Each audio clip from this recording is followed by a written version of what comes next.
Good evening, everyone. Try one more time. Good evening, everyone. Good evening. Thank you all for joining us. The Durham Public Schools Board of Education meeting is now in session. At this time, we wish to extend a warm welcome to everyone who's joining us in person as well as virtually. The purpose of this meeting is to inform our parents, staff, and constituents about the work aligned with our mission to embrace, to educate, and to empower every student to innovate, to serve, and to lead. Tonight, the administration will be presenting information to keep you up to date on the operations of the school system as well as the strategic plan. The interpreters for tonight are Martha Romo Iguirles and Vanessa Pena Ramirez. Thank you all for taking the time to join us. The next item on our agenda is a moment of silence. We'll do that now.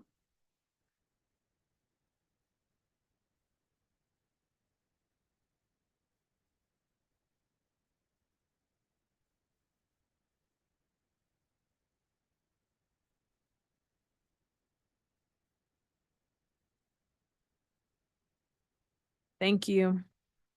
The next item on our agenda is celebrations. I'm going to pass it over to Ms. Cooper.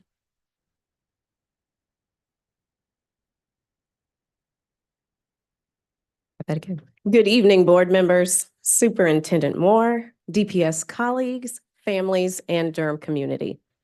Great things are happening in Durham Public Schools, and that is evident from our very healthy agenda of celebrations this evening. With that, we'll jump right into our Student of the Month recognitions. In just a few moments, you will be introduced to three exceptional DPS students. Each student will receive a Student of the Month certificate, a DPS Spark Pen, a laptop from Triangle E-Cycling, and a very special gift from the DPS Foundation. Please welcome Erica Wilkins, Executive Director of the Foundation, to share more about that special gift. Thank you, Mrs. Cooper. I want to speak to the students who I know are back there. The Durham Public Schools Foundation is dedicated to supporting and championing our DPS students, families, and staff. We are proud ongoing sponsors of the DPS Student of the Month program. We see our Students of the Month as examples of our Durham community and what happens when a combination of resources reach students, families, and school staff. And so we want to support each of your continued learning and growth. Zoe, Andre, Cameron, I know is on the way, and Nancy, who will be joining us later, or I hope can see this. We hope that you will use this $500 gift card to further your educational passions, whether they're academic or in arts, college, or moving into your career. We are incredibly proud of you. Congratulations.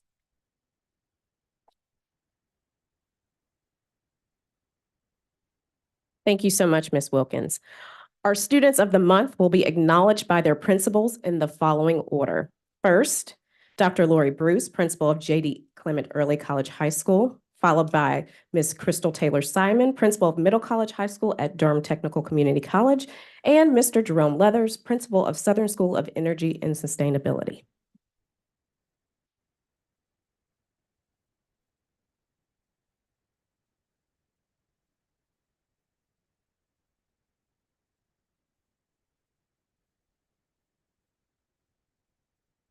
Good evening, everyone.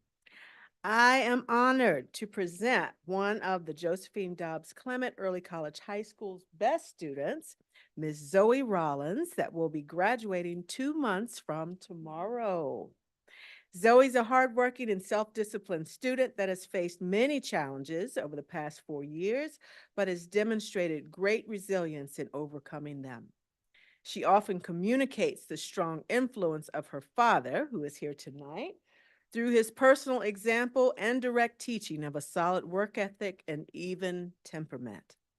While maintaining a 4.5 grade point average, Zoe was inducted into our National Honor Society, was recently voted as president of her senior class, and in addition to working a part-time job throughout high school, she serves her church in the dance ministry, child care, and other youth programs. She is an avid chess player, keyboard artist, and dance choreographer. Zoe has a plan to major in history or psychology with the intention of eventually attending law school. Right now, she is battling the important decision of where to attend college amongst her numerous acceptance letters. And I believe we're down to the last two options, North Carolina Central or Howard University. Can't go wrong with either of those choices. Zoe represents the promise of early college high school program intentions and the impact of not only her future, but the possible futures of generations to come. As principal representing the entire staff of the Early College High School, we are so very proud of what Zoe has become and all that she will contribute to impact the world when she leaves us. Ms. Zoe Rollins.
Good evening. I am Principal Taylor Simon, and I am the proud principal of Middle College High School at Durham Technical Community College. Greetings, board members, and greetings, superintendent. I am so proud this evening to present to you Andre Robertson. Middle College High School, this senior is going to be the first in some of the things that we're having at Middle College High School. This senior will be a member of the school's first and Durham Public Schools' first ever class of super seniors in grade 13. So during that time, he plans to complete an associate's in arts towards the pursuit of a degree and career in journalism. Andre is an active member of his school and home communities. He is a Maverick ambassador and has participated in several of the school's recruitment night events. He just has a way of sharing his story with families so that they understand the impact that Middle College High School can have on their lives. He's currently a part of the Durham Bulls Explorer Post 50 program, which allows him a unique opportunity to gain experience in the field of television broadcasting. The Durham Bulls Post 50 is supported and sponsored by the Durham Bulls, Fox 50, and Capital Broadcasting Company. In addition to his high school classes, his ambassadorship, his internship, and his social life, he still finds time to participate in athletics by participating in the North Carolina FC recreation soccer team. Andre is a remarkable student who's always willing to help others in his school and his community. And we are thankful that Andre made the choice to come to Middle College, and we cannot wait to hear all about his successes once he graduates. Thank you.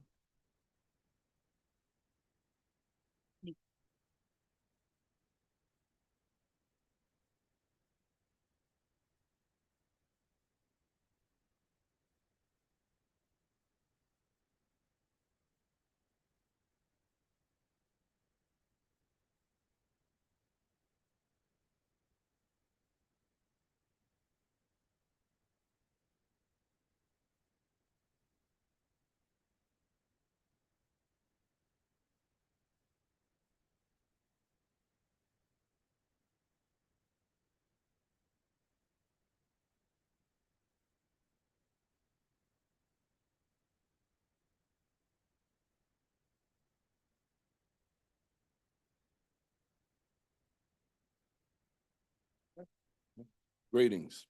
I am Jerome Leathers, Principal of Southern School of Energy and Sustainability. And it's my pleasure tonight first to greet the board members here and also our superintendent, because I have the pleasure of finally getting to nominate someone as tall as I am, finally. But the person next to me, his name is Cameron Daniels. I selected Cameron for a few reasons. It took me a long time because we have so many great students at our school. But what stood out to me about this young man is that you wouldn't know unless he tells you that he's a superstar athlete. And one of his passions beyond high school after this year is to play for someone's university, and hoping for someone nearby so I could go and see him play. But then when you look inside the classroom, his GPA is a 3.5, National Honor Society, no troubles at all, always with a smile. This may sound funny, but every time he smiles, I smile because his smile brightens up the room.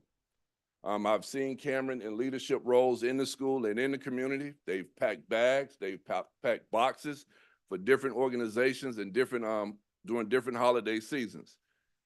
He was a leader on the team this year, and I'm being modest about his team. His team made it to the final, his basketball team made it to the final 8 this year in the state playoffs. And he was the team captain and one of the team leaders on that team.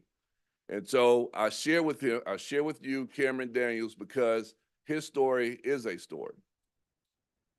Again, you wouldn't know, but he has his mother here who has stood behind him 110%. I remember her calling me 3 years ago because Cameron was in the ninth, and she said, "Mr. Leathers, you sure he's going to be okay out there at Southern?" I said, I think he will, right? And so he fit the mold, but also supporting of his father who passed away a year and a half ago. And so with all of these challenges that this young man has had to face in the past year or two, I am completely pleased with all that he's accomplished and what he's going to accomplish in the future. So this month, Student of the Month for Southern School of Energy and Sustainability and Durham Public Schools, Mr. Cameron Daniels.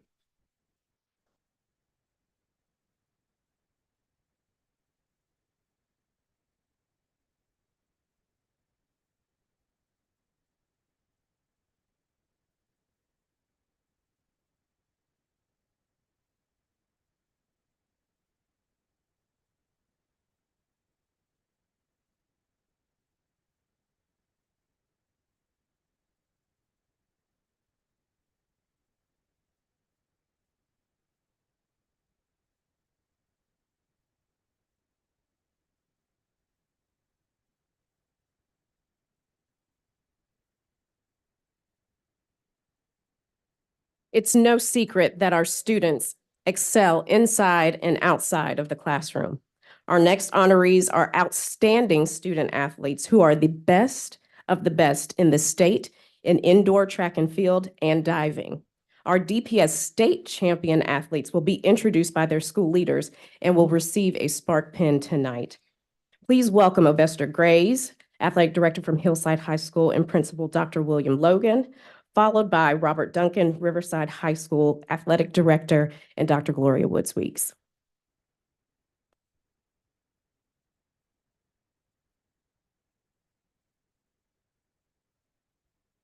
Good evening. So I have the pleasure of being able to present two stellar individuals. I'm glad that I'm able to do this simultaneously because they're both deserving of this recognition. First, right beside me, I have Mr. Desmond Smith, who is a senior here at Hillside High School. He is a two-time state champion. In 2023, he won the 110-meter hurdle, outdoor track and field. He was also the 2023 Mid-Eastern champion in the 110-meter hurdle, as well as the 300-meter hurdle. Mr. Smith is also an outstanding football player. He currently has a 4.6 grade point average. He is a member of the AVID program at Hillside High School, and he definitely exemplifies what it means to be a scholar athlete and embodies the core values that we appreciate him doing at Hillside High School. And right beside him, we have Stephanie Aya Jackson. Aya is, as she's affectionately known amongst her peers and her teachers and her family, For me, it is astonishing that she's able to accomplish this feat. She is the 2024 indoor state champion for the pole vault. I think this is a phenomenal accomplishment, largely because we don't have a pole vault system at our school. And so somehow she figured it out. She rests currently with a 4.0 grade point average. She's a part of the school's IB program, where she will be sitting for her exams in the spring. She's a member of the student council, where she serves as one of the officers. I don't know if it's the senior class or the student council in general, but she is intimately involved in all of the happenings, the positive happenings at our school. And so without further ado, ladies and gentlemen, again, it is my pleasure to be able to introduce again Desmond Smith and Aya Jackson. Aya is here with her mom and dad, Mr. and Mrs. Jackson. They can come forward as well. Thank you. Yes, sir.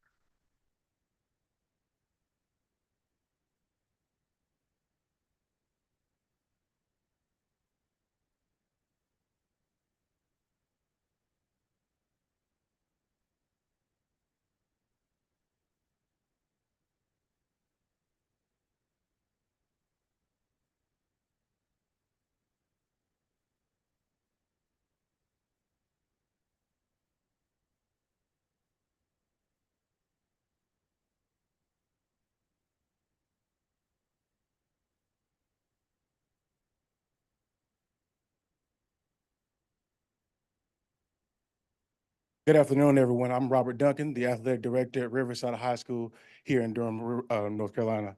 I have the pleasure tonight of honoring and announcing to you guys one of our best student athletes at Riverside High School.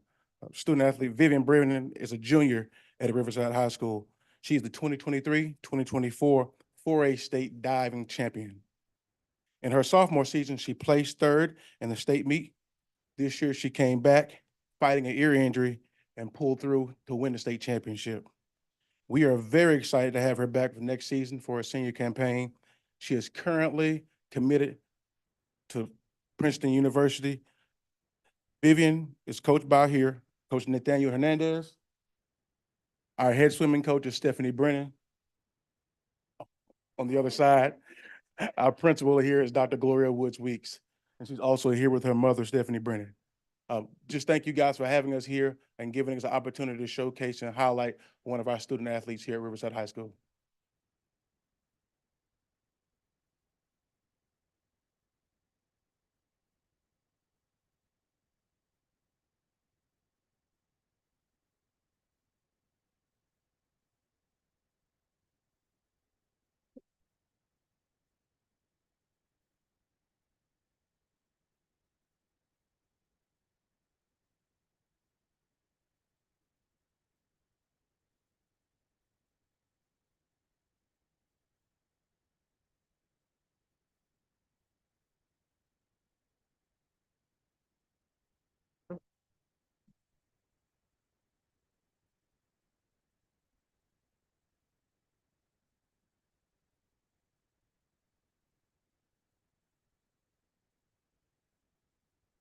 Our celebration of champions continues.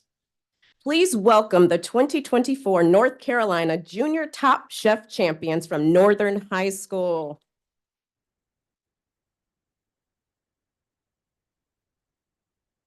Brody Terry, Aiden Langford, Solomon Garcia, and Miles Bates are members of the NHS culinary team that clinched state honors with a delicious and innovative recipe. Our board was treated to that winning chicken taquitos dish this evening, and I was also told that this dish is coming to a DPS cafeteria near you soon, so stay tuned. Their state level win means that they advance to the final round of competition in Nashville in May. We are consistently in awe of their culinary artistry.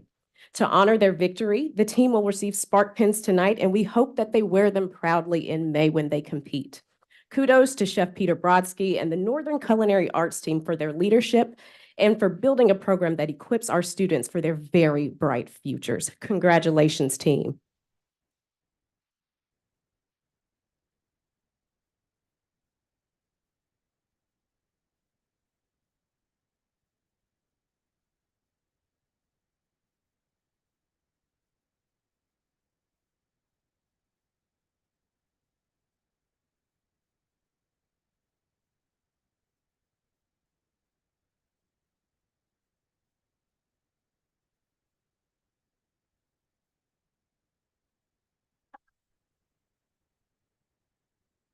Thank you.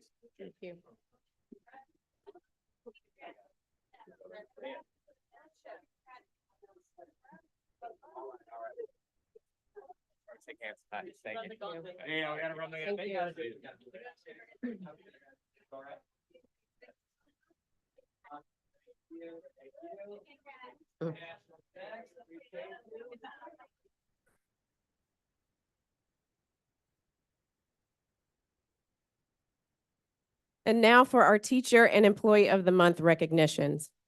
Our Teacher of the Month is sponsored by the North Carolina University Tennis Program, the Tau Psi chapter of Omega Psi Phi Fraternity Incorporated, and DCL Consulting LLC.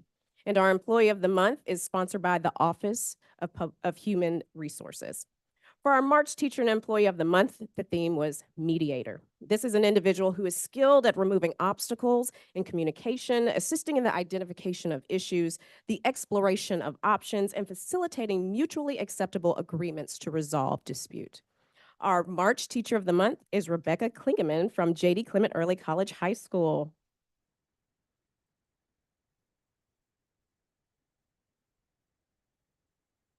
Ms. Klingeman earned her undergraduate degree in English education and her master's degree in secondary education from Harding University near Little Rock, Arkansas.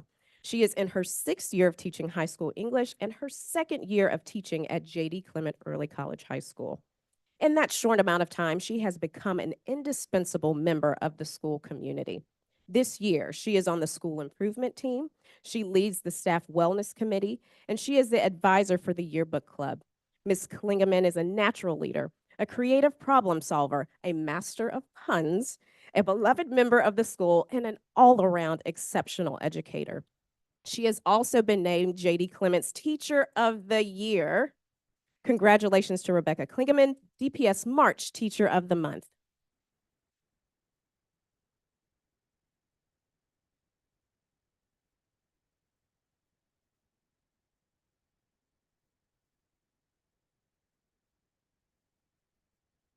So one more part. Good evening, board. We would like to congratulate Ms. Klingeman and would also like to recognize Dr. Bruce for recognizing Ms. Klingeman's exceptional talent. So Ms. Klingeman was surprised a couple of days ago by our women's tennis team at North Carolina Central University. And we would also, there's a two-part deal here. So on behalf of DCL Consulting LLC, we'd like to present you with a small token in recognition of your exceptional work. Congratulations. You're welcome.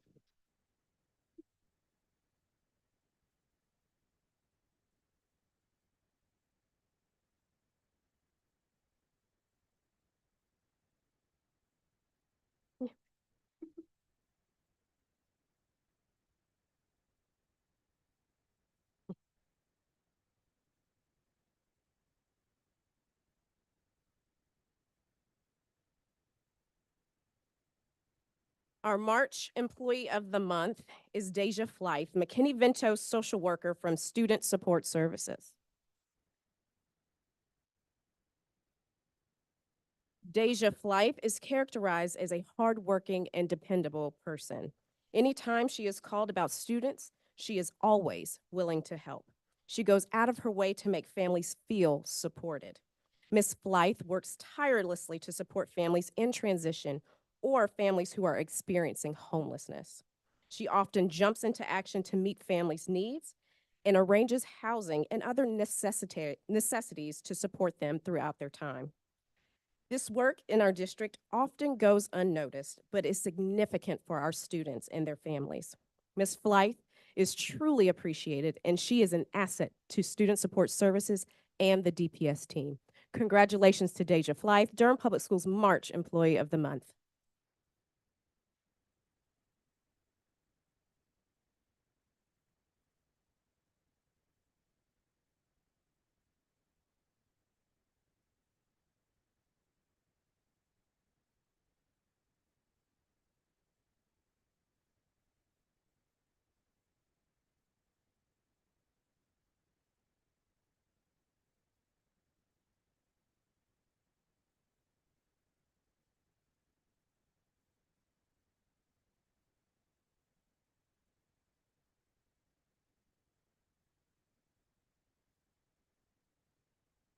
Please welcome Terry Phillips, Director of Classified Professional Development, to present our new National Board certifications and renewals. Good evening, everyone. Thank you very much. I'm so excited to be here and introduce these wonderful educators to you. So I'm just going to get right to it. First, we have teachers who are receiving their certification for the first time, national boards. We have Melanie Kwasnicka. Yep. I'm going to say all the names even if they're not here. Jessica Odom from Charles Jordan High School. Sorry, Melanie is from Durham School of the Arts. Got to say that. Got to say that. Jackson Lowe, Durham School of the Arts. Alice Bowser, Sandy Ridge Elementary School. Kyra Brogdon, Easley Magnet Elementary School. Laura Brady, Riverside High School. Maureen Kurz, Durham School of the Arts. You can tell which principals were able to make it tonight. Scott Michaels, Middle College High School. Paul Pope, Charles E. Jordan High School. Rachel Moran, Rogers Her Middle School. William Oakley, Riverside High School. Brianna Saunders, Charles E. Jordan High School. And Felicia de Blacquier from George Watts Montessori Magnet.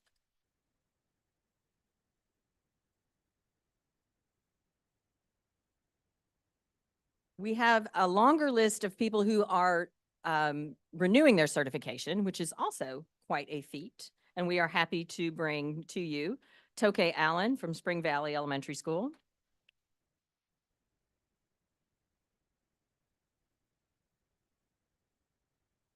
Anthony Amos, Durham School of the Arts. Amy Beard, Southwest Elementary School. Sarah Cade, Riverside High School. Stacy Elliott, Durham School of the Arts. You can do the whoop whoop, even if they're not here. Nicole Emmert, Ignite Online Academy. Emily Erickson, Riverside High School. Sharon Farrar Johnson, Northern High School. Marie Green, City of Medicine Academy. Amanda Haas, Easley Magnet Elementary School. Mandy Hayes, Durham Public Schools. She's in central office.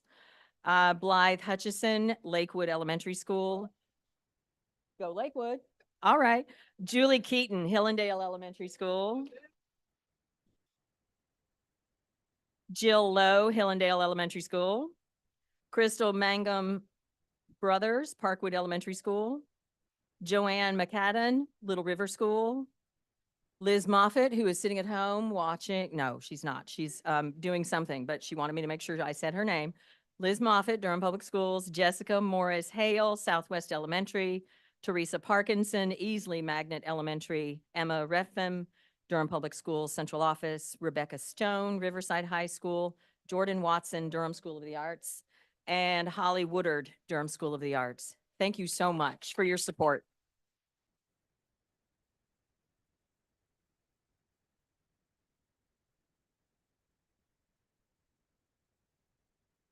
Last, but certainly not least, our DPS Spark Pin recipient. Not all superheroes wear capes. Sometimes they drive school buses. Bus driver Deanna Washington demonstrated incredible bravery and quick thinking on February 16th when the bus she was driving caught on fire. She remained calm, ensuring the safe evacuation of all 28 students aboard her bus.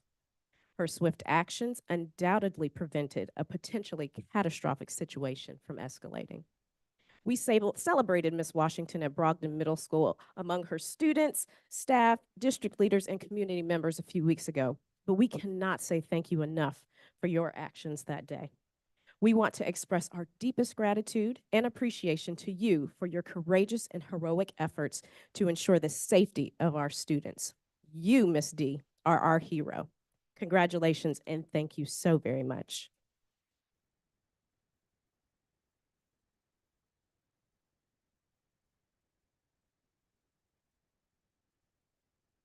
She is accompanied by her husband tonight, who is also a DPS bus driver. And you might remember him because he is our bus driver who also serves as a substitute, who jumped into action to help our students with critical learning needs. This is a DPS power couple, and we are so grateful for them.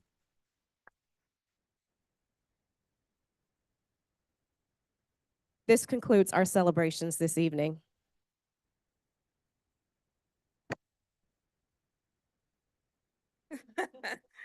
You can't hear it at home, but we hear "Go Girl" in the hallway.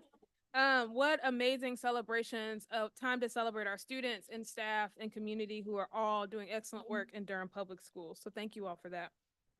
The next item on our agenda is the superintendent's update. With that, I'm gonna pass it to Interim Superintendent Caddy Moore. Good evening, Madam Chair, members of the board, and DPS community. I'm pleased to provide an update this evening regarding the work underway across our district to ensure success of students in Durham Public Schools. Last week, Durham Public Schools was honored with the 2024 Public Health Partners Award, presented by the North Carolina Association of Local Health Directors. The district was recognized for its partnership with the Durham County Department of Public Health and our collective efforts to support the whole child. We'd like to extend our gratitude to Public Health Director Rod Jenkins and the Health Department for nominating Durham Public Schools for the award, and to our own Senior Executive Director of Student Support Services, Dr. Laverne Maddox Perry, and lead nurse Tricia Howard for their leadership. 20 Carrington Middle School students were invited into Google Durham's, you said that apostrophe S is in the wrong place, Google Durham's Building with Google event on Monday to build their own computers and dive into the exciting world of hardware and software engineering. The Building with Google initiative is part of the Students at Work program, a North Carolina collaboration between the North Carolina Business Committee for Education and the North Carolina Department of Public Instruction. Students at Work aims to bridge classroom learning with real-world career opportunities across the state. We are grateful for business partners like Google and experiences like Building with Google that offer firsthand insights into the exciting world of tech careers for our students. The DPS Elementary After School Lottery is live. This is a new process for DPS that offers opportunities for families to reserve daily after-school care. The lottery application has been extended. That window is now open until April 19th. Interested parents can visit the DPS website for more information or contact Community Education with any questions. DPS will administer the Spring Panorama Survey April 3rd through April 26th. This survey allows students to reflect on their social and emotional skills and provides valuable data to the district. Because of the Parents' Bill of Rights, the families of students in grades K-3 must now provide consent for their child to participate.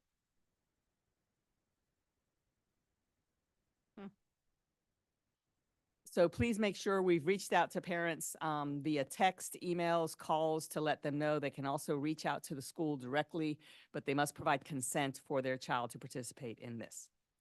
Pages of my stuff has, there it is. They can call the school. There's stuff went missing. It's back now. In addition, kindergarten and welcome events are happening now at schools across the district. I invite our current and prospective families to stay tuned to DPS social media and the upcoming events calendar on our homepage of the website for more information. I also encourage families to take advantage of these opportunities to assist in jumpstarting success for the upcoming school year. Next week is spring break for traditional calendar schools, and our year-round schools are on intersession break. I'd like to wish all of our students, families, and staff a safe and healthy break. We look forward to everyone returning energized and ready to finish the school year. This concludes my remarks this evening. Thank you. Thank you. The next item on our agenda is the agenda review and approval. Madam Chair, I would like to request that we add the superintendent firm selection as part of, as B for Board of Education, and move all the Board of Education items to the bottom of our agenda just before closed session. Madam Chair, were you gonna add it or? Okay. To add resolution for Black youth in crisis, a resolution brought by Dr. Wanda Boone. Where would you like to add it, Ms. Valladares? We have an opportunity to do that under Board of Education. But we can also, we can do it earlier if you want. Your preference on, since we moved the Board of Education items to the end of the agenda, is there a preference to do that earlier? I mean, the other option is academic services. All right, so we'll add it under academic services. Let's make it A, the new A, and we'll make growing together B.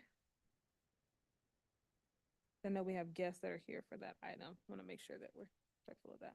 Okay, so we have some amendments to the agenda. Take a motion to accept those amendments. I move approval of the agenda as amended. Second. It's been moved by Ms. Byer and seconded by Ms. Chavez to approve the agenda as amended. Is there any other discussion? All those in favor say aye. Aye. Any opposed, please use the same sign. It passes unanimously. The next item on our agenda is our Board of Education monthly meeting minutes from January 22nd and February 22nd, 2024.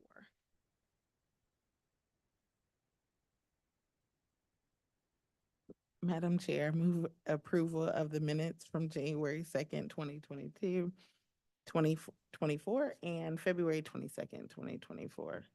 Second. Second. It's been moved by Ms. Rogers and seconded by Ms. Carter Otten. Is there any other discussion?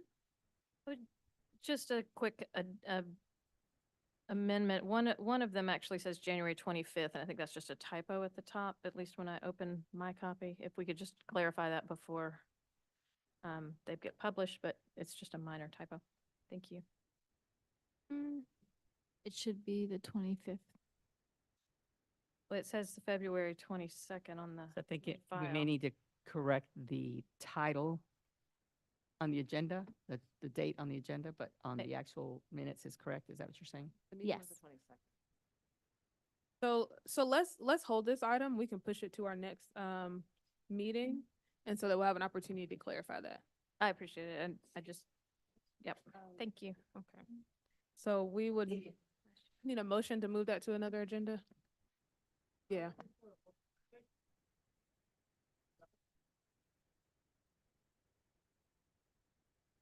Yes. So let's go to public comment and then we'll come back to the minutes, all right? The next item we have is public comment. Before we get started, we'll do a quick review of the rules. First, please state your name, and if you are speaking for an organization, please state your name and the name of the organization. Second, speakers will be asked to present their comments within 1 minute. When the yellow light comes on the podium, you will have 30 seconds left to begin winding up your remarks. When the red light comes on, it will beep, which indicates your time is up. Complaints about named staff, students, or parents should not be voiced in open session. However, we are very interested in hearing your concerns with regard to public education, safety of students, or to the operation of the school system. Finally, board members will listen carefully and will consider your comments, but we do not engage in a discussion with our speakers. I'm going to read the first part of this one more time. I know we've got a lot of folks who are in the halls and in the overflow room as well, so I just want to make sure everyone can get a review of the rules. So first, please state your name, and if you're speaking for an organization, state your name and the name of the organization. Second, speakers will be given 1 minute to present their comments. When the yellow light comes on the podium, you have 30 seconds left to finish your remarks. When the red light comes on, it will beep, and that indicates that your time is up. All right, we've got a long list of public comment, folks. I'm going to call 3 at a time, and you may go ahead and come up to the podium so we can go in order. So we have Crystal Moore, Quentin Heaton, and please forgive me if I mispronounce your name. Correct me at the podium. Deanan Cherry. Madam So- Chair, can I ask that we note how much time we spend on public comment tonight? I believe that our policy actually calls for 30 minutes of public comment, and just, I think we need to start tracking whether that is something that that we can maintain or need to look at again, or, yeah, going forward. Thanks. That sounds good. We can make sure we do that. We have been pretty generous and are not using that 30-minute mark. So it's something that we can keep track of tonight. So we got Crystal Moore, Quentin Heaton, and Deneen Cherry. If no, Deneen Cherry will have Pella G. I apologize, I can't read the handwriting. All right. All right, go ahead. My name is Crystal Moore, and I'm going to be conceding my time to Quentin Haddon.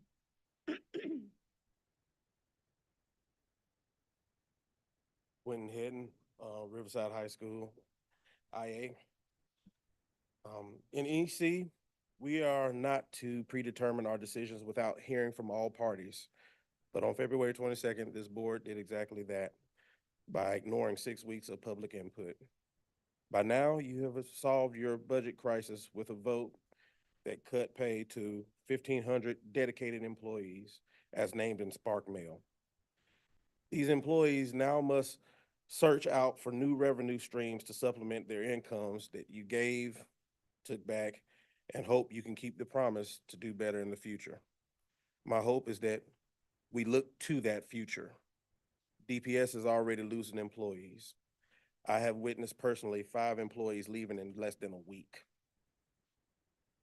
So please replace the flowery, insincere words with action in the spring budget by replacing it with a pay scale, with a competitive living wage at every step level.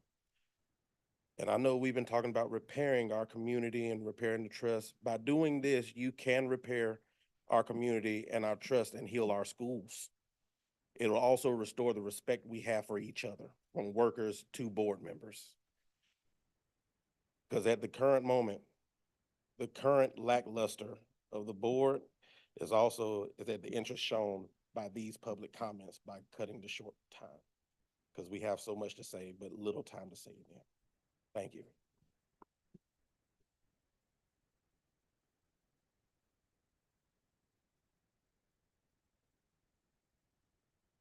Shall I start? Hello, my name is Esperanza Oteo. Called me Pella, as you mentioned, as you said. And first, I want to thank you for serving on this board.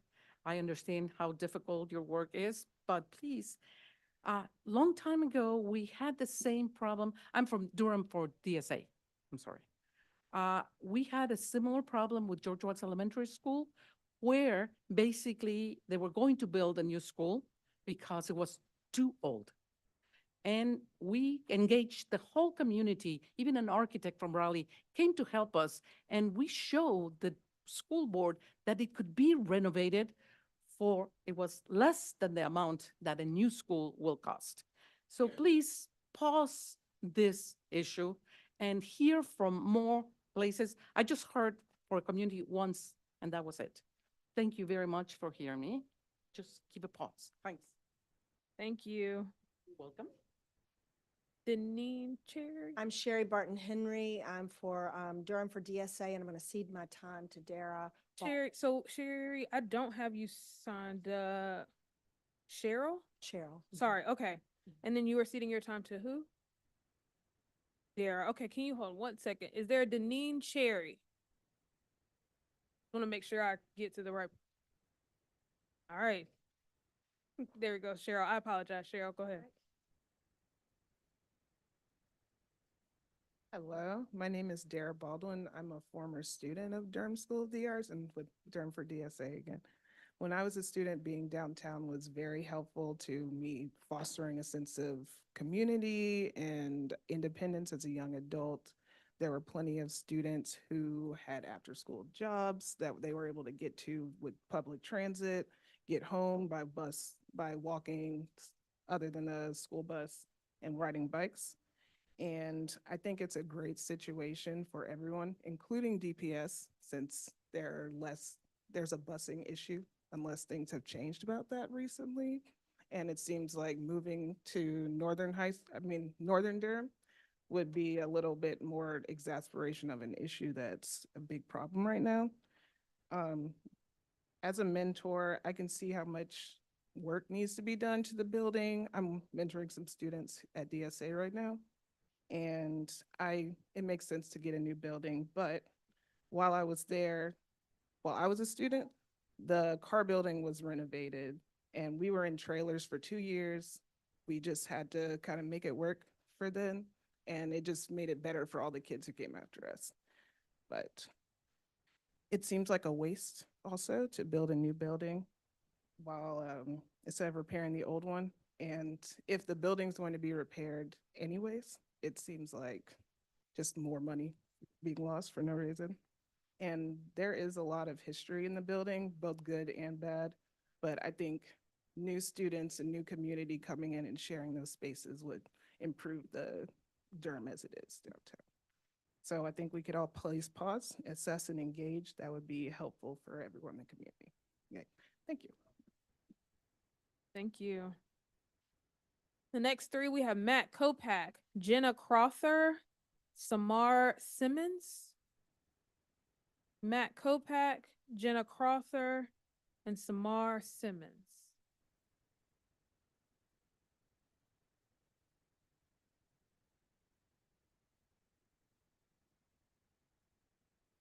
Hello. Like typo. Rather than Matt, it's Matt's mom, Okay. Mary. I'm Mary Kopak. I'm here for Durham DSA. And I would like to cede my time to Sarah Ball Danberg. Thank you. Okay, I don't have y'all here on this list. I might have not gotten to you yet. So let me, I have Matt Kopak, Jenna Crowther, and Samar Simmons are the next people on my list.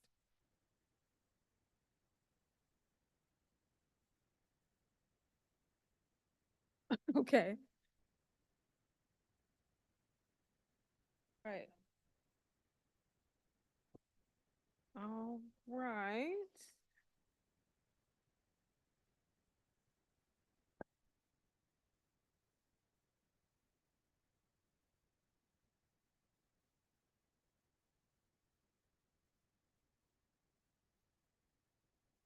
This is it's a little bit on a different, we have a, I'm just gonna explain to folks who are in public, who are at home to see what's happening. We got a different sign-up sheet that got entered into here. So we're gonna go to this other sign-up sheet, but it is a different format than the other, so I just wanna note that. But it seems like this was done in a certain order, it sounds like, the public comment speakers. Okay. So we'll move to this sheet and we'll go from there. We'll work on these processes to make it a little smoother next time. Yeah. And it's important also to note that for people who are signing up for public comment, we ask that the person who's speaking to be here to make sure they can sign up. All right. So now I'm gonna go back to this list and we'll have Mary Kopak come on up. I apologize. Sarah Ball Danberg. That's not how it was listed up here first. And then Eva Ermy. Eva is in the hall. Okay, so Eva, come on in, Eva. And then Teresa Darrell Blackington will go ahead and tell you, come on in. Alrighty, I'm ceding my time to Sarah. Thank you.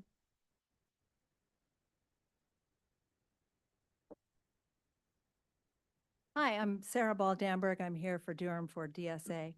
I am a parent of 2 DSA alums, one of whom is now a DPS classified worker whose salary has dropped by about $12,000 since January 1st.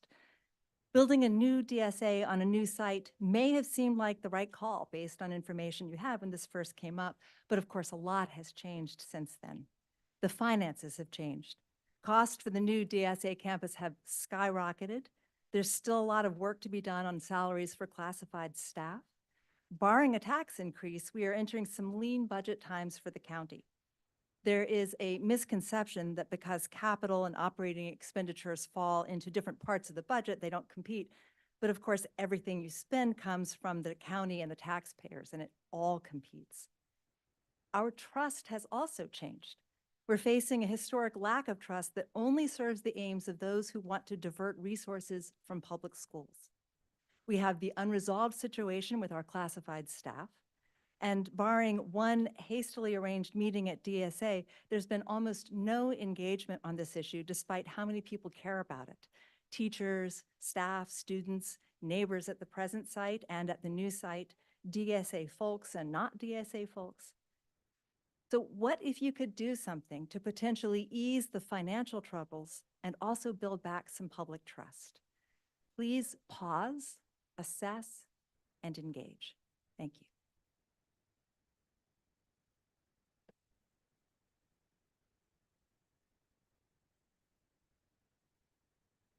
Yes, Okay. Eva Ermy. I'm actually gonna read the whole list since I think y'all are also organized as well. Eva Ermy, Teresa Blackington, Brian Shitmeyer, or Shitman. I'm sorry, I can't read it. Snyderman, Jane Wheeler, Anne really?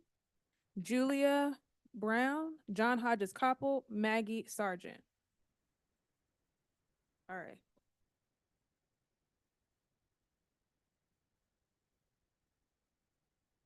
Thank you.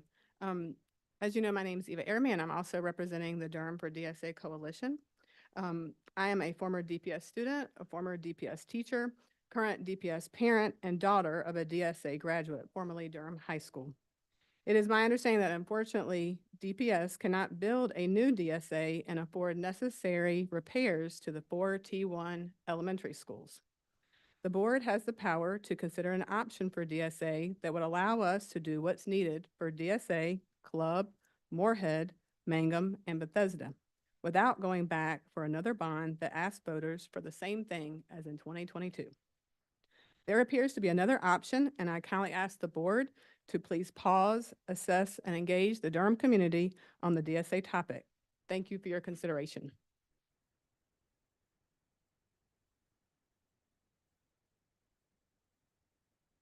Good evening. My name is Teresa Dow Blackington, and I'm the mother of 2 children at Club Boulevard. I'd first like to thank the maintenance team who managed to get my daughter's classroom to under 80 degrees for the first time this year. That's much appreciated. Still, I remain frustrated with the district for the years of deferred maintenance on our school. Club's in serious need of renovation. We have limited working toilets. The water pressure is so low that students can't drink from the fountains. The teachers don't have working projectors. The HVAC needs to be replaced, not constantly repaired, and the list goes on. The district is aware of the need. Club was scheduled to be one of the schools renovated with the most recent bond money. However, we've been told that renovation has been put off indefinitely due to the DSA building plans. This is unacceptable. We understand that the district has funding issues, but we aren't asking for the bells and whistles of Lions Farm or Murray Massenburg. We're asking that our students' basic needs be met, that they have a safe, functioning building where they can learn. Please consider how the funding DPS does have can best be. Thank you.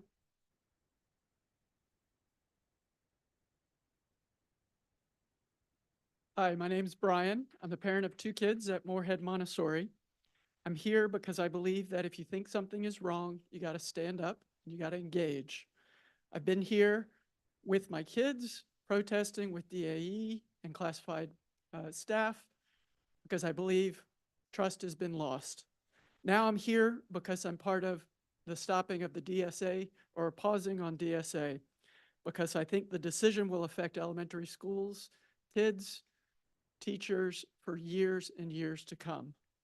Moorhead has been plagued for years with insufficient space, regular gas leaks, and kids have had to be out of their school for multiple months because of maintenance systems issues. The budget for DSA, new construction, has exploded. If it goes forward, it jeopardizes 4 elementary schools. I want to find a path to trust again and $250 million budget for new construction. Thank you. Thank you. Thank you. Jane Wheeler, Anne Zarilla. There you go. Julia Brown, John Hodges Koppel, Maggie Sargent, and then I'm so sorry. Etheria? All right. Oh, okay, good. All right, come on up. My name's Jane Wheeler, and I am ceding to Anne Zarilla.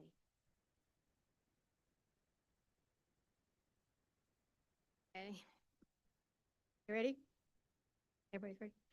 Okay.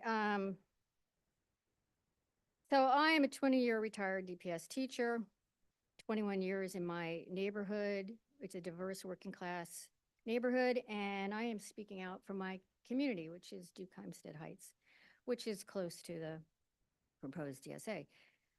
We have been, I feel, ignored and disenfranchised in the conversation and process regarding conversation about the new DSA. You have not met with anyone in the community, though Many people have asked multiple times, as I have also. Your DSA budget has doubled to 240 million, taking away funds promised in the bond for other schools who need it. The new DSA will have negative impacts on the infrastructure of our neighborhood. Our roads are narrow, there's no shoulders, there's ditches along the roads, and the kids are expected to cross Carver Street to go to their student parking lot. Cross into traffic on Carver Street. There's no light there. You've no light in your site plan.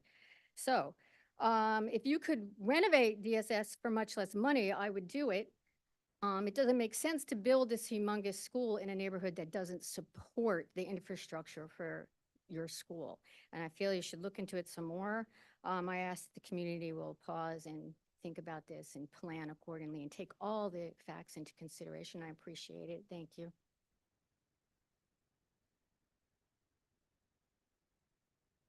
I'm Julia Borbely Brown, and I'm ceding my time to John Hodges Koppel, two hyphenated names. 30 seconds per name.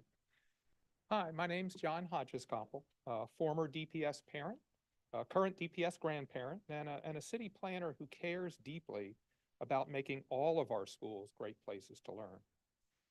You've been told that there is no renovation alternative other than a very costly, overly complex, and disruptive 10-year-old master plan. But there is.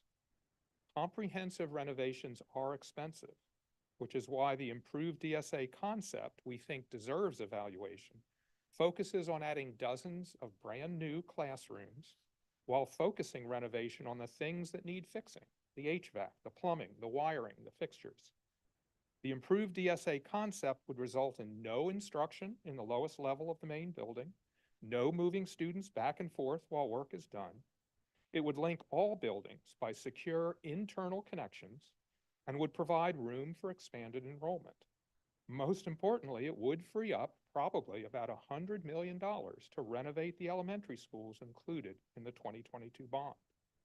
It would demonstrate tangibly to the county commissioners that DPS is looking at hard choices to address county financial constraints that affect the schools. The issues with the current campus, whether parking, access, security, are solvable at reasonable cost. They're not fatal flaws. And there are better ways to address the very real needs for administrative space. There is a way to address your concerns, meet the needs of our current and future students, families, and teachers at the current DSA site. We simply ask that you pause, assess this alternative fairly, straightforward, and engage the community after that assessment. Thank you.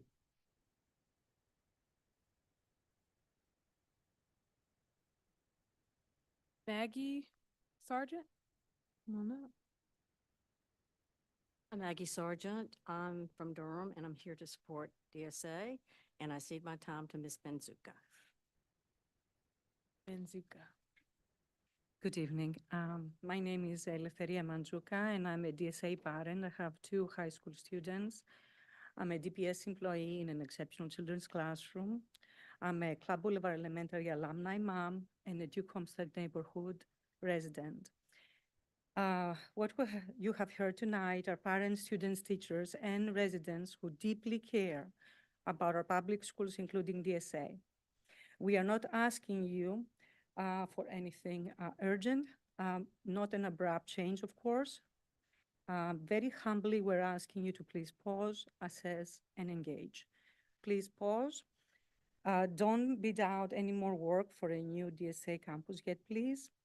Please assess, set aside a limited time to assess an alternative plan for improving DSA where it is. With the staff, the consultant, and the key stakeholders from the community, please engage, dedicate time, limited time, for community engagement, for all voices to be truly heard. And please ask yourself, what if you could fulfill all the requirements for DSA and fund the 4 elementary schools for the renovations without another bond? And if you truly listened, what would you learn if you paid attention to all of us, staff, parents, residents talking? It has been an incredible 1 week to see 440 people sign a letter that you will receive. And this is a small indication of just how many people care about improving DSA and we are all stakeholders in this. In the end, we are only asking you to be curious, tell us what needs to be true for DSA to remain where it is. Thank you for your service and attention in this matter. Thank you. I'm gonna call the next group of speakers. You all can come on in. Matt Kopak, Jenna Crowther, excuse me, Samir Simmons, Girja Mahajan, Dr. Wanda Boone.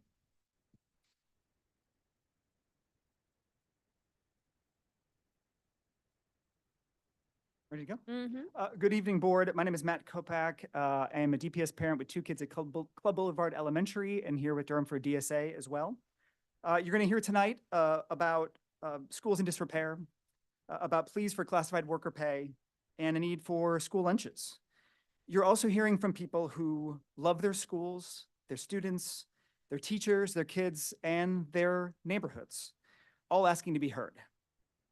What if all of these perspectives could lead to the same answer on DSA? We know you're all operating in good faith and have a lot to consider on this and other issues. However, we feel that the original renovation plan and the lack of community engagement over the years has made a proper analysis of the choices before you difficult. I believe that there is a chance to unlock desperately needed funding, rebuild trust, and make a well-informed decision by pausing, assessing, and engaging the community. You have very little to lose by learning a little bit more. Thank you, Mr. Kopak. Thank you. Hey. Good evening. My name is Jenna Crowther. I know I've been here before, and I know I am probably a bit of a broken record at this point, but I'm here to talk about the challenges and miscommunications that have impacted my family and continue to impact my family during the rollout of Growing Together, including just today received 2 conflicting pieces of information. I would be happy, actually delighted to chat with y'all about that. But tonight I come with a simple request. Tonight you will hear from the Growing Together team. An update is on the agenda this evening. And please fully interrogate the information that you received tonight, ask questions, and then hold them accountable for fully answering questions. It was really difficult during the last working session to sit quietly while the Growing Together team painted an implementation picture that's not reflective of my family's lived experience. Please listen, ask questions, and push staff to give you the full truth, not their version of the truth. Thank you so much.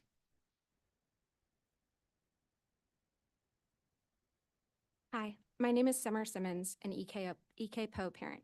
Earlier this week, I received an invitation to serve as a DPS parent ambassador. In that moment, my heart sank, because in good conscience, I cannot endorse the broader DPS agenda in this moment. Let me be clear, my child's journey at EKPO has been nothing short of wonderful, but that's a testament to the unwavering dedication of the educators and staff who are on the ground with them day in and day out. Repeatedly, we are assured by the board and DPS Central Office that we are striding toward a brighter future. But look around and listen to what people have said. Does this really feel like we are growing together? Tonight, you will see Growing Together data slides that if I brought them into a boardroom or an executive team, I'd be fired. Where is the data that shows the percentage of students who received a lottery seat? If only 10% are placed come August, is that really a system built on choice? Or where is the data showing and referencing the 3,000 hardship transfer requests that DPS has received? Thank you. Thank you. I'm going to call the next group of speakers. Again, come on inside. Girja Mahajan, Dr. Wanda Boone, Norma Patillo, Luna Gomez, Daniela Flores, Joshua Barahona, and Tasha Williams. I'm gonna do it one more time, Girja.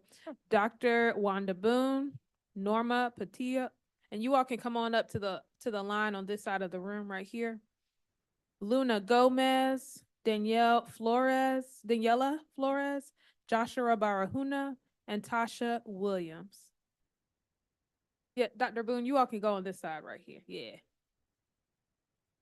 Right. And did you sign up to do public comment? Okay. All right. Never mind.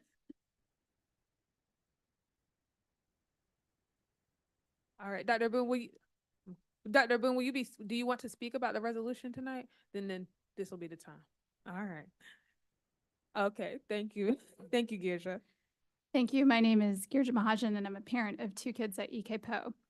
Today, on March 21st, the following is true. Thousands of staff who are discouraged and in despair because you didn't pay them promised wages. Hundreds of staff who plan to leave DPS to work in surrounding schools next year. Thousands of elementary school families who are struggling to navigate an over-engineered school reassignment and redistricting plan for next school year. Hundreds of families who plan to leave DPS to enroll in private and charter schools and/or to homeschool next year. A community that is frustrated and fed up with your lack of good governance ideology. Good luck with your superintendent search.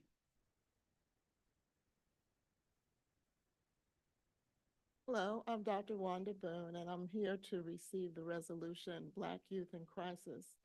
I'm so appreciative of the work that Durham Public Schools does, the board does, many of the partners that signed on to this resolution. One of the reasons that we call it a crisis is because in Durham, over 40% of middle school students, over 40% of high school students made a plan for suicide. And that data comes from the Youth Risk Behavior Survey. So our organization, in partnership with others, have committed to work together to help solve this problem and to support what you're already doing in Durham Public Schools. Thank you. Do you have that? Dr. Boone, it is added to the resolution's been added to our agenda tonight. Okay. So we will read it later on in the Okay. agenda. And we'll make sure you get a copy. If you Okay. want to stay, you're welcome to, but we'll make Yeah. sure we send a signed copy to you as well. Thank you, and I will stay. Okay. Thank you. Norma Patillo, Luna Gomez. Request to double my time because I'm gonna. Yes, we do have an interpreter present as well. Okay. Buenas tardes, soy Norma Portillo de Sembrando Raíces y venimos hoy para agradecer a las miembros de la Junta Directiva que están apoyando el proceso de CEP y a Miss Moore por escuchar nuestras voces. Soy mamá de Maya de 5 y Alessandro de 11.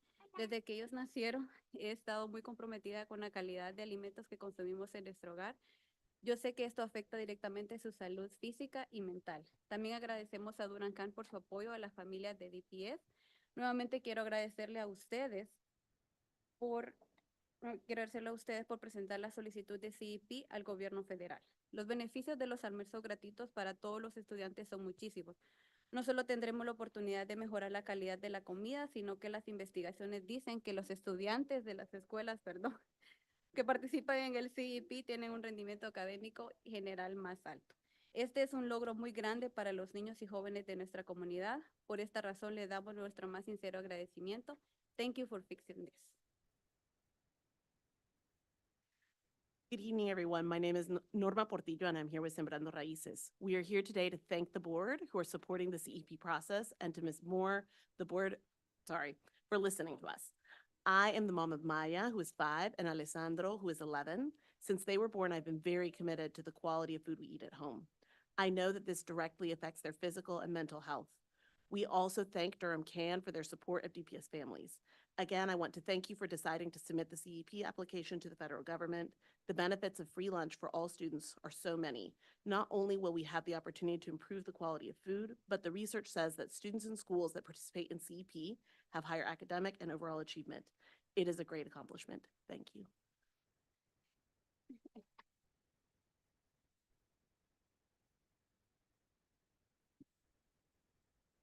Actually, the comment I'm going to read is going to be in Spanish and English.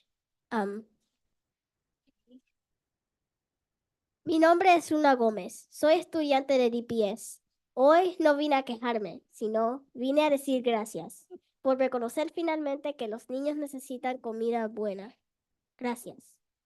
My name is Luna Gomez. I'm a DPS student. Today I didn't come to complain. Instead, I came to say thank you for finally recognizing that children need good food. Thank you.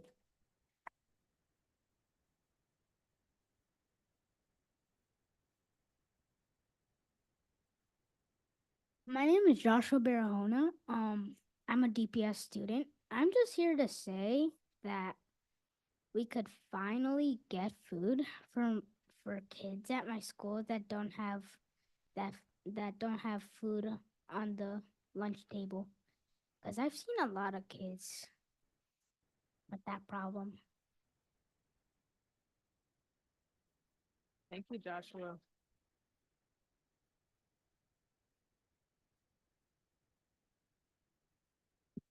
Hello. My name is Daniela Flores. I'm here with the Sembrando Raíces, and basically all I can do right now is really talk about my own personal experience. I went to Riverside High School back in 2004, and my parents didn't know about the lunch application and couldn't give me money for my school lunch. Thank goodness I had good friends who would share their lunch with me. I don't know, maybe out of pity. I didn't care. I was hungry. 20 years later, do you think that it's possible that there could be children facing the same situation as I did? Sitting down by themselves, looking at their friends' lunches, thinking, I wish I had their lunch. I'm hungry. I believe so. Let's end this hunger today. Mañana, para siempre. Sign the CEP application now. Thank you. All right. Next, we have Tasha Williams. Tasha Williams. All right, Liz Voorhees, David Irish, Jan Williams, James Blake. All right, Tasha Williams, Liz Voorhees, David Irish, Jan Williams, and James Blake. Good evening. My name is Tasha Williams. I am with Durham Can, and I am going to yield my time to Miss Liz. Hi, my name is Elizabeth Van Voorhees. I'm with Durham Can, and I'm here to say thank you. Thank you so much for fixing this problem, for putting forth a solid plan to move forward with district-wide free lunch for all through CEP, for unlocking $1.5 million to improve the quality of food in our lunchrooms for everyone. And I see the rest of my time to Reverend Blake.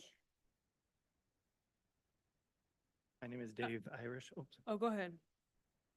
And I cede my time. My name is Jan Williams, Durham Can, and I'm here to say thank you, and I cede my time to Reverend Blake. All right, Reverend Blake, you got 3 minutes. I won't need them. Thank you. Good afternoon and good evening. My name is James Blake. I'm the pastor of Fisher Memorial United Holy Church here in the city of Durham and a member of the strategy team of Durham Can and a co-chair of the Clergy Caucus. Tonight, we 105 plus members of Durham Can and our associate, we thank you for your support of community eligibility provision. Thank you for the passion that is expressed around the issue and the compassion that this commitment shows to the students of DPS. By faith, I say, thank you for feeding all of our children. The impact of CEP will be invaluable to our children, and the net $1.5 million will be instrumental in improving the quality of food and the cultural diversity of meals in our school system.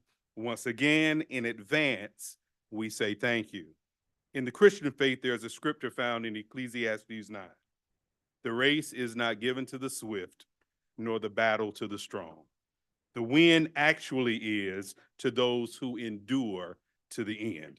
While we are thankful to be at this place, we still stand ready to carry this issue, CEP, over the finish line. The finish line means that all of our children are fed. The children who are our future deserve to see their community organized in support of them and as school leaders prioritizing their needs. And I, along again with 100 plus persons tonight, along with our member organizations, thank you for championing this cause. Thank you. Thank you. The next group of speakers,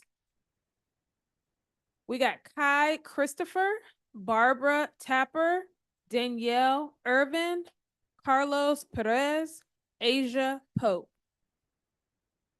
I'm gonna call that list again for the folks in the hallway. Come on up right here. Kai Christopher, Barbara Tapper, Danielle Irvin, Carlos Perez, and Asia Pope.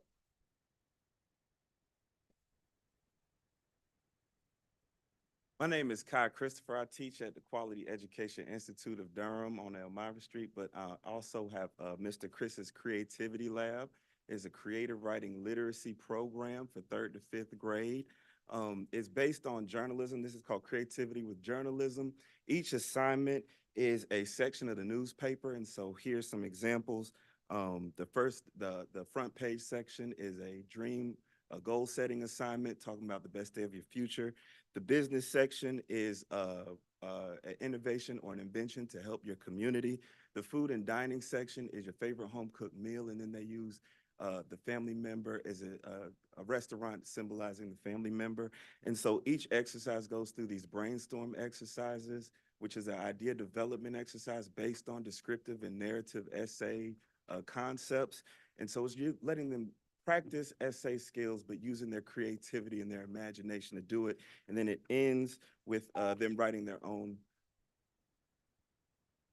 All right. Thank you, Mr. Christopher. Thank you.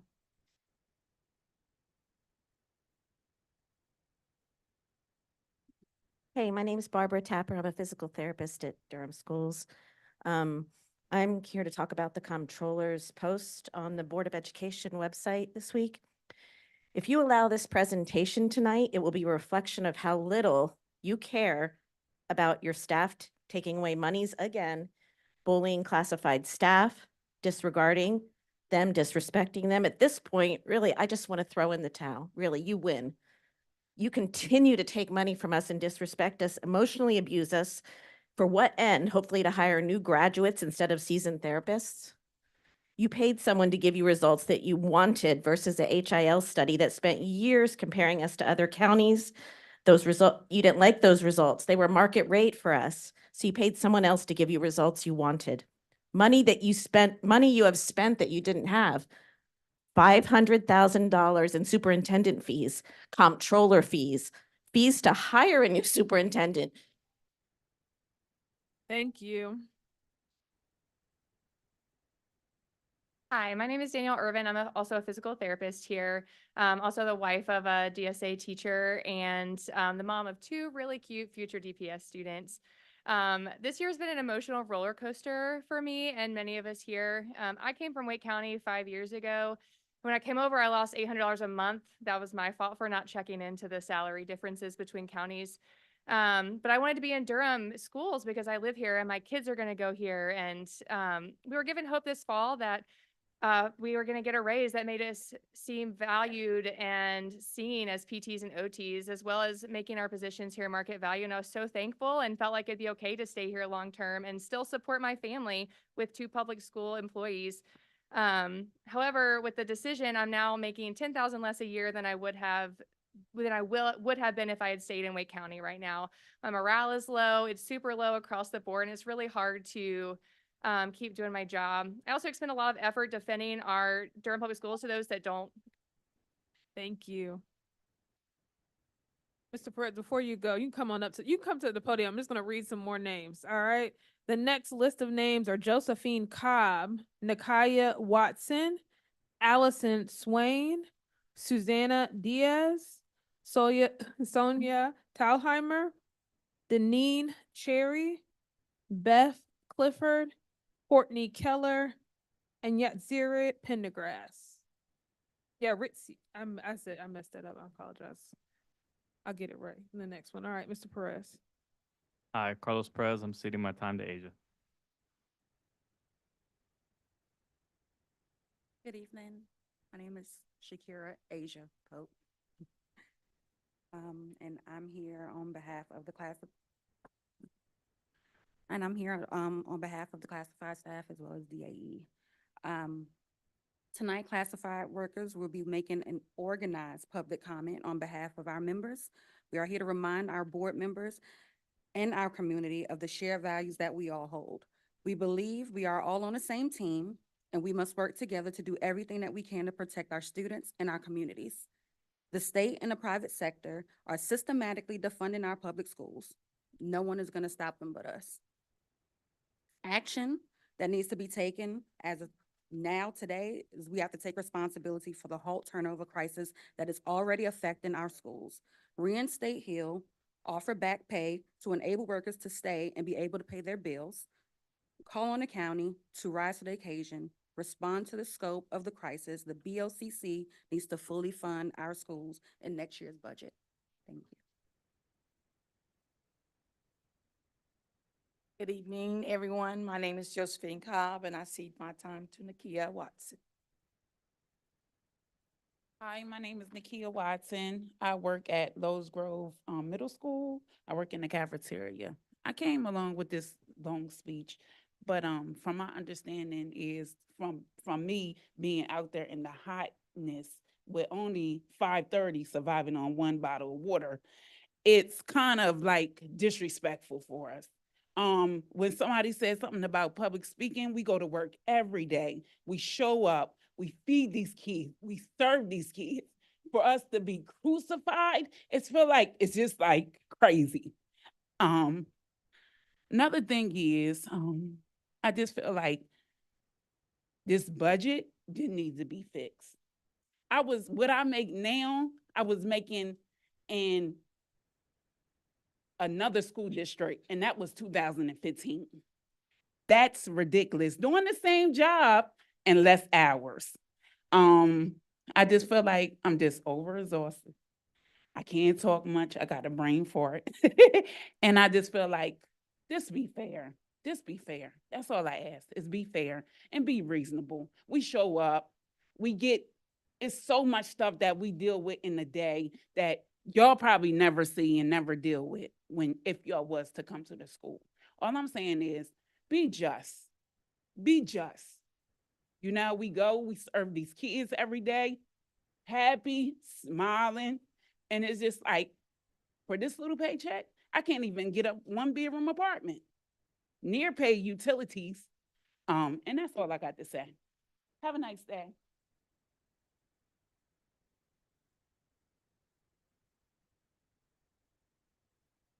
I'm Allison Swaim, and I cede my time to Susana Diaz. Hello. My name is Susana Diaz, and I am an interpreter, parent liaison at the MRC. I'm here with DAE tonight to remind us of two shared values, high expectations and equity. These values require consistency in what we say and do. Before approving the HIL study, board member Natalie Byers said, I just want to celebrate that, yes, we are the second largest employer in Durham. And yes, our folks, this is 2,200 employees. They have been incredibly patient. They have been waiting 2 years for this. And these are some of the folks that are working the second and third and the fourth jobs. And so let's extend all of our gratitude to them for their patience and their advocacy, because their bills didn't wait while we were working on this. And I'm here to advocate for all the positions and all those people who were affected by this mistake. And we believe that living out our shared values looks like not letting classified workers wait any longer to receive the pay and respect we deserve. And by the way, Daniela Flores, who just spoke before, she is my daughter, and she went to Riverside when in 2004, and I was working as a teacher assistant at Holt Elementary. So back then, I couldn't afford to pay for her lunch, but, and thank you for considering and bringing this to the table. Thanks. Mhm.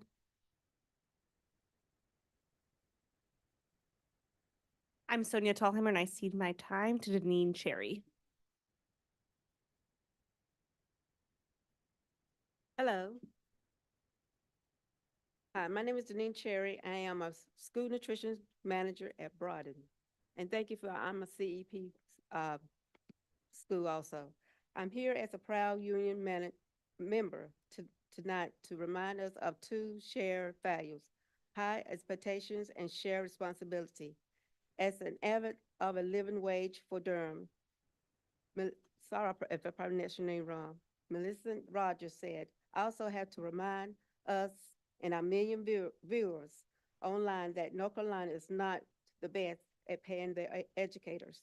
So being then compared to other parts of the state and saying that we are off the charts, we can and should want to do better. And I think this is what the vision is in our Durham community. As a cafeteria manager, I get up early in the morning and work hard to make sure the kids have good food and everything runs smooth and on time, and that every kid eat. It's no small task to do this every single day, even when we're down staff members and we have to do several jobs to get the job done, even when the equipment is broken and it takes more time to do tasks. I think we should get paid for what we are worth, and what we are worth a whole lot. We believe that living out our shared values look like using our collective power and decision-making to go above and beyond our people. We should use our local funding to go above the state maximum as we have before, and our neighbor district currently do. This is Durham. We should be setting in the standards.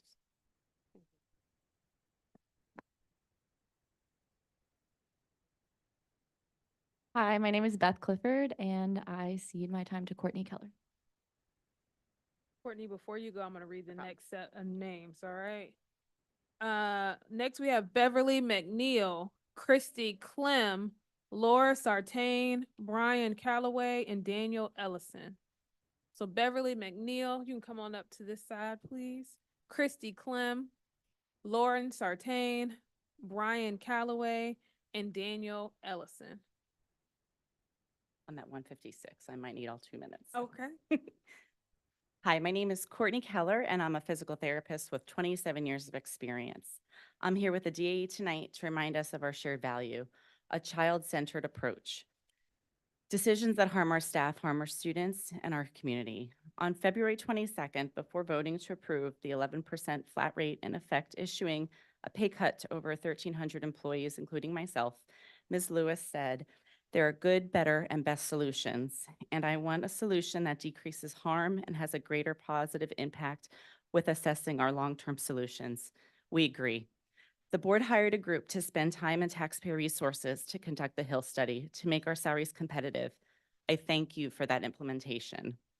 Then there were issues funding the Hill study with the current budget. I blame many in the room for those financial errors. In January, some of us received letters removing salary increases in years of service. A comptroller was hired and is making his recommendation for classified salary. With all due respect, Mr. Comptroller, there are a lot of numbers to crunch. Remember, I'm a physical therapist. I'm a daughter of a retired Carteret County superintendent, and I'm not an accountant. But my math skills can prove that your recommendations for the most experienced PTs here at DPS will make about $1,700 less per month than the Hill study. We'll make less than $300 than Wake County PTs. And believe it or not, we will make $200 less than last school year before the Hill for the 11% flat increase rate. As Ms. Lewis said, she was looking for a good, better, and best solution. These solutions may be bad, worse, and the worst. We from the DAE, custodians, IAs, interpreters, PT, OTs, believe that living out our shared values look like holding the county accountable for unequal wage funding. Please give public schools the money we deserve.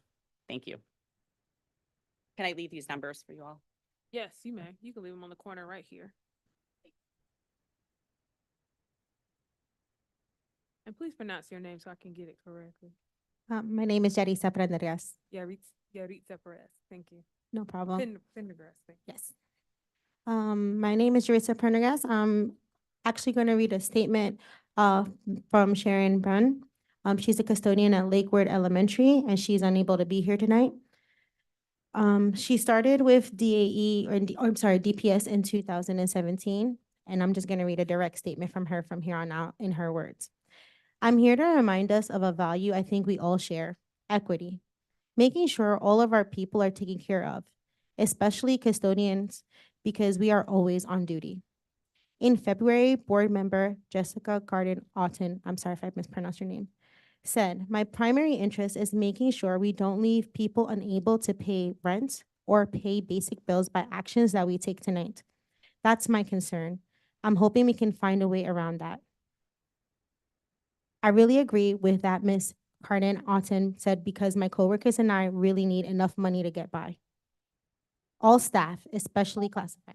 Thank you. Thank you. Hi, my name is Beverly McNeil, and I am a former Durham Public School student, the daughter of a Durham Public School teacher, and was a Durham Public School teacher myself. I'm coming to you to fully support the idea of free lunches for all students. When I came here, I had been teaching in Allentown, Pennsylvania, which was undergoing a massive economic depression due to the absence of two of the biggest employers in town. I had children who were hungry all day, every day. During a short period later, the school district decided to make free lunches available to all children. Within 3 weeks, I couldn't recognize my kids. They were so different. They stopped fighting. They were interested in learning. This is really, really important. Thank you. Thank you, Ms. McNeil. Hello, I'm Christy Clem, physical therapist, back again. Maybe more disheartened this time than before after seeing the proposal. Quickly looked at 5 different job categories, and 2 of those 5, the maximum amount recommended by the comptroller are less than the 22-23 salary schedules. And, you know, we had, what, 4% roughly from the state last year, another 3%, and what's recommended as a max for next year. And 2 of the 5 I looked at is less than last year's max.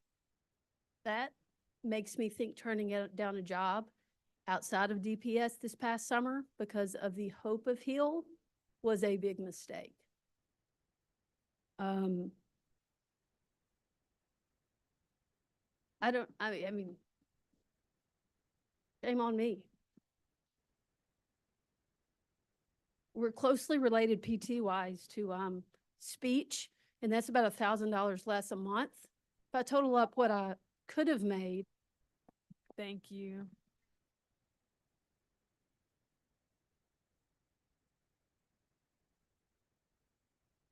Hi, my name is Lauren Sartain. I'm a DPS parent, a PTA president. I'm also a public sector employee, so I understand budget constraints. DPS schools do great things. They do great things because your employees give their blood, sweat, and tears to do their jobs, some days literally, and they're telling you they're leaving. Parents are accepting charter and private offers right now. I get emails from parents in my school community every day at this point. Honestly, it's hard to blame them. They're stuck on wait lists. They have uncertainty around access to aftercare when school gets out at 2:15. Families and employees are curious. We are Wake curious. We are Guilford curious. We are Orange curious. There goes student enrollment. There goes the budget. And that means more position cuts. School districts have a few necessary functions. 1, maintain your schools. 2, staff your schools and pay your staff. 3, enroll the students in those schools. Those things aren't working. We're not asking for bells and whistles. We want roofs that don't leak. We want IAs. We want fair pay. We want transparency. Thank you. Thank you.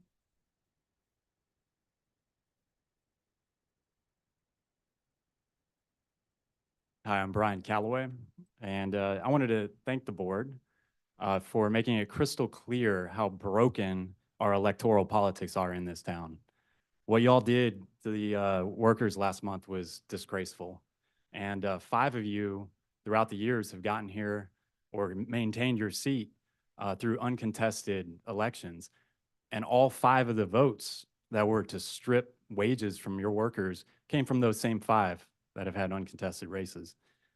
One of the only things, or one of the biggest things to a public sector worker is stability. And the last few months, you all have ripped that away from people. And the worst part is you didn't even flip couch cushions and try to find anything. I mean, you have a $620 million annual budget. $2.3 million would have fixed this for your salaried workers. That's like a $50,000 a year person being asked to find $185, and he's got $500 in the bank. Thank you. Daniel Ellison.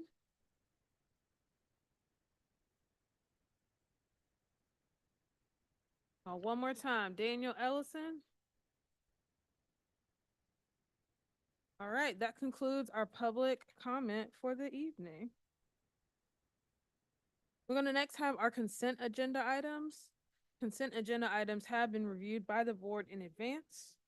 We've got several items on the list for today. Move approval of the consent agenda. Second. It's been moved by Ms. Valladares, seconded by Ms. Rogers. Is there any other discussion? All those in favor say aye. Aye. All those opposed, please use the same sign. It passes 6-0. The next item on our agenda is going to go to operational services. We're going to start with the 2023 Annual Comprehensive Financial Report.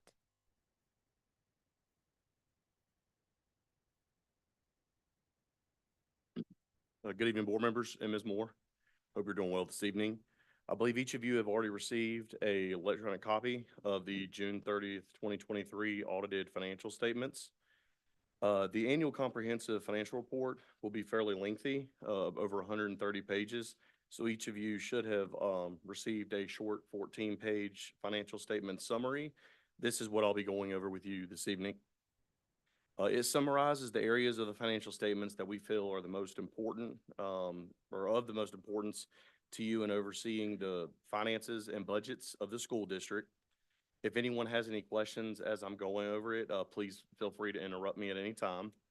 But our audit basically covers two main areas. We perform an audit of the actual finances of the school system, which includes the amount you see in the report, and an audit of the school system's compliance with state and federal laws and regulations, which primarily relates to state and federal grant funds received by the board. Within the detailed financial statements, there are 4 letters we issued pertaining to these audit areas. These 4 letters are summarized on page 1 of the handout you received. And on pages 1 through 3 of the detailed audit report is the financial statement audit opinion letter, which is a clean, unmodified opinion. That's exactly what you want to receive. This means that we feel the numbers and disclosures presented in the report are reliable and that the financial statements are free from any material misstatements. Now there's an internal control and compliance letter. We do not issue an opinion on internal controls, but we do report on material weaknesses or significant deficiencies that are detected. And during our audit, we noted 1 significant deficiency and 1 material weakness, which we'll discuss a little bit later. And the reports on major federal and state programs, those are both clean, unmodified opinions as well. There are a lot of various compliance steps we're required to test. We were required to perform more extensive compliance testing, again, this past year due to the increased federal COVID funding that the board received. We select a significant amount of payroll and general expenditures for testing, as well as a lot of grant-specific requirements. So to have no findings that require the repayment of grant funds reflects very highly on the quality of work by the finance department staff, as well as the department heads and the staff in other areas that we audited. Next, we'll look at some of the financial information, which starts on page 2 of the handout. Page 2 is the local current expense fund, and this schedule shows a 3-year summary of local current expense fund assets, liabilities, and fund balance, as well as a 3-year summary of revenues, expenditures, and changes in fund balance. All amounts come from the district's audited financial statements for the current and prior 2 periods. The ending cash balances in the local current expense fund were $23.1 million, which comprised the majority of the fund's total assets of $23.7 million at June 30th. Liabilities totaled $6.3 million. So assets minus liabilities will give us the district's ending fund balance, which was $17,388,700, which was a decrease of about $1.2 million over the prior year. And if you look at the bottom of the page in that first column of the report, you'll see that $1.2 million decrease. Now the total fund balance is made up of several categories. Which are the non-spendable, which it makes up your inventories and prepaid expenses. That was $236,000. Restricted which are your receivables of 337,000. And then there's assigned of 9.4 million. And in that number is fund balance appropriated of 6.3 million and amounts assigned for potential workers' comp claims of 3.1 million and an unassigned amount of 7.4 million. Now, the fund balance appropriated of 6.3 million includes 1.5 million that was originally allocated to help balance the 23-24 budget resolution.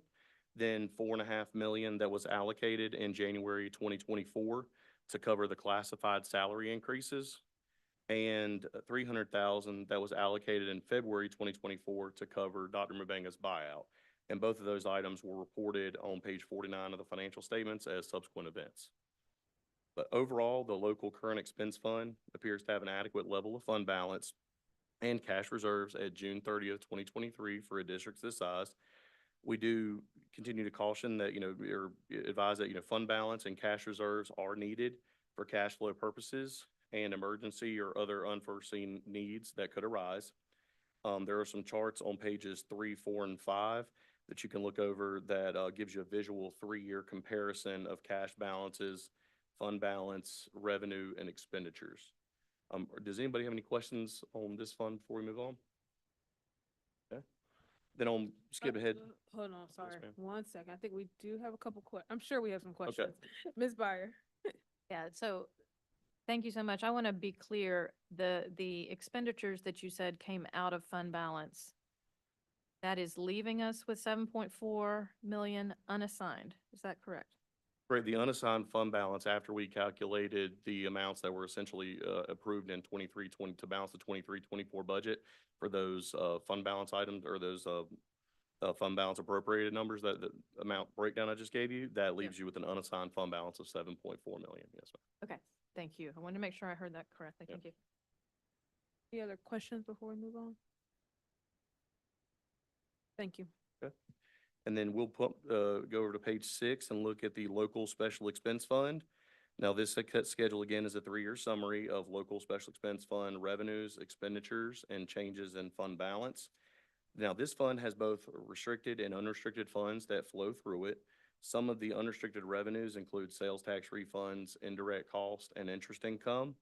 And the fund reported a decrease in fund balance of $2 million to end the year with about $693,000 of fund balance.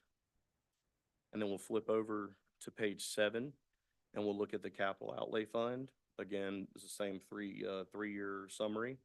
This fund reported revenues of $97.6 million, expenditures of $97.3 million, and other financing sources of $437,000. So for the year, fund balance increased $718,000 to end the year at $9.7 million. Okay. And then we'll flip over, there's no questions, we'll flip over to page 8 and look at the school food service fund. And the program reported a net loss for the year of $2.9 million compared to a profit of $3.4 million in the prior year. As you'll see at the top of the schedule, cash balances decreased approximately $2.7 million compared to the prior year, which is roughly the loss in the program. Now, the decline in profitability over the prior year was primarily due to a decrease in revenue from USDA reimbursements as a result of the USDA discontinuing free meals to all students, as well as the higher emergency reimbursement rates that they had given. Those had dropped during 2023 as well. And there was also an increase in food cost and salaries and benefits.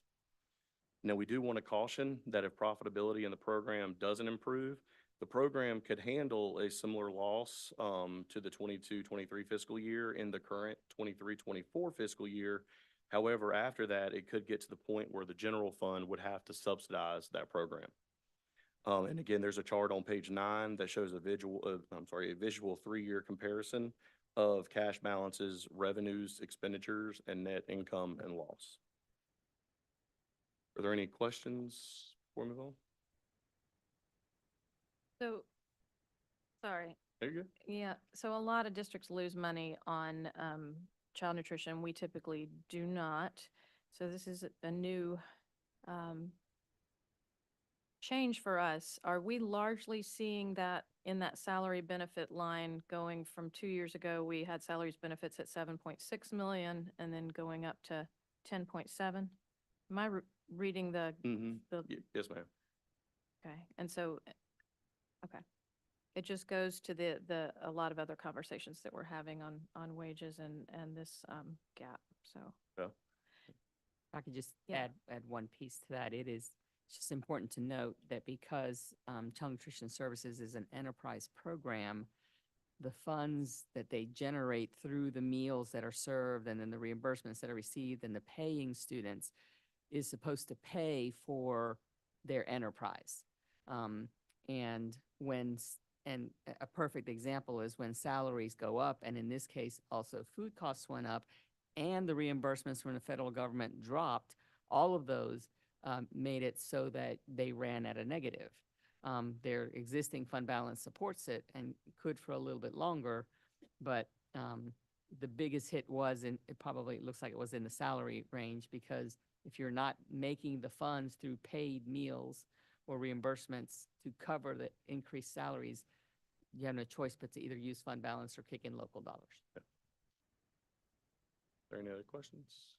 Just back on the other one, because fund balance is always a topic, and was a topic recently with our discussions with the county. Can you remind us the percentage that you, as auditors, recommend for us to hold in fund balance as best practice? Well, that is a very loaded question, because there's no real industry standards. Every district is different, how they get funded, the level of funding from the county, all of that differs. So there used to be guidance as far as municipalities, at 8%, but that, again, there's a lot of factors that go into that differ.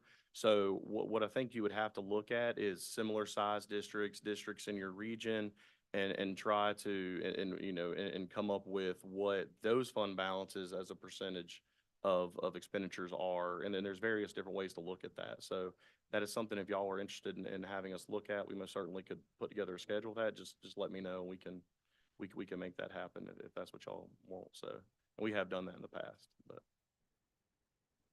I'd be interested in seeing that. I'm looking, see some head nods to see that. It would be helpful. Yeah, and the 8% of which total are you? Well, looking 8%, at? well, Of the- like I said, it would be like, essentially the easiest way to look at that is like local expenditures. But again, I don't say that as an industry best practice or anything, 'cause again, it just differs from district to district. I just know that the LGC has never given guidance on it.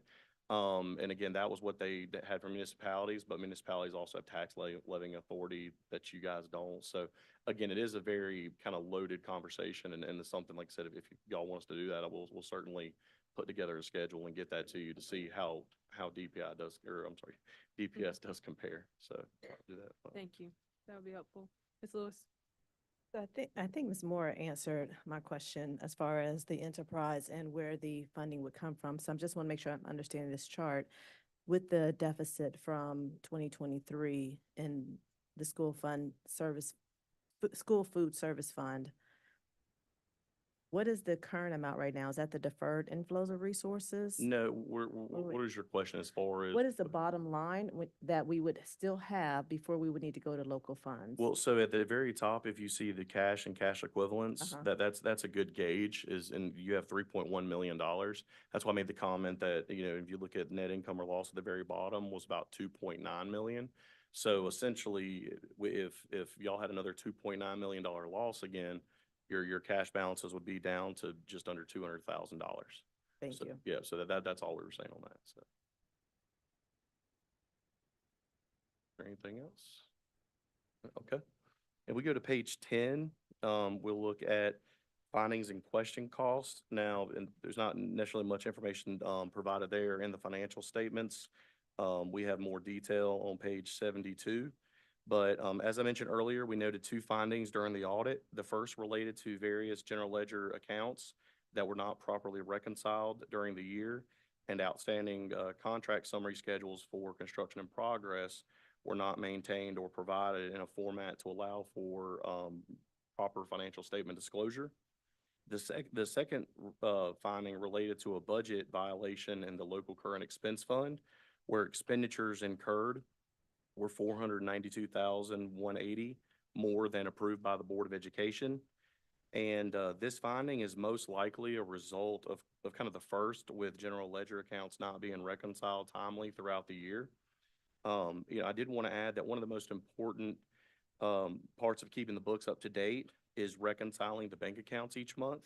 And we did not notice any issues with the bank accounts being reconciled in a timely manner. And the finance department appeared to be doing a great job ensuring that those were completed and done so properly. So that is kind of bright spot, but again, that second finding kind of relates to the first. But we will follow up with these findings as part of our June 30th, 2024 audit.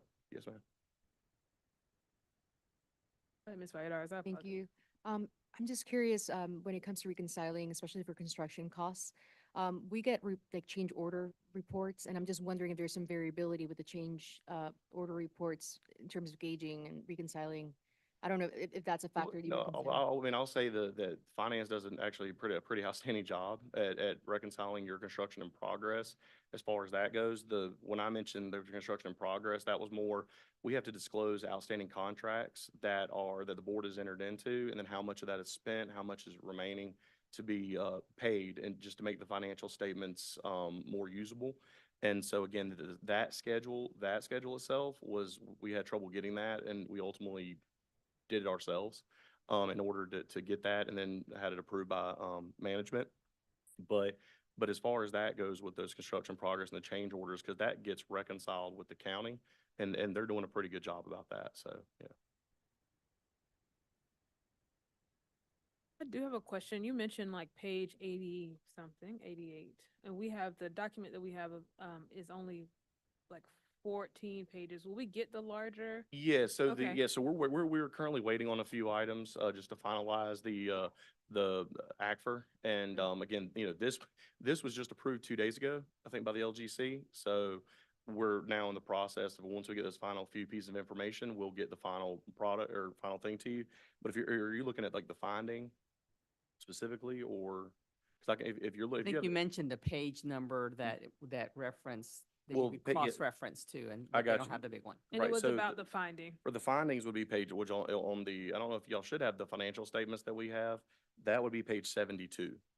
Yeah, we don't have that. Oh, page. y'all didn't get that full, y'all didn't get the full financial statements? Okay, No, I'm we sorry have that up to page sent that. 14. Okay, Just a summary page is what I we got you. Okay, okay. It'd be great if we could get that additional. page. Yeah, yeah. Here, you have that, right? Oh,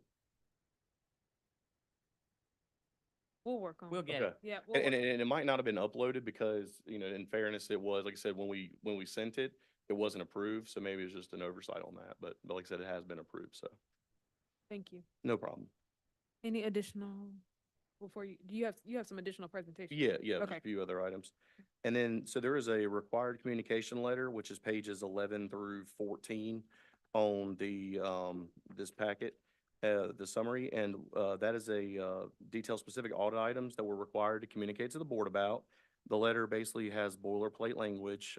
It discusses that there were no difficulties or disagreements encountered in dealing with management during the audit. However, it does highlight some material misstatements that were detected by our audit and that were corrected by management. That's Exhibit A on page 14, summarizes those adjustments that were needed. Are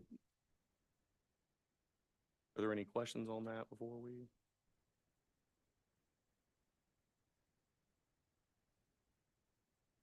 And then we also perform detailed testing of receipts and disbursements for the individual schools, noting no significant issues. So it appears that the school bookkeepers are doing a good job. We typically note minor areas where improvements can be made during our school audits and in testing and other operational areas.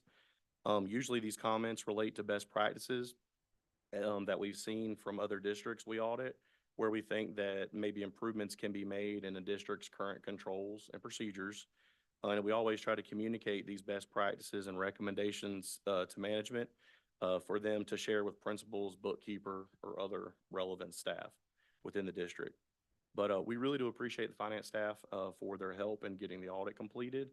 Does anybody have any questions for me before we wrap up? Yes, ma'am. Vaidars. Just within the context of budgets, there's been that question about vehicles. the fleet, the acceptable or best practices in terms of like models that are permissible. Is there anything that you saw in terms of like, some of these corrections and some of these changes, anything related to how we're approaching, I guess, best practices with vehicles and fleet? I mean, we didn't have anything related to that.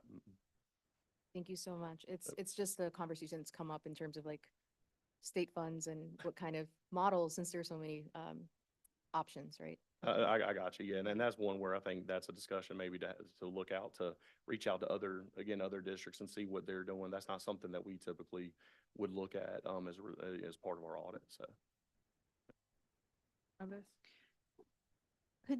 Thank you for this report. For page 14, the Yes. corrected misstatements. Yes, ma'am. Could you just walk me through that a little bit? Not everything, but these are the correct Yeah. amounts, or So like, tell me more about this page? these are basically journal entries, so we have to, do a debit and a credit to the accounts, the corresponding accounts are there. And, again, these were accounts that needed to be adjusted that were materially off. Whenever we got the trial balance and looked at the general ledger. And so we had to give these, to management to review, make sure that they agreed with them, and then they ultimately posted those entries. So all these entries have been run through, they're included in the report. That's why we can say again that, the report itself does not have any material misstatements in it. These were just items we wanted to bring to attention that were material, that we had to make these adjustments that needed to be made. Okay, so these are, I was going to say, if I could summarize Yeah. that in a little bit different language. These were places where the budget codes that were used needed to be rectified and the dollars put in the right line items. Yeah, some of them, like if you look at that first one, for example, those were purchases of equipment that were in expenses that needed to get moved to fixed assets, just for example, yeah. Right. So that everything in the debit side adds up to what's on the credit side. It shows that it was put in the right place. so the error was not the amounts, but the How it was the reported, description. where it the- was Maybe reported. classification, yeah, I mean, like I said, some of these are, and if y'all have any specific questions, feel free, we can most certainly explain them, but correct, it's more about classification and where items were put. Using the right code. Yeah, yeah, exactly. And is there, just to make sure that doesn't happen again, is there some correct, That's a part of the process that we undertake, and what he's saying in terms of the collaboration with finance is they are recognizing that so that they can not do it again. okay, okay. Thank you. But are there any other questions? But we really do appreciate you all allowing our firm to work. I'm sorry. Yes, Ms. Rogers. Go ahead. Thank you, Madam Chair. Thank you for this report. Can you speak a little bit more to that contract that you found that hadn't been approved? What? The 480 in the construction. Oh, planning well, stuff. no, the 492, that was just, that if you, so y'all don't have it, I do apologize. Let me.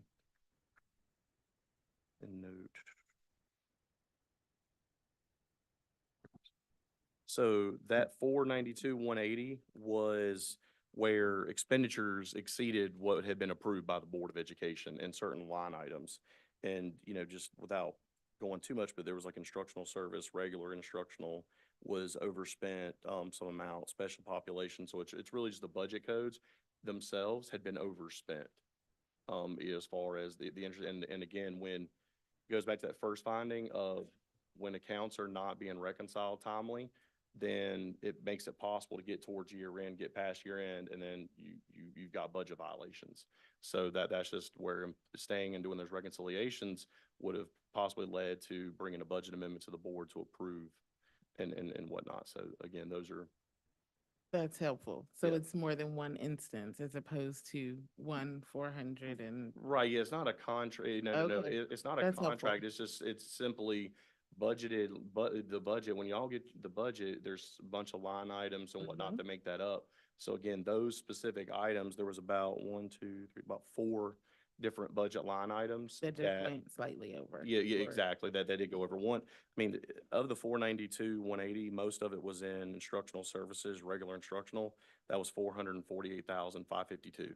The rest of it were smaller, less than $30,000 items. And that's, if you want to make a note, it's on page of the financial statements. When y'all get that, it'll be on page 34, details that out.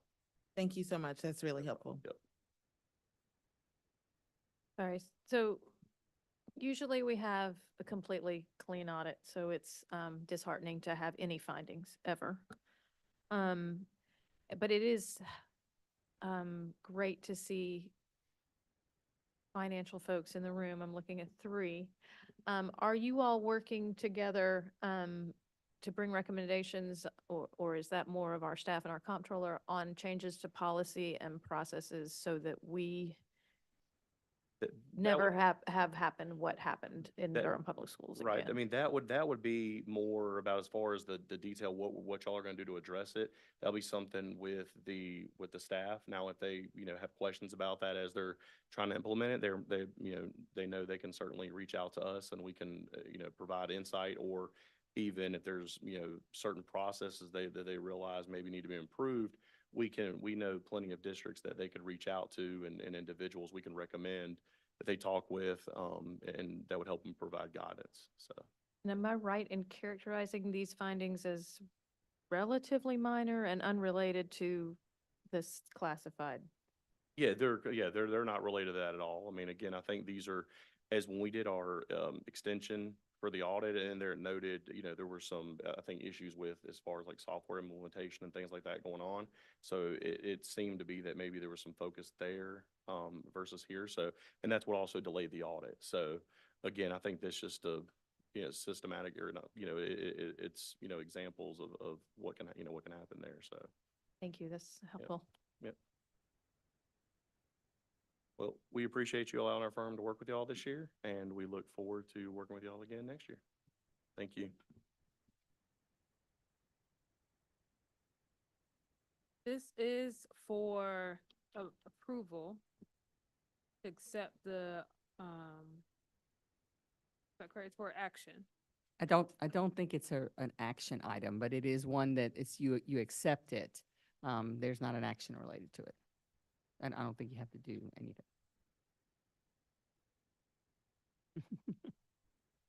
Tracy's has that for approval up here, so I just want to make sure that we're following along. All right, so we'll move to our next agenda item.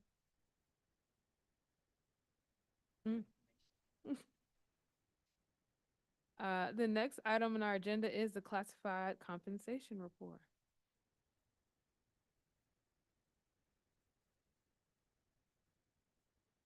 Mr. Crutchfield, you're welcome to use the podium. There's also a seat right here if you want to, beside Mr. King, if you want to sit, you can also do your presentation from there. Fine. All right. If I get too tired, I'll, I'll move over there. So, last month, we talked a good bit about where we might try to head. And so, I've now had a month to dig more deeply into your classified salary issues. So first slide, please. So one of the biggest issues facing every school district right now are new state salary ranges that become mandatory July 1, 2024. A lot of school districts are grappling with that because, well, a lot of them are grappling with it worse than you are, because a lot of them are not paying as well as you are right now. It does become illegal to pay less than the new state range minimums for as of July 1, 2024. It becomes illegal using state or federal funds to pay more than the new state range maximums. It is legal to pay above the state range maximums using local funds, but it's not something that I personally would recommend because it adds a layer of complexity to your payroll management, and it risks errors that could result in law violation audit findings. So you just had a report on audit findings, and and I'm going to diverge from this just a second. I was an auditor for 4 years, and then I received audits for 38 years at Winston-Salem Forsyth County Schools. There is nothing more complicated than the financial management of a school district in North Carolina. It is almost impossible, in my opinion, to have an audit report that has no findings. It really is. If you have an audit report that has no findings, I would begin to question the competency of the audit. So, again, you don't want to see major findings, and that the law violation of budget overages is easily fixed. It is something that I do plan to help with in the next few months. And so the things that were in your audit are things that I definitely would like to spend some time with your current finance staff on. So next slide. So what my process was the last month, I did an in-depth study of the 2022-23 DPS classified pay schedules. I did an in-depth study of how to utilize the good market rate work of the previous salary study. And I did an in-depth study of merging both of those into the new state salary schedules. I have had some experience in 2 or 3 other districts in the past 6 months of helping them convert from their old pay schedules to the new state schedules. So it is something that I was not unfamiliar with. Next slide, please. There were some really good things about your previous salary schedules and a couple of things that concerned me. They suffered from 2 major issues, primarily both caused by the state's $15 per hour minimum mandate, but partly caused by historical decisions by DPS. Those 2 problems were significant classification compression and significant variation in step increments. And both of those create significant challenges in any attempt to reclassify pay into appropriate market rate schedules. And I will also point out that it's the state's $15 per hour minimum plus DPS's decision to pay above the state's $15 per hour minimum that caused your child nutrition program issue. And it is a serious issue. And it is something that will not be corrected unless some other actions are taken. Now, the CEP, I'm very familiar with that also, and there's been a lot of discussion of that today. The CEP can help you significantly, but it depends totally on participation. If participation does not increase, it will not help you. Your participation increases, it will help your overall financial situation of your child nutrition program. Next slide, please. On the first page of your handout, I've talked about significant classification compression. I've shown the percentage increases in range minimums between each of the 2022-23 classified pay grades, which historically were roughly based on the previous state-mandated pay grades. And prior to the state-mandated $15 per hour minimum, the standard percentage differential between the state pay grade minimums were between 2.5% and 4.5%. The state $15 per hour minimum compressed a lot of those previous pay ranges into a single minimum pay. And I'm going to mention that in just a minute also. But as you can see on the handout, the percentage differentials for minimums in grades 50 through 64 range from 0.61% to 1.53%. And you can compare that to the 2.5% to 4.5% and see what significant compression has occurred. Next slide, please. So some examples of the grade minimum differentials, excuse me. From grade 56 to 57 was 0.65%. From 59 to 60 was 0.64%. From 62 to 63 was 1.21%. From 65 to 66 was 2.91%. And then when you get into your upper pay grades, they were then based on the previous state pay ranges and had approximately 4.5% differentials between pay grades. Next slide, please. So after the state mandated $15 per hour minimum, the state approved pay grades for grades 50 through 62 all had the $2,600 minimum pay. And that's what a lot of school districts are using this year, is that $2,600 a month minimum pay for all the positions in those pay grades 50 through 62. But Durham Public Schools did two very commendable things. You increased the pay grade minimums for the lower pay grades above the state minimum, and you tried to provide at least some differential between the lower pay grade minimums. Both of those are very commendable. These actions, though, took significant local money, since the state allotments that funded the classified employees were based on the $2,600 per month minimums. But your actions helped put employees in the lower pay grades at close to market pay rates, even in a county like Durham, where your cost of living is higher than the average cost of living across the state. So some examples of the state and the Durham Public School minimums per grade. The grade 50, the state's 2,600, as I mentioned. Durham's is 2,773. Grade 54, state 2,600, Durham 2,846.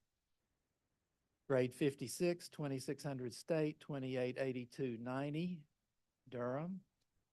Grade 59, 2,600, DPS 2,938. And grade 62, state 2,600, Durham 3,012.90. If you look at those comparisons, your grade 62 employees are earning at least $400 a month more than the state minimum. So that is huge, and that's where I can't come up with the conclusion that you've put a lot of local money into your compensation. Unfortunately, there was one problem with all that. You did not similarly increase the minimums of the middle and upper pay grades. Probably was going to be too costly to do so. That action, or actually inaction, plus a number of years of no legislative pay increases for classified employees, left your employees in the middle and upper pay grades below market pay rates, significantly more below than the lower pay grades. And that made me come to another conclusion. Most likely one of the reasons that DPS has granted year-for-year service credit for previous relevant experience is because otherwise it would have been difficult to employ candidates for these middle and upper pay grade positions. The fact that you're giving year-for-year service credit moves them up enough on the pay scales that you can recruit in those upper pay grades. Next slide, please. And then the second issue, significant variation in step increments. On the second page of the handout, I've calculated the percentage increments for various steps in all the 22-23 DPS classified pay grades. In every pay grade, steps 0 through 3 are equal to each other, which means that for at least 3 years, no step increments were granted for any classified employees in Durham Public Schools. If you did grant step increments for all the other years, you were doing something that most other school districts did not do. So you were again spending local money that a lot of other school districts did not spend to give those step increments. In the lowest pay grade, though, grade 50, none of the step increments exceeded 0.26%. And all the way up through grade 63, the step increments show the compression caused primarily by the state's $15 per hour minimum mandate and funding. Again, in a lot of school districts in North Carolina, there are 20 or more steps in grade 50 that are at $2,600 per month. You at least put some differences between your steps that the state would not necessarily have funded. So some examples of the Durham Public School step increments. Again, from step 1 to step 2, they were always the same in each pay grade, so there were no differentials in any of your pay grades between step 1 and step 2. Steps 7 to 8, you'll look down the list for each of those pay grades, and you'll see it ranges from a low of 0.26% to a high of 1.52%. And then in steps 25, 26, again, it ranges from a low of 0.25% to a high of 1.52%. So every North Carolina school district has experienced that compression of step increments as lower paid employees were receiving 10+% legislative increases, which was 3 or 4 times higher than the higher paid employees. And most districts could not afford to match those increase rates for the higher paid employees, including Durham Public Schools. You could not afford to match those. In many districts, like I said, as many as the first 20 steps in the lower pay grades are the state minimums. And DPS at least provided minimal step differentials after step 3. Next slide, please. Beginning at grade 64, it appears that at some point, DPS was trying to have uniform 1.5% step increments, which makes sense. That would have been good practice before the state mandated the $15 per hour minimums. In the higher step ranges of pay grades below 64, step increments were exceeding 1% and creeping up toward the 1.5%. But even at grade 64 and above, there were some minor variations above and below the 1.5% step increments, enough to make several dollars per month difference above or below 1.5% increments. In other words, when I was doing this analysis, your step increments are all over the board. There is no consistency whatsoever. And that's not unusual in North Carolina school districts because the state keeps doing things that mess up your ability to manage a stepped schedule. Next slide, please. Carrie, can I ask a question real Sure. quick? Sure. I'm gonna say that in what I think it means. Okay. 2,600, if you do the math, is $15 an hour. Right. Right. So all across the state of North Carolina, as the $15 an hour was made the minimum, Right. every district went to all of their scales to see who was below 15, made them all 15, didn't deal with everybody else. Correct. And go higher, but it meant that whether you were on whatever employee you were, whatever band you were in, the amount between one year and the next year now was not divided by anything. In many And cases. so it stayed $15 an hour for the first yeah. 20 years of your career. Right. But when it did that for multiple categories, whether you were a cafeteria worker or custodian or any other classified employee, if you were also at 2,600, then the difference between you and the others became much less also or non-existent. Right. And then whatever the increment was before basically disappeared. Right. So, Correct. Okay. And Durham Public Schools did something to try to Yeah. correct that. We- Just right. not a lot. Right. Not enough to deal with compression all the way through, Right. But certainly in better shape than what you see many districts now where they have Correct. all kinds of bands for all kinds of years of experience at 15. Correct. Right, okay, thank you. So I drew several conclusions, including that using the Durham Public Schools 22-23 schedules, a step is not a step is not a step. Whether it's being granted upon initial hiring or being granted as an experience increment. So if you're being hired into one of those pay grades that has 0.25% steps and given experience credit of 5 years, you get a 1.25% above the minimum. If you're in one of the pay grades that had 1.5% steps and you were given 5 years of service credit, then you had 7.5% above the minimum. So there's not a lot of equity there. So another conclusion I drew is that sticking with the 22-23 schedules was never going to be equitable. So you were very wise to try to come up with something different. But moving from the 22-23 schedules to an equitable pay plan was never going to be easy or inexpensive.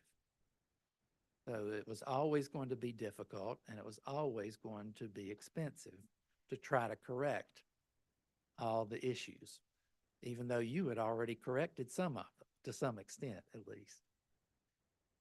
And for many years, the use of experience steps by North Carolina school districts has proven to be less than equitable given the actions of and funding or lack thereof by the General Assembly.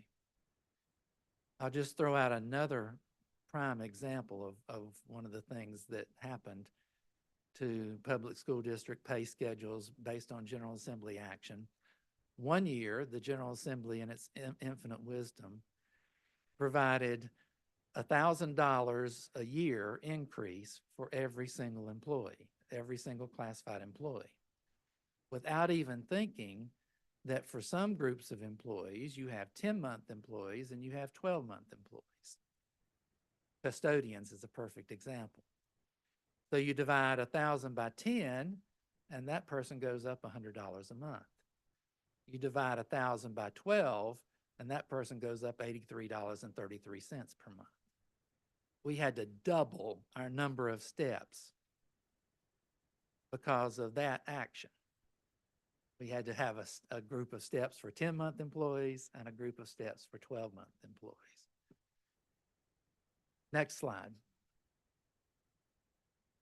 Some additional drawbacks of experience steps. The state has not included funding for classified employee experience steps in over 30 years. It's actually been almost 40 years. Most districts do not have the local funding to pay for an experience step annually on top of the legislated increase. Even if some additional local funding is available, experience steps lock the local board into a set amount of increase each year when the amount of funding available likely is variable from year to year. That's a very important point. If you want to easily implement additional pay for your classified employees, if you do it by steps, you're locked into a set amount every single year. If you do something otherwise, like use percentages, then you can change the amount of the increase to whatever you want or have available. And then the other problem is employees do see experience steps as promises of future pay increases. Next slide, please. So then, last month, you voted to do an 11% increase across the board. I'm sorry. I just need to say that out loud myself. So putting in step increases, and you know, you and I were playing with some math numbers a little while ago. Right. If your budget for salaries is 100 million and you're putting a 1% in every year that somebody gains a year of experience, going up 1% every year, if the same group of employees moves into the next year would automatically cost you in that budget an extra $1 million the next year, Correct. right? Okay. And what you're saying is, rather than putting in the steps, what the board could say that every year as part of their budget process, they want to increase the schedules by 1%. Right. Rather than putting it in steps, do it as part of the budget process every year. Correct. Okay. And some And years, some years, it could be some years more. you might some want 2%. Right. Yeah. And this doesn't have to be tied to whatever the legislature may or may not do. Correct. Okay, thank you. Yes. And, you know, let's say you do ask the county to go up 4% one year, but they only give you 2% of funding, then you're not locked into that 4% decision like you could be if you were using steps. Okay, so you granted an 11% across the board increase that I don't guess your employees have seen yet. Just today, okay.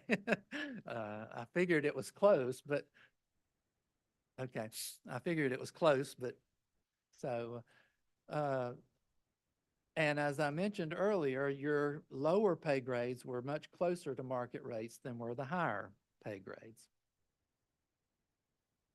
The appropriate way to implement reclassifications from a best practices standpoint is to compare the previous classification or grade minimum to the new classification or grade minimum and grant that percentage increase to each current employee in the classification.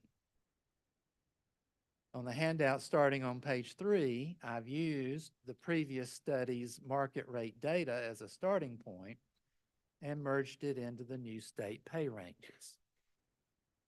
So next slide.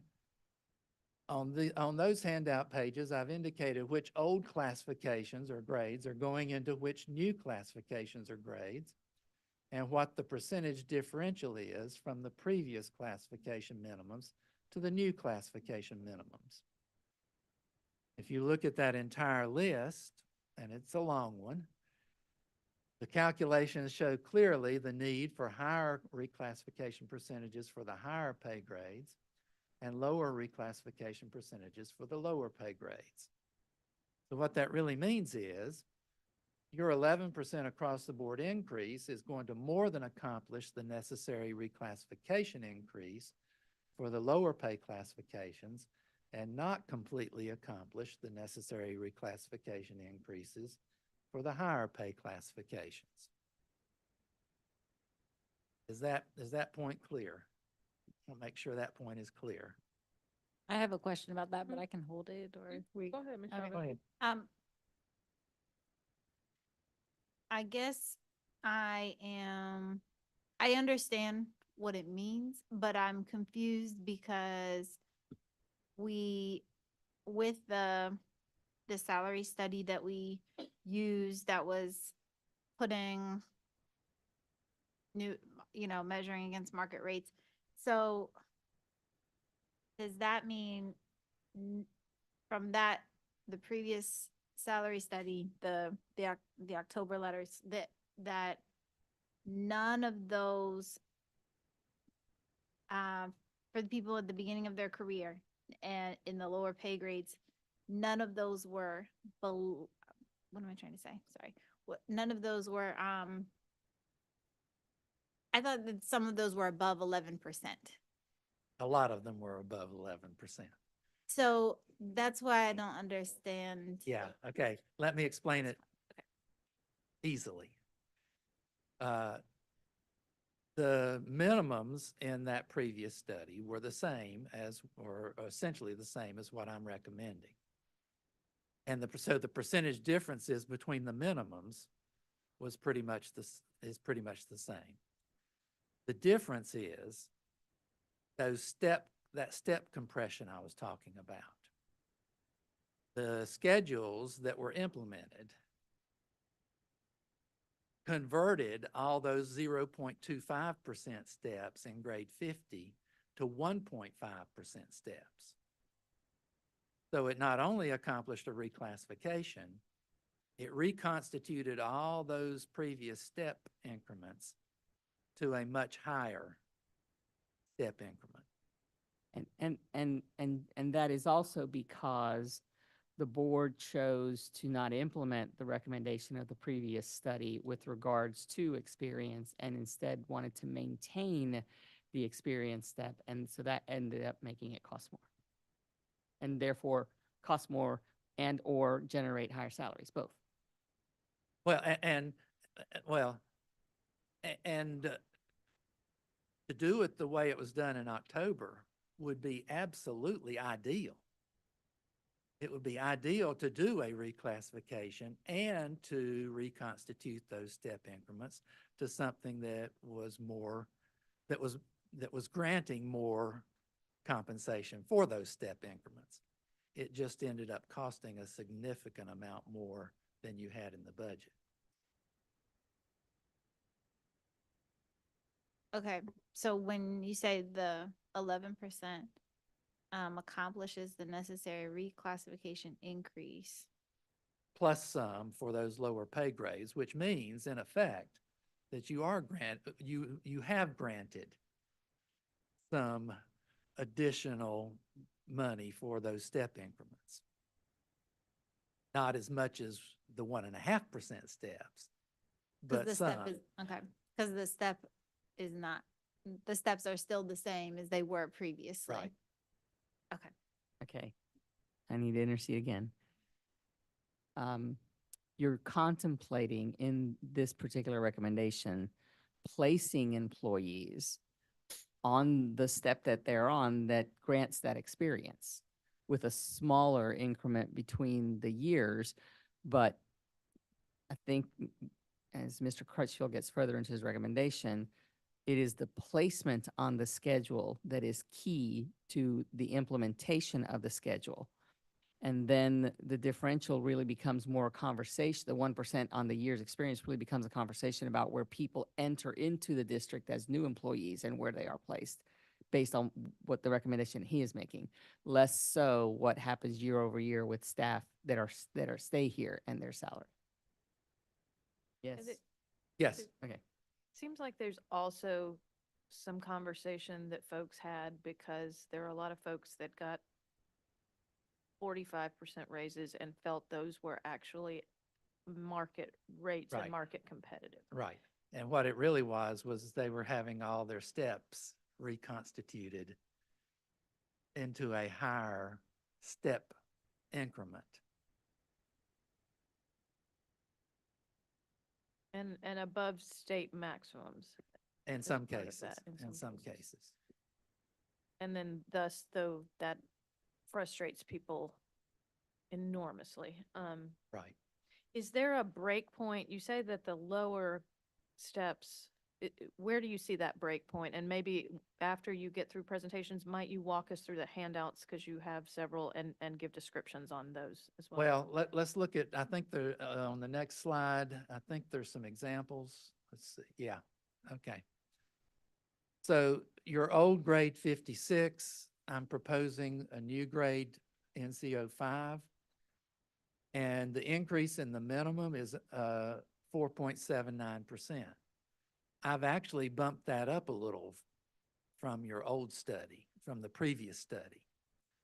The previous study had that at less than 4% differential. Sorry, when you say previous study, you mean the study done before the Hill? No, The Hill study. The Hill study. Okay. Because the 56 is where you're classifying teacher assistants. And I think competitively, you needed to be a little higher than they said for teacher assistants. Can I ask another clarifying question Sure. before you, from what we've heard so far, it looks like you're making things fit within our budget and within the requirements by the state. But as you're, not necessarily right this moment, but as you're going through, can you help us understand a little bit more about like how everything aligns with the market rates, like comparable to other neighboring districts with what you're presenting to us? Go ahead. So this is where I think the schedules are that he's starting from. He's starting from the salaries with the 11%.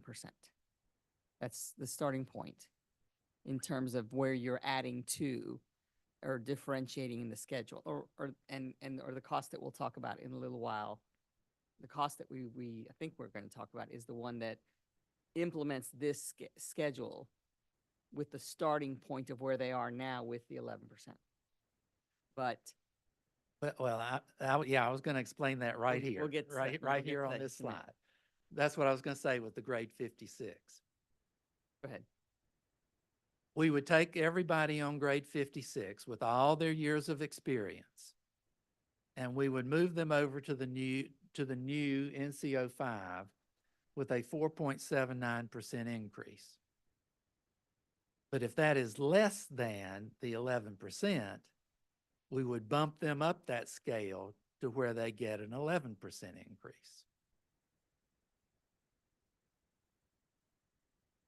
So I'm not clear. Are you all clear? No, about I don't- that? I Can was you about to say that ask, a different way, but-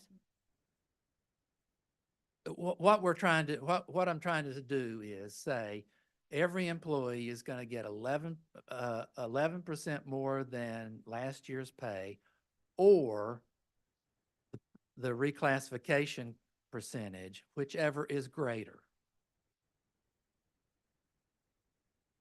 So in all those first three old grades, 56, 57, 59, the reclassification increase is less than 11%.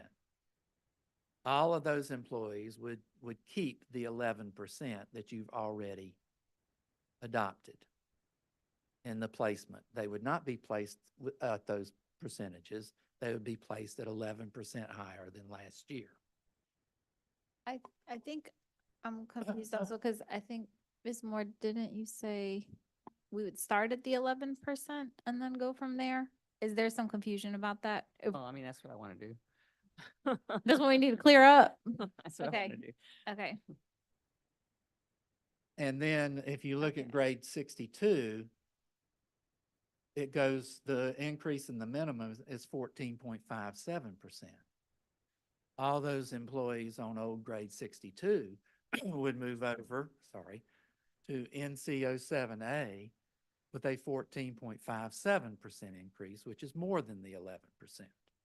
And this is not the new schedules in the sense of are these the schedules within the existing funds available plus the 11%, or does this scale contemplate additional dollars? This scale contemplates additional dollars. Okay. There's no way not to need additional dollars if you're going to pay some people more than 11% more than last year. So thank you for explaining that. So when I look at that, you said 56, 57, 59, the old grades, because 11% is, because those are less than 11%, they would get the 11%. Correct. Does that do they get that 11% on the NC05 grade, or is there another proposed grade that they would get? We would calculate the 11% on the old grade 56, 57, or 59, and then move them into the NC 05, 06 ranges at that rate of pay. At 11%. At 11% then- higher than last year. And Yes. then new people coming in. And new people coming in would start at the minimum or the minimum plus experience credit. Gotcha, thank you. Yeah. And then would another benefit of doing percent increases over time rather than steps be that no one stays in the hold harmless frozen kind of category, but that everybody moves when everybody moves together? Is that? That is correct. There's one qualification on that. If you approve, go ahead. If you approve maximums on pay grades, then once somebody hits the maximum, they would top out. And they would be hold harmless again. But let me mention one other thing. You heard from a number of therapists today.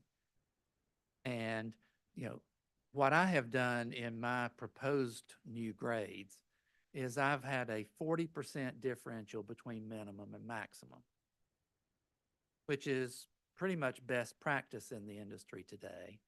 But the state pay ranges have as much as 60% between minimum and maximum. So if you have some people in certain pay grades that are really, really experienced, and you want to increase the maximum more than the 40% above the minimum, you can do so as long as it stays within the state maximum. And the therapist is one category where that would happen. You could increase the maximum above what I'm recommending without exceeding the state maximum. So those maximums were I just calculated them based on best practices. We can adjust those as long as the state maximums are not higher. Or not lower, I'm sorry. What was the percentage differential in the previous study? Pretty much, the differential in the minimums was pretty much exactly what I'm showing here. Minor adjustments, but not much. I mean, between the minimum and the maximum. Was it 40% for those? It was 28, 1.5% steps, whatever that calculates to. So that would have, so that would have been about 45% compounded. Okay. When you do that compounding. Okay, thank you. So somebody asked what the break point would be between 11% or more, below 11% and above 11%. It's about old pay grade 60. Old pay grade 60, I think, is like 10.5% or something like that. And 61 goes above 11%.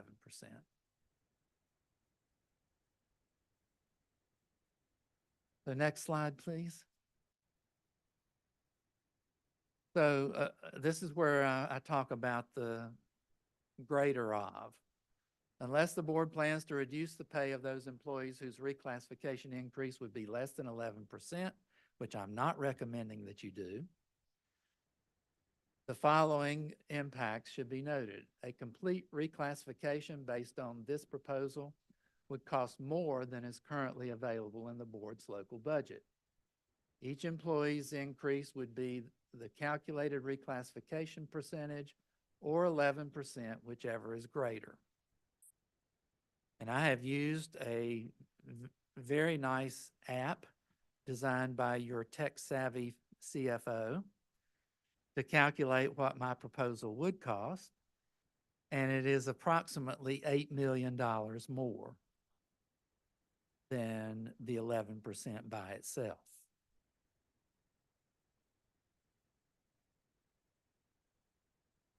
That would be the cost of the actual pay increases plus the matching retirement and Social Security cost on those increases.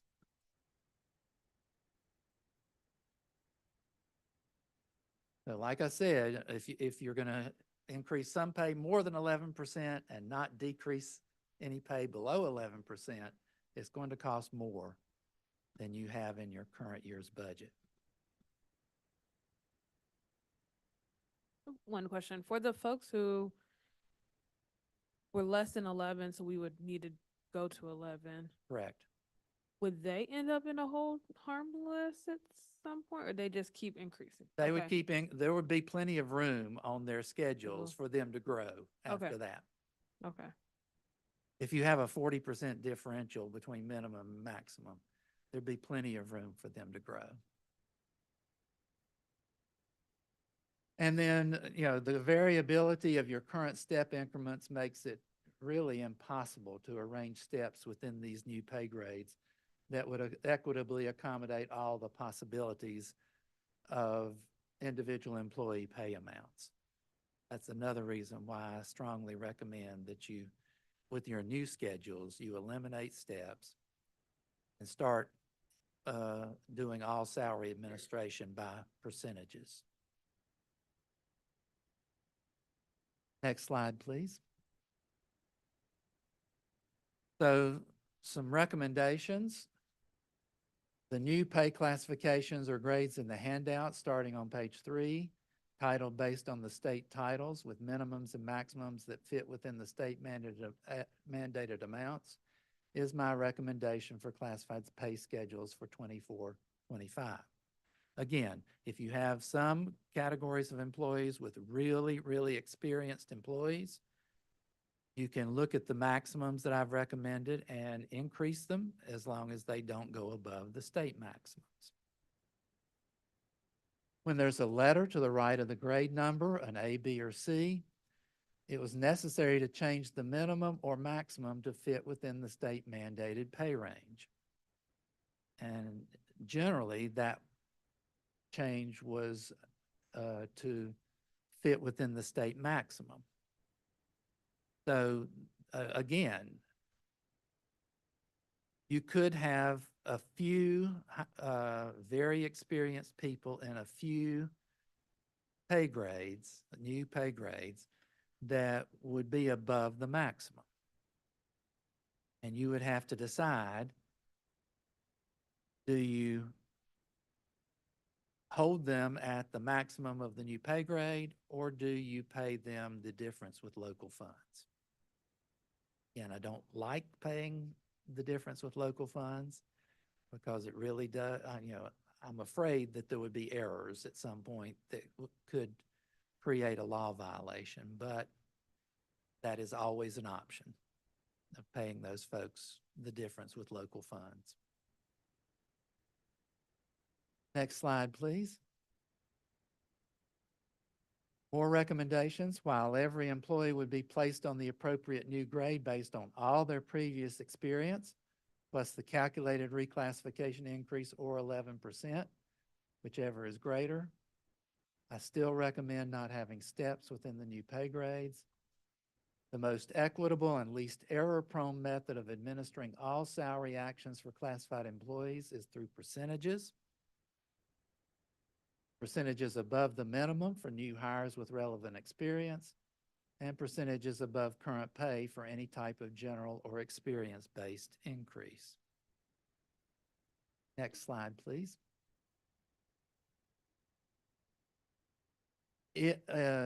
When you have fully funded the classification increase, if the board obtains additional funding for classified employee pay, I recommend adding some banded percentages based on DPS years of experience to help compensate for years of frozen steps. For example, you could grant an additional 2% of pay for each 5 years of DPS experience. And so if you had 10 years of DPS experience, you'd go up 4%. If you had 15 years, you'd go up 6%. And that would get you closer to accomplishing what the original implementation back in October accomplished. But you could do it incrementally. You could get there with smaller amounts of money over a longer period of time. If the board does approve the recommended actions on the previous slides, I'll be glad to draft salary administration policies and/or regulations to equitably administer classified salaries in DPS. I think the board should adopt salary administration policies or regulations so that everybody can see exactly how you are administering their pay. And as I recommended last month, I recommend that the board take official action authorizing the pay schedules and methods in place for July 1, 2023 through February 28, 2024 as a separate action so that that becomes your official pay for that period of time. And I know this is a lot of numbers. I know this is a lot of analysis. So I'll be glad to try to answer any questions. Yes, I'm sure we have a lot. Yeah, Ms. Vi- I'm Ms. sure. Valladares, you can get us started. Started with a really simple one. I recently heard that the state considered increasing nurse pay for academia. So it's not for K through 12. They actually want to raise the minimums. or provide a percentage increase as well, I think, for nurses that are in the universities. And it was very interesting because, you know, I don't know what study they did, but I do know that we hear from our nurses as well that we are not paying them competitively. Some of them have a lot of heart to be here, but they're also like, they could make much more money. We know in the healthcare system, they make Right. a lot of money, but the Right. healthcare system also pays their president $1 million and upwards. So there is that, it's not a comparison. I mean, we are a school district that has been underfunded. There's Leandro monies that haven't been given to us, but even beyond that, I mean, the Leandro is 30 years old. If they were to do an analysis right now, I mean, we're trying to catch up to 30 years. Right. And so right now, the need would be greater. So when it comes to these state reevaluations, they're pretty much like raising the floor. Right? Correct. And, Correct. and in some ways, we might be doing equitably from some positions, but some positions we're not doing equitably because they may either undervalue the salaries of certain folks, and in other cases, they might, you know, value more. And I'm wondering, are there any trends? Because we have different stakeholders in the classified pool. It's very diverse. And for example, we have like custodians who, you know, have also said, you know, does the state care about custodial salaries? Right. Did they raise the floor any, you know, or they just raise certain, you know? So I just wondered if there's any insight on. Yeah, I've been watching it for almost 40 years now. And before the $15 per hour increase, there were several actions by the State Personnel Administration to reclassify certain positions. For example, OTs and PTs have been reclassified at least 4 times over the last 30 years. Teacher assistants were reclassified up a pay grade. It's been a number of years ago, but they were reclassified. So yeah, anytime that happens, that then applies to every school district in the state, and the school districts have to accommodate that. The thing, you mentioned nurses, the new state schedules do significantly bump up RNs, but they don't mention anything about LPNs. There's nothing in the new state schedules at all about nurses below the level of RNs. So I just was going by the HIL market rate study in terms of the LPN nurses. If I could just ask I guess a question. Sure. Clarification based on the conversations that we've had as we were going through some of this information, which I'm not sure that this was part of the presentation. Okay. So Okay. doing it anyway. Implementing what you're proposing as you are proposing it is an additional cost to the district Correct. of somewhere in the vicinity of $7-8 million. Yeah. $8 million. $8 million for the people who were employed March 1st. Right. So for the current employees, based on this recommendation, Right. the additional cost to implement what you've outlined would be about $8 million. Correct. And if the board wanted to make any changes or adjustments, tweaks to what you have recommended, obviously that alters the cost. Correct. And I'm going to guess likely up, not down. Because that's Right. how great the need is. Right. I So, agree. Okay. All right. I just want to put that out there so that you have an idea. I'm gonna start over here with Ms. Carter Alton, and then we'll come down this way. I just have 2 questions. And some of this is based on what we heard in public comment tonight. How do these salary scales compare to neighboring districts? And are any employees making less than they were last year now? And will any employees make less with the proposed changes than they did last year? Everybody is, as of tomorrow, making at least, or is well, not at least, everybody is making 11% more than last year. Everybody. And to clarify, last year, 2022, 2023 Correct. school year. Correct. And in my proposal, they would be making the greater of 11% more than last year, or the reclassification percentage.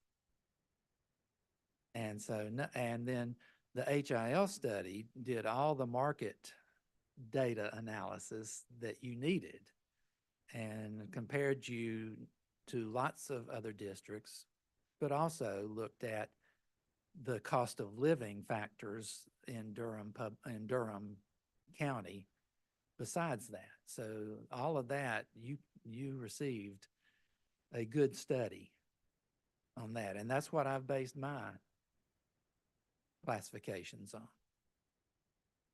I do think that in some cases, just from bird dogging here and there, I mean, you've got a couple of neighboring districts that are kind of outliers in the state. Yeah. Um, Orange and mhm.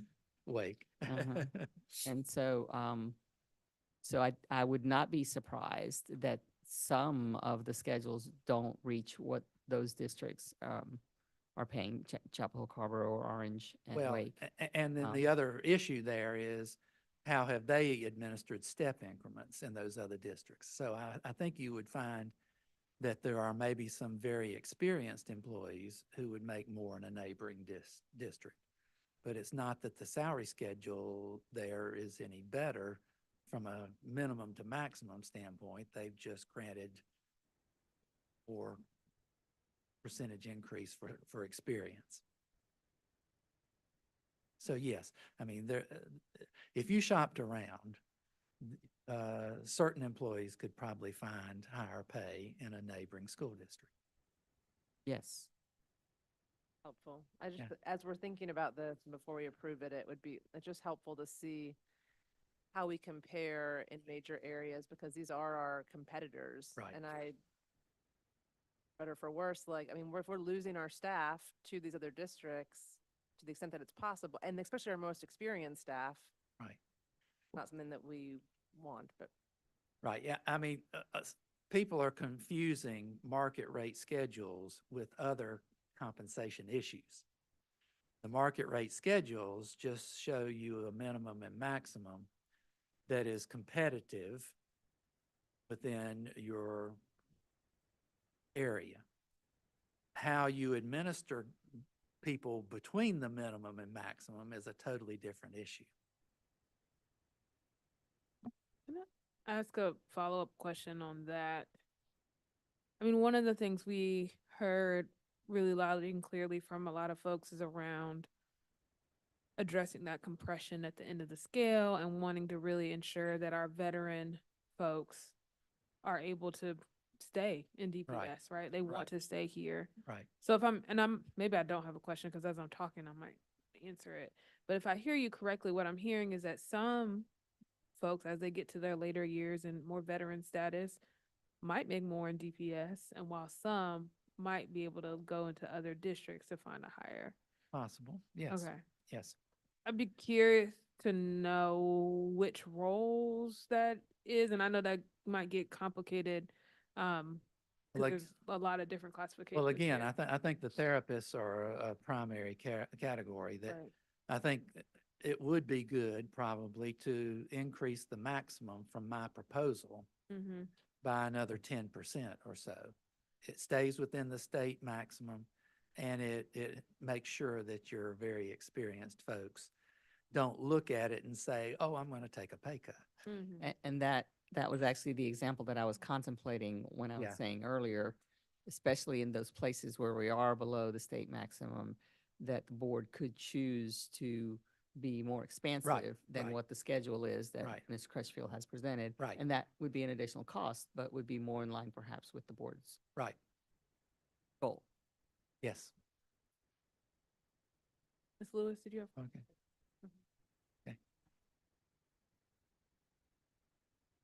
Thank you for this presentation and walking us through it in a way that we were able to ask questions along the way to get to this point now. The variations in the steps was curious to me. You did explain how some of those variations came about. So I'm definitely interested in setting policy that prevents those variations, as you had talked about, so we can continue to keep that equity across the tables. It feels like there's a lot of things that have to happen for this to go through. There's the grades, that now have a number in a letter, that change would have to be made. Is that correct? We had to make a decision about how to cover increases year over year. We had to make a decision about the maximum. Those are all policy decisions, and also the decision about, yeah, that was a year over year for variability to stay the same. Is there an order of operation? Because I see it comprehensive, but one does impact the other. How do we get to making those policy decisions so that one doesn't impact negatively with against what we're trying to do? Well, your finance staff can look at, how to implement the recommendations, and they can see any exceptions jumping out at them in terms of those maximums. And I can help them once they find those exceptions to try to make sure that we can fix that. But like I said on one of my slides, it's very possible that you won't be able to increase the state maximum in some of those categories, and that you might have to use local funds on top of what's in the official schedule. Okay, I have two more questions. With the changes in the grades, potentially, if that's something that we choose to do, is our finance system able to handle that change? And I know we were getting to implementing a new system coming into the 21st century. I'm not sure how far along we are with that process, and can we handle those changes?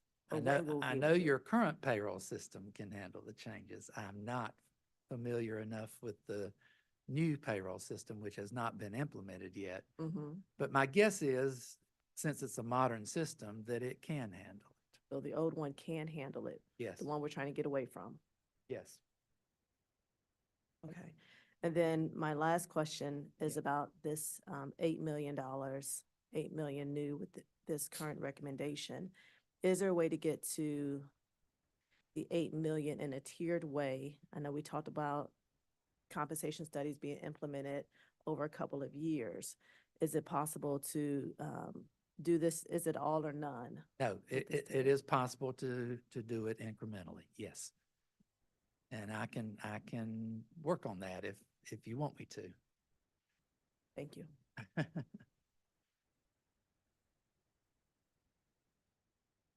All right, I have a few questions. I wanted to say before I forget, I would also like to see those comparisons with other districts. Is that something we can receive in the next couple weeks? I think we can do the mins maxes piece with other districts. I don't know that it's and I don't know how much of that is in the previous study, but because I think what you're asking specifically is mins and maxes in all of the categories that we're talking about against peer districts or proximate districts. Yeah. Okay. Yes. And interestingly, some districts have all of that posted online, right? Like Wake County Schools does. So it would be very easy to get it from them. Other districts, you might have to dig some. Okay. Well, that would be helpful from districts that we lose teachers or lose staff too, I think. But again, it really only tells you half the story. Yeah. Because you can't tell how they've administered moving people within those ranges. Okay. I mean, there would be a set of sort of corollary questions. Yeah. What do they use a step system? Do they use a banded system? Are there fixed increments? Are there guaranteed movement from one year to the next? Those are all sort of corollary questions that are embedded within the mins and maxes. And do they grant experience credit for new hires at year for year, or 1 year for 2 years, or 1 year for 3 years, or so? I feel like we received that information for nearby districts about the years of service and how they take that in. But yeah, I'm interested in all of that. But if we had just the mins and maxes, that I think that would be helpful to understand the landscape a bit more. I'm also interested in seeing some examples where we could compare last year's salary, this year's October salary, this year's March salary, and next year's salary based on this proposal.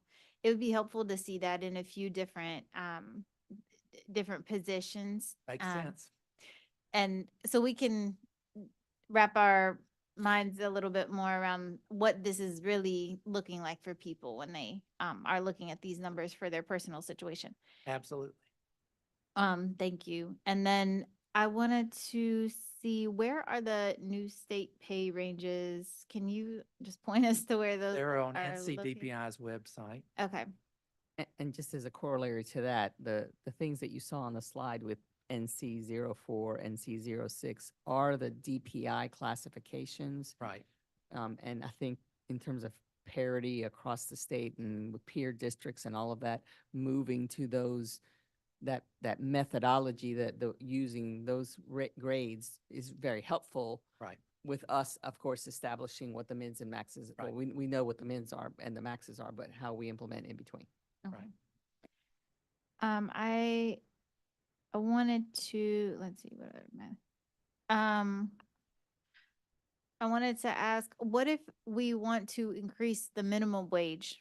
Because there's talk of increasing that to $24 an hour, which is, I'm not saying we have the money for that right now, but that is quite reasonable for living here. And which is 49,920. So what would happen? I mean, you're talking about compression and all that. Is there any other, I'm just wondering, I don't want to shortchange people at the lower end and say that they have to stay down here because we have, people, I mean, we want people to move incrementally up. But is there ever a world in which there's a way to, I think this is what Ms. Moore has talked about happening before, but like cap things at the tops, to a certain degree? Or is there another way around that doesn't affect compression? But how can we bring people who are at the lower end of the scale up? The problem with that is you really need to bring everybody up the same rate within each category. If you bring some up from your probably current $18 an hour to $24 an hour, that same percentage should be applied to everybody within that pay grade. If you do that, you're going to push the people with lots of experience above the state maximum. And then you're going to have to be having some state funding and some local funding paying a lot of your employees. What that looks like to me is that going to that high of a minimum wage is going to create a living wage for everyone, but will significantly compress within the different schedules how high you can go without exceeding the state maximum. Right. And cause a different kind of compression. Right. Where, for example, the monthly maximum for a transportation safety assistant on the DPI schedule is $37.09. A $25 an hour wage is $4,400 a month. So you've just exceeded the maximum for one category, and there may be a few others that's right. But and then when you look at those maximums for others that may already be starting somewhere around 25 and what their maximum is, with not much change year over year, you just have a lot of employees that in the past there have been differences in what the pay scales were that are now all bunched together. Which is the reality of Durham and how expensive it is to live here, how expensive housing is. And, our city and county governments are both now costing out $22 and $25 an hour and how they get their employees there. And so it is critical for us to have a long-term plan to move our employees at those same levels and those same rates. And frankly, shame on North Carolina. North Carolina needs to pay educators, classified staff better It's all on the state. And there's always going to be a limit to what we can do locally, but we still have to aspire to stay where folks can afford to live in this community and work in this community. So, yeah, both and, yeah. Well, I and, think- and I'll just have to say this. It was like pulling teeth just to get the state to agree to go to $15 an hour Mhm. minimum.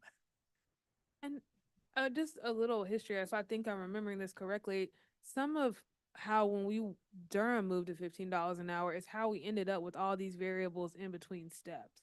Because it was like, we have a certain amount of dollars, we want to move our minimum wage up to 15. And so then you ended up with a lot of these weird increments in between because we had to figure out how to get what we wanted within a certain dollar amount. And Right. so we could end up in that same place again if you If you Yeah. don't have enough money to do the increase whole everybody. exactly. Exactly. And that's what happened. Exactly. So that is my question, though, is what is our minimum starting wage under your new scenario, Mr. Crutchfield? I have not calculated, but I can. That would be helpful as we bring, and I forgot to start with thanking you for this work and bringing it so quickly and showing us the complexity of it. And I want to thank all the speakers that came tonight and acknowledge the hurt and the harm that has been caused to our own employees, which is the last thing that this board would have ever wanted to have happened. One of the things we liked in the consultant's work was an EC differential. Is that Yes. protected in this? Yes, it is. And, Actually, it's protected and increased slightly. great. And then the 8 million, would just be to do what you've said. Does that build in a raise in 24, 25, or that is holding folks at the rates that, of this new study? I've just shown you what would be implemented if you were only implementing it right now. You would have to ask for money for the legislated increase for next year on top of that. Which we think is 3%. Is that what you were modeling? Is that? Yes. Yeah. Yes, so I'd say it this way. If the schedules that Mr. Crutchfield has presented represent more than an 11% raise, that's what folks would get. If it's less than 11%, they would keep at least the 11% they already have. We already know there's another 3% coming from the state, so that's not in these schedules at That's all. So correct. that's coming on top of whatever That's right. happens here, whenever we make a decision. And any changes that the board wants to see in how we might implement or create the schedules that have a budgetary impact would be added to that as well. And if folks think that their max is too low, like the therapist, what should they do if specific employee groups? Well, we can check that. Okay. When we start the implementation process, we can, like I said, we can find those outliers. And as long as we can increase the maximums without exceeding the state maximums, it would be a non-issue. And remind me, for teachers in Durham, do we cap them at their 30-year pay, or do we? They are continue? capped in terms of the state base pay. I don't Okay. know whether you cap them in terms of supplement or not. I think it'd be interesting to look at how we treat educators and. But most and of the, making most that- districts would cap them both in supplement and in base pay. What do you see, my last question is, as next steps and a timeline for this? It's the question of how much we put in the budget request. Is that part of next steps?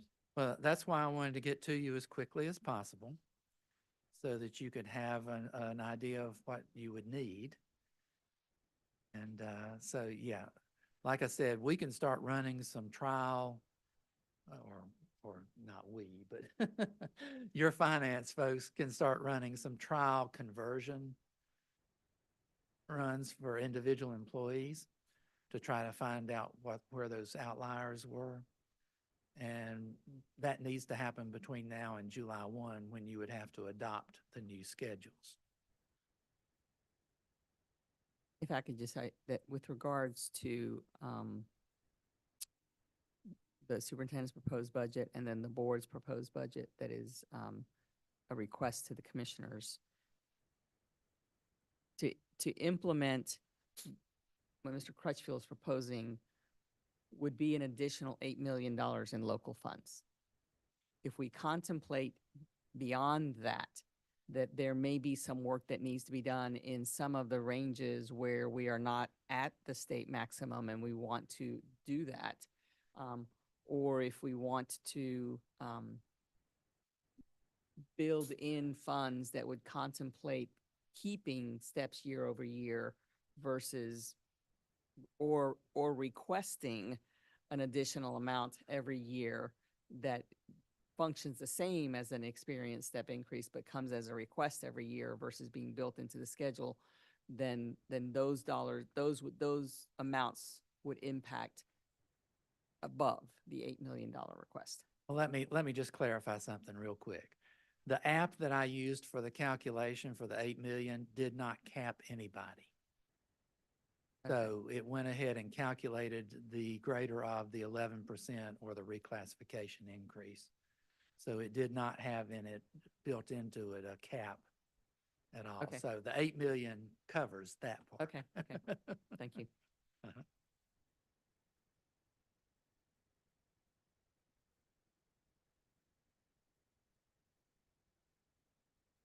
Ms. Rogers, why don't you go ahead and go? Thank you, Madam Chair. Mr. Crutchfield, thank you for this presentation. I feel like we are making progress and getting ahead and trying to make these changes. I'm gonna look to Ms. Smith, Mr. Malone, Dr. Giovanni. I think that on the recommendation slide, you have a request for us to take action to authorizing the pay schedules. And so our minutes from January 25th show that we did that through January. Do we need to do that for February? I think the board has already finished out the year. You've brought everything current through the end of February, and you've made the 11% increase to get you March, April, May, and June. So I don't think you need to do anything to finish out this fiscal year. Okay. Okay. I just wanted to make sure that we got that because that's what the minutes reflect. Okay. My other questions have already been answered, but I did have one last question. And I just want to make sure that I am understanding this correctly. And that is when we talk about, I know this has been asked a lot, when we talk about the 11%, nobody's going down from next year, but it is possible that the board could say, we want to make the classification change change where people fall in the schedule for next year, starting July 1, and in our budget ask, make an additional request for a % bump for everybody? Yes. Okay. And you in your slides say the implementation would happen July 1. Traditionally, we don't do the implementation until the state passes their budget, like most LEAs. But it's retroactive to July 1. But it's retroactive to July. Right. We would still do that. I want to Correct. make sure that people understand that we Whatever wouldn't- gets decided would be effective July 1. Right. But the only way to know what it is July 1 is for the legislature to not make any changes to the appropriations bill and maintain the 3%, for the commissioners to determine exactly how much it is that we are getting, and for the decisions to be made about how what we get and what we already have is being utilized. And even then, it takes a couple of months. The earliest I've ever seen schedules actually adopted is around the end of September. Yeah. So you're always backtracking a little bit, but that is the normal cadence. We did, I was able to get schedules adopted in Forsyth at the end of July twice in my 38 years. Okay, I just wanted to be clear and make sure everybody understood Yeah. that we weren't like withholding pay or any of that Right. stuff in July. That's helpful. I look forward to seeing what we accomplish together. I think that's an important point, Ms. Rogers, for folks who are listening and for our employees. What you are currently, the rate currently will be there until something shifts, once we find out the state budget and that kind of information. Right. I would like to see us, this is just for discussion and for information, so it's been a really rich discussion. I would like to see us explore maximums that hit the state maximum. We should just get that, especially those are gonna be reimbursed by the state. I am curious if I am interested in coming to Durham Public Schools and I wanna know where I might be paid. How do I, like, I have 5 years of experience and I'm coming in as a classified person. Like, how do I figure out how much my salary might Again, be? percentages, I think, are the easiest way to administer that. Mhm. And in Forsyth, we had a board policy and regulation that specified exactly how that would happen. Mm-hmm. Yeah, but I'm not sure that staff currently who want to respond to our proposal can understand where they fall, right? And I think the nice thing about the salary schedules and the way the steps look, people were able to kind of try to see where they were, even though we know there's a lot that goes into that. And so I'm wondering how we can, we haven't made a decision, but as people are trying to look to respond to, how can we get it as clear as possible for our employees so they can understand where they might fall on this? And that might be really hard. Well, I think there are a couple of decisions that have to be made first. Like, Mr. Crutchfield is presenting mins and maxes. He has not presented schedules that include steps or ranges or whatever it is that we might want to have moving forward. And that's an important point. If the board wants to continue to use years of experience and a rollover every year where you increase by 1 and there is an increase in pay, it's important to know that that's what you want to do because that's what you've done. There is an increased cost that you are committing to without having the funds identified year over year to do that. You are anticipating that you will find the funds, could be through existing dollars in the district, could be through an additional request for local funds from the commissioner. It's possible that some years, depending on the ebb and flow of employees in and employees out, that the amount remains the same, but you don't ever know that until after the next school year begins. So you're really, in order to be fiscally sound, you'd have to request that amount every year that is reflected with the experience. That's the only way that you know that you have it. Well, request it and get it and appropriate it. So, But whatever you adopt, I would strongly recommend that you give every employee a pay statement that shows exactly what they made in 2022-23, exactly what they're making in March of 2024, and exactly what they're going to be making in July or whenever of 2024. And that pay statement, they can go back and check their pay stubs or their pay notices and make sure that it's accurate, and then you administer by percentages. It was my recommendation. If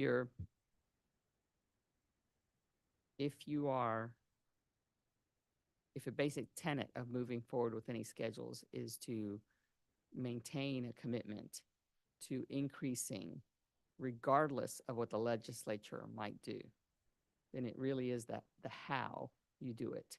Right. Whether you bake it into schedules and make the commitment with that, and because otherwise, because if in a year where you don't have the money or don't get what you request, you end up freezing schedules all over again, and you don't want to have to do that.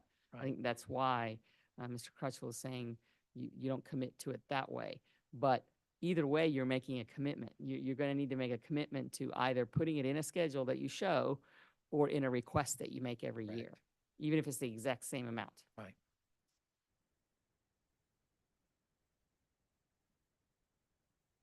I wonder if it would be helpful to see some sample schedules. I think in order to do that, we have to also decide how we want to. Right. We can Right. show the schedules Right. that have the 1% differential, that do the mins and the maxes. We can show that schedule for every year. And the purpose of that schedule initially right now would be about placement on the schedule. Where do you get placed based on your years of experience and based on what that schedule shows? The decision on how you move on that scale would then depend on what kind of a commitment the board makes around what that looks like every year and where the But funds let would me come just from mention, and where the funds. no would come from. matter how you put steps within the ranges I've proposed, you will not move people over there based on their current years of experience. Because Right. a lot of those people will get 11% more than last year, which will put them somewhere on that schedule other than the step that they were on in 22, 23. Right. So it will be confusing no matter what you do. That's right. Yeah. And I think I'm trying to figure out how do we make it less confusing. That's why I say the pay notice is the way. Yeah. The pay notice is the way to do it.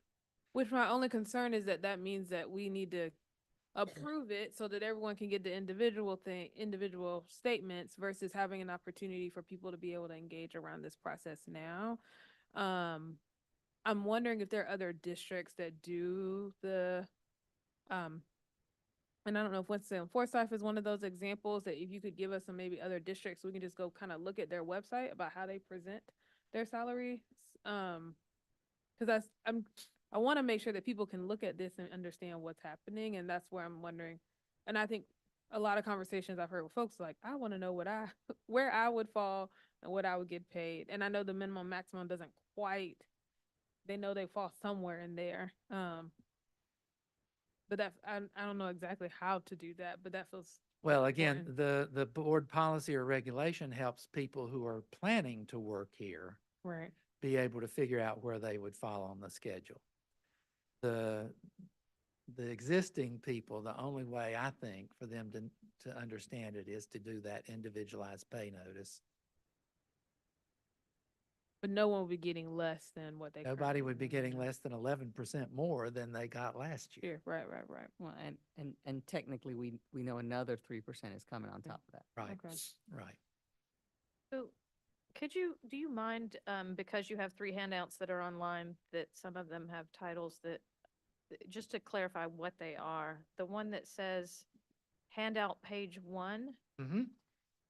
is kind of a historical document of the 22-23 minimums. Minimums, correct. And the percent change on that one is, what does that number reflect? From, it's Fr- the, from it's the step to increase, step. yes, the Between increase steps. from grade to grade, Grade to grade, yep. grade to grade, So minimum, not step to step, grade to grade. Grade to grade. Yep. grade to grade. Let me get my language right, sorry. Yeah. And then the handout page 2, what you've done is The increments between steps. just to show us some of the variability and lack of consistency. Correct, Right. correct. And then the one that is entitled pages 3 to 6 is the one kind of getting at what Ms. Chair Umstead was alluding to, that people are looking for where they fit. Right. So you've got 22-23 pay minimums and grades.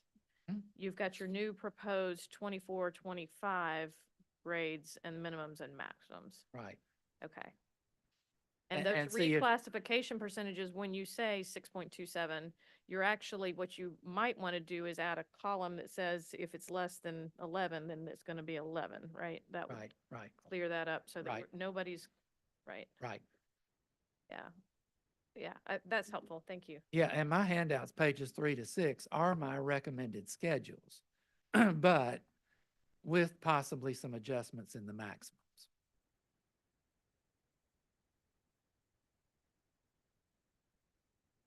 And the question of how you get placed on the schedule is something the board needs to create a policy around.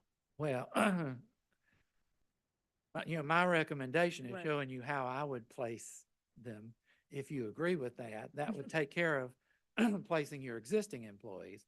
Your policy is needed to show new hires how they would get placed on the schedules.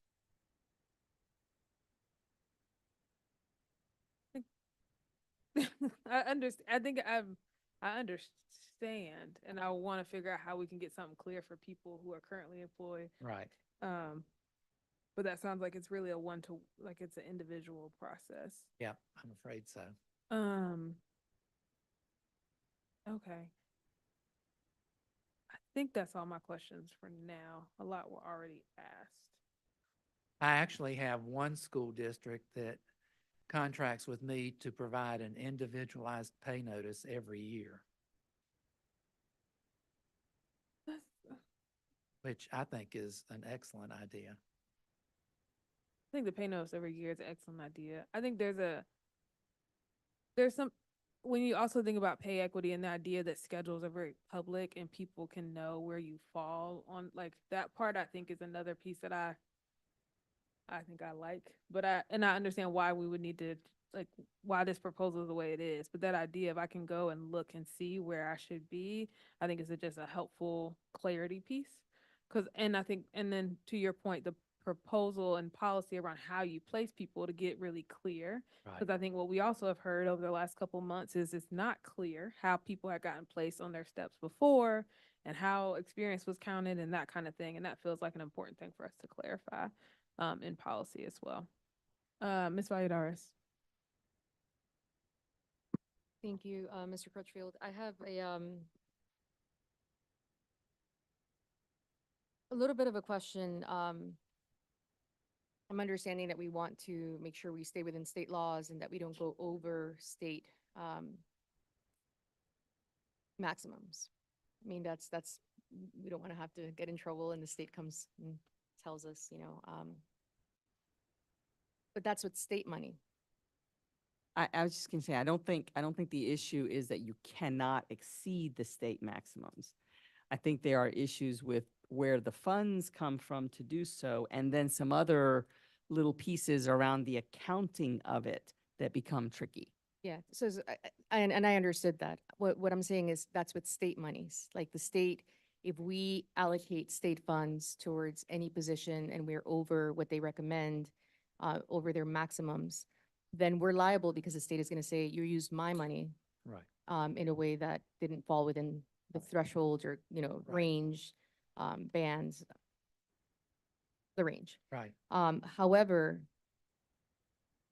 locally, and I'm gonna go to this because this is actually, I'm gonna give you an example. So locally, we do think about supplements, the local funds, it's a percentage, and then, for teachers, it was like $800 or something like that, not a whole lot of money. Right.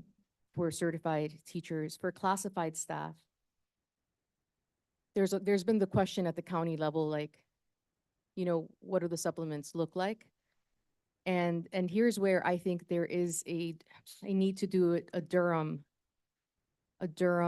initiative. And I know it puts us on shaky ground when we don't have the promise that we're gonna have local funds to fund initiatives.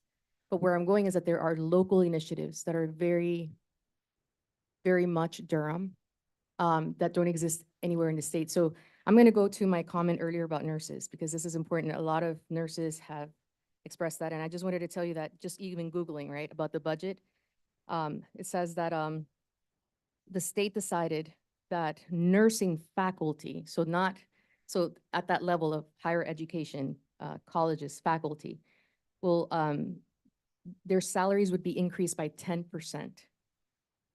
That 10%, it says, and other faculty at the School of Nursing may receive pay raises up to 15%. So the state decided that there's this group that needs a 10%. Everybody's getting 4%. Everybody's getting 4%, but then Nurses particularly, they singled out to say nurses should make 10%, some of whom that are in the School of Nursing may receive pay raises up to 15%. I'm glad the state is looking at that group, but there are groups that are not, there's not enough data about their market value. For example, in Durham Public Schools, based on the population we have, multilingual families, that is a very Durham concern.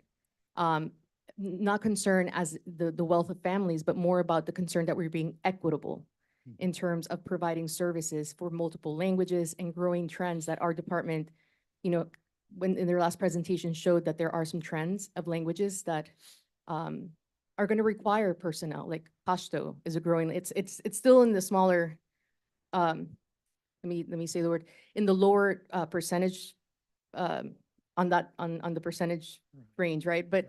But it's growing. I mean, the growth rate is is something that the MRC has been tracking. And so we understand the state and what the state thinks the value of, but I don't see a comprehensive study that they've done. Again, custodians, interpreters, for example, the need for interpreters, the need for instructional assistants. I do know that the state did address that, but we have to figure out local Durham initiatives based on what Durham cares about that may not be the same in either smaller size counties or less diverse counties. And in that way, I'm not going against the recommendation to be careful and to be, conservative in a way about like how we make promises about raises or make promises about supplements or anything that is going to address the demand for this particular skill set here locally, geographically here in Durham. So I'm not trying to say, let's sign up for something we don't know if we're going to have funding, if the county is going to continue to keep that commitment. But I do think that it is important for us to differentiate. What has the state acknowledged and what has the state not acknowledged? Where is the state, where are those minimums and maximums, equitable? And where are they not based on the particular demographics of a school district in Durham, for example? Well, and the new state pay grades do cover a vast variety of employees. Interpreters are included. There are lots of employees that are included. The state did a study, but it was done about 3 years ago, because what they're implementing now was actually published the first time about 3 years ago. So it's a little bit out of date, and it is definitely not geared to specific localities. So, anything that you want to do on top of that is a Durham Public Schools decision. The main reason I just don't like, over 75% of your classified employees are paid with state funds, primarily or all out of state funds. I've been around too long. I'm a dinosaur. But at least one time in my 38 years, the state gave a legislated increase, but they did not increase the maximums at all on their pay scale. So if you just did the 2% or 3% legislated increase on their previous year's pay, which is what most school districts would do with their payroll system, if somebody was already at the state maximum last year and you increased it 2% when the state didn't increase the maximum, you have violated state law. The only reason I know that is because it happened to me in Winston-Salem, Forsyth.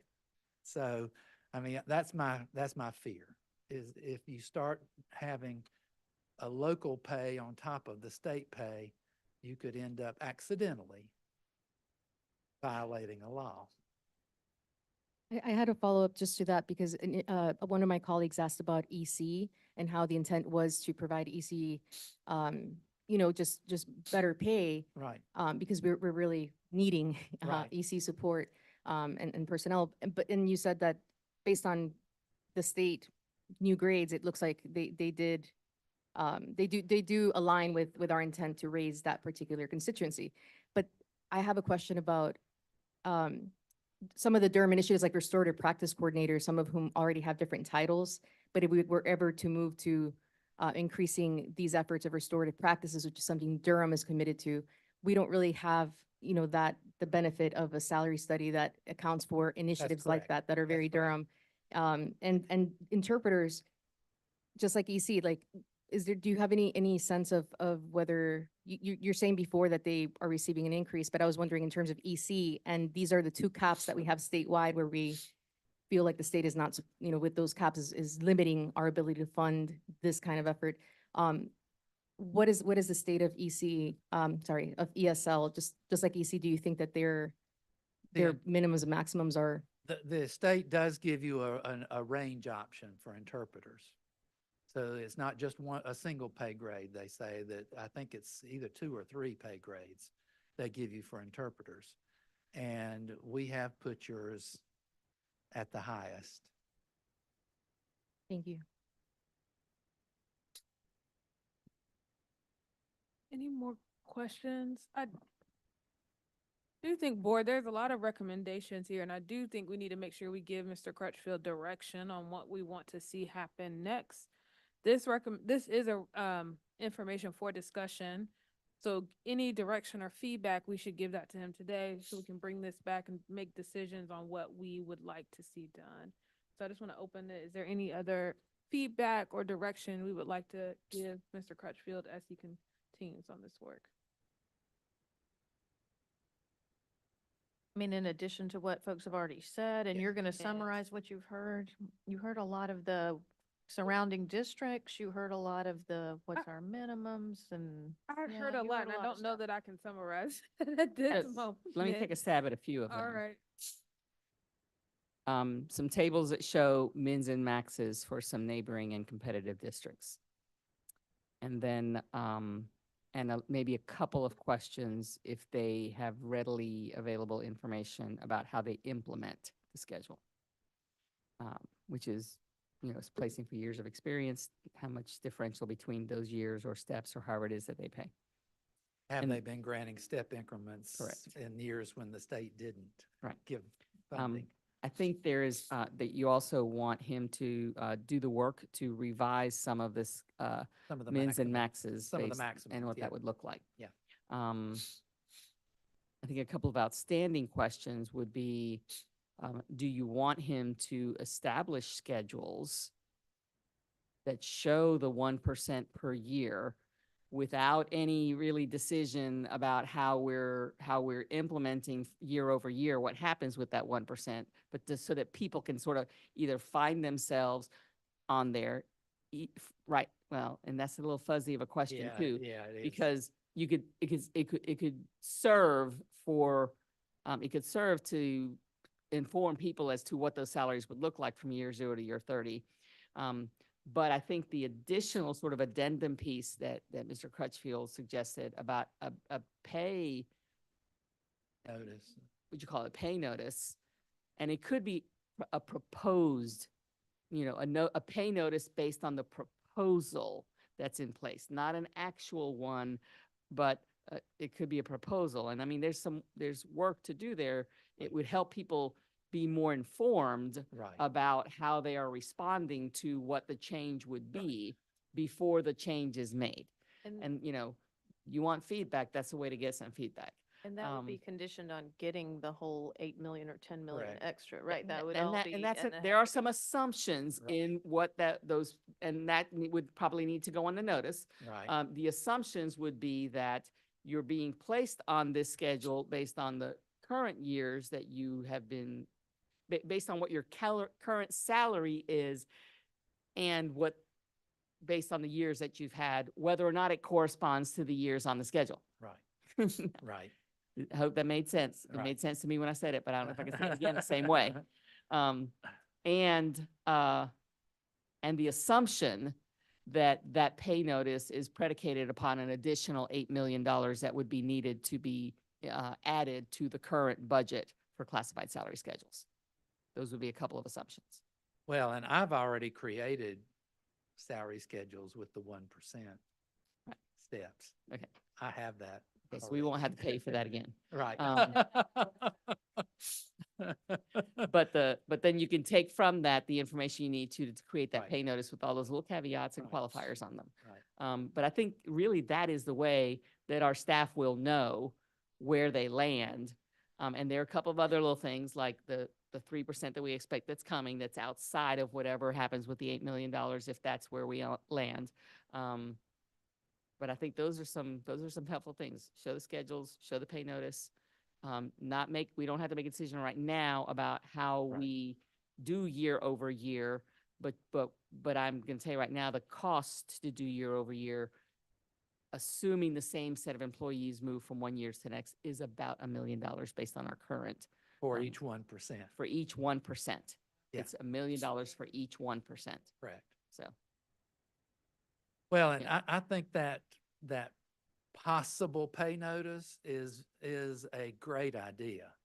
If you really think that people are using bad information to decide to leave you right now, the more information you can get in their hands, the earlier you can get it in their hands, the better. I think it'll make the pressure more meaningful, Right. because that's a good thing. Yeah.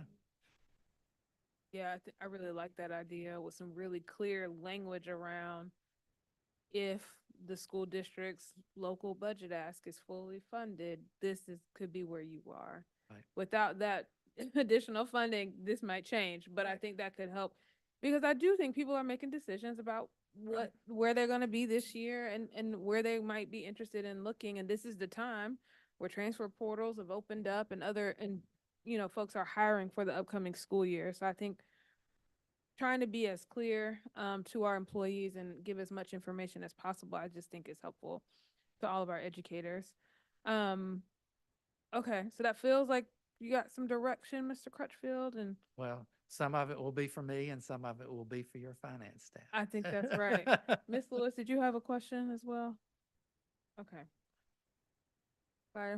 All right. One thing that's been a problem in operations for a long time, and I don't know if it's a case where the maxes top out, would be the consideration of the transportation folks and the skilled trades. So if you can look at those like areas specifically as you look at state maxes and whether those are lining up with the needs and hoping to keep people after 30 years as well. I think those are so critical. Okay. All right. Thank you, Mr. Crutchfield. Thank We you. look forward to additional information coming from you. Okay. Board, I would suggest that we take a 10-minute recess and then come back. We also, I would also suggest before we take that recess that we make some changes to our agenda and have the transportation overview of the 2024 initiatives and Growing Together update moved into our April 11th work session.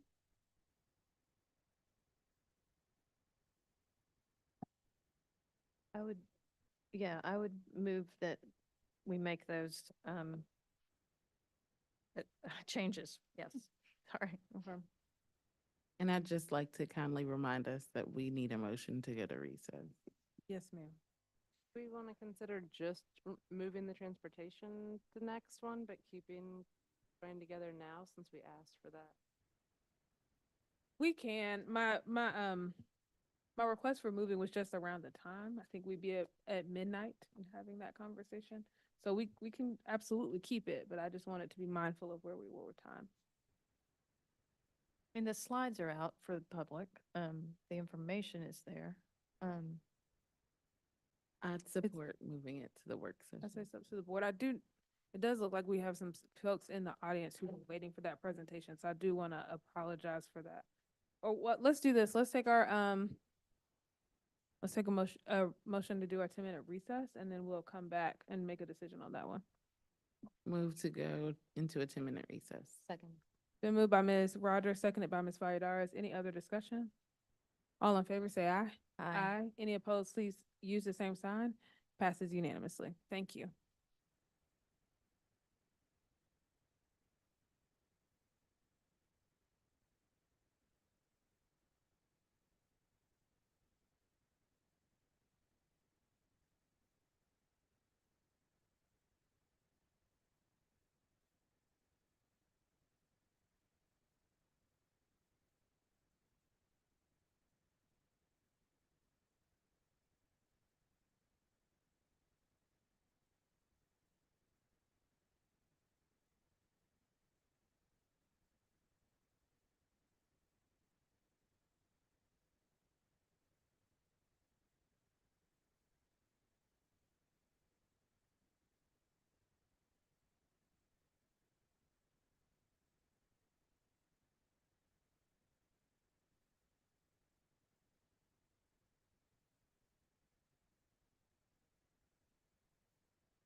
was gonna say good evening or good night, everyone.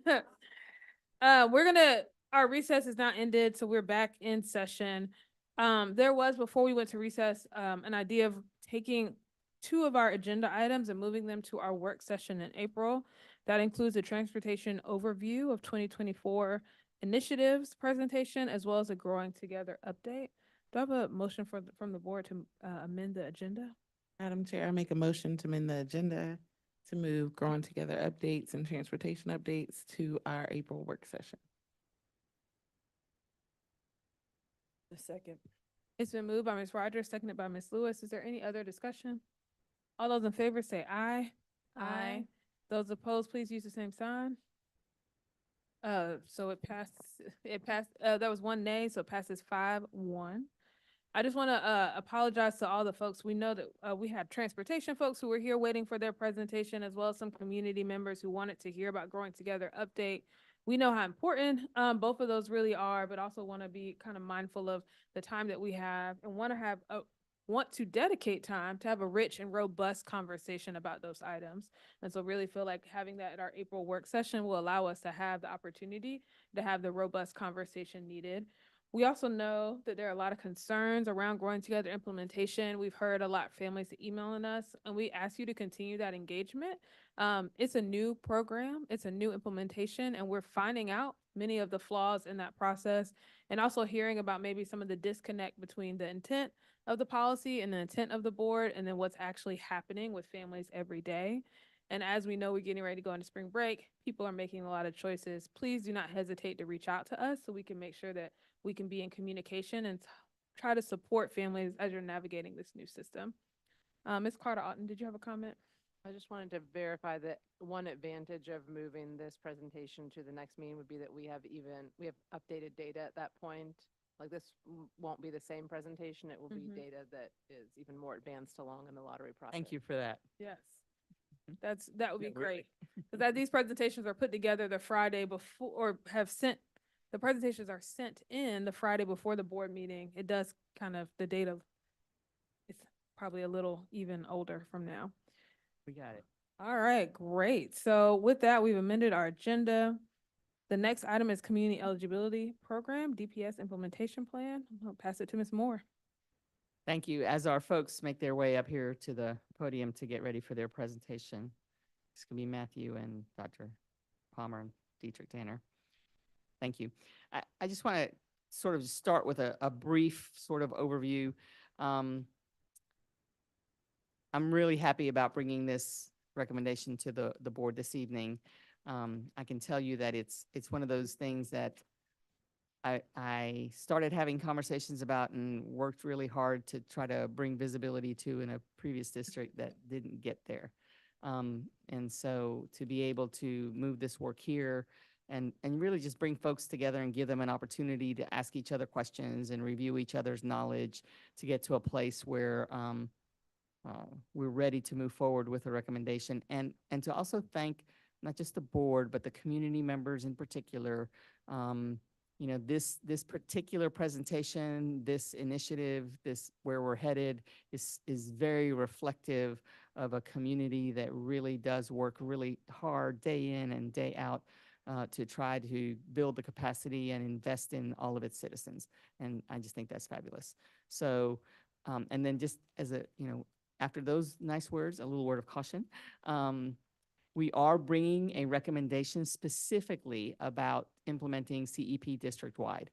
There are a number of things that run parallel in terms of discussions to that have come out as a part of this, like savings and what happens with the savings and how we use those moving forward, or discussions about quality, supply, you know, staffing and some other things that are all really important and things that we've got to look into as we do this implementation.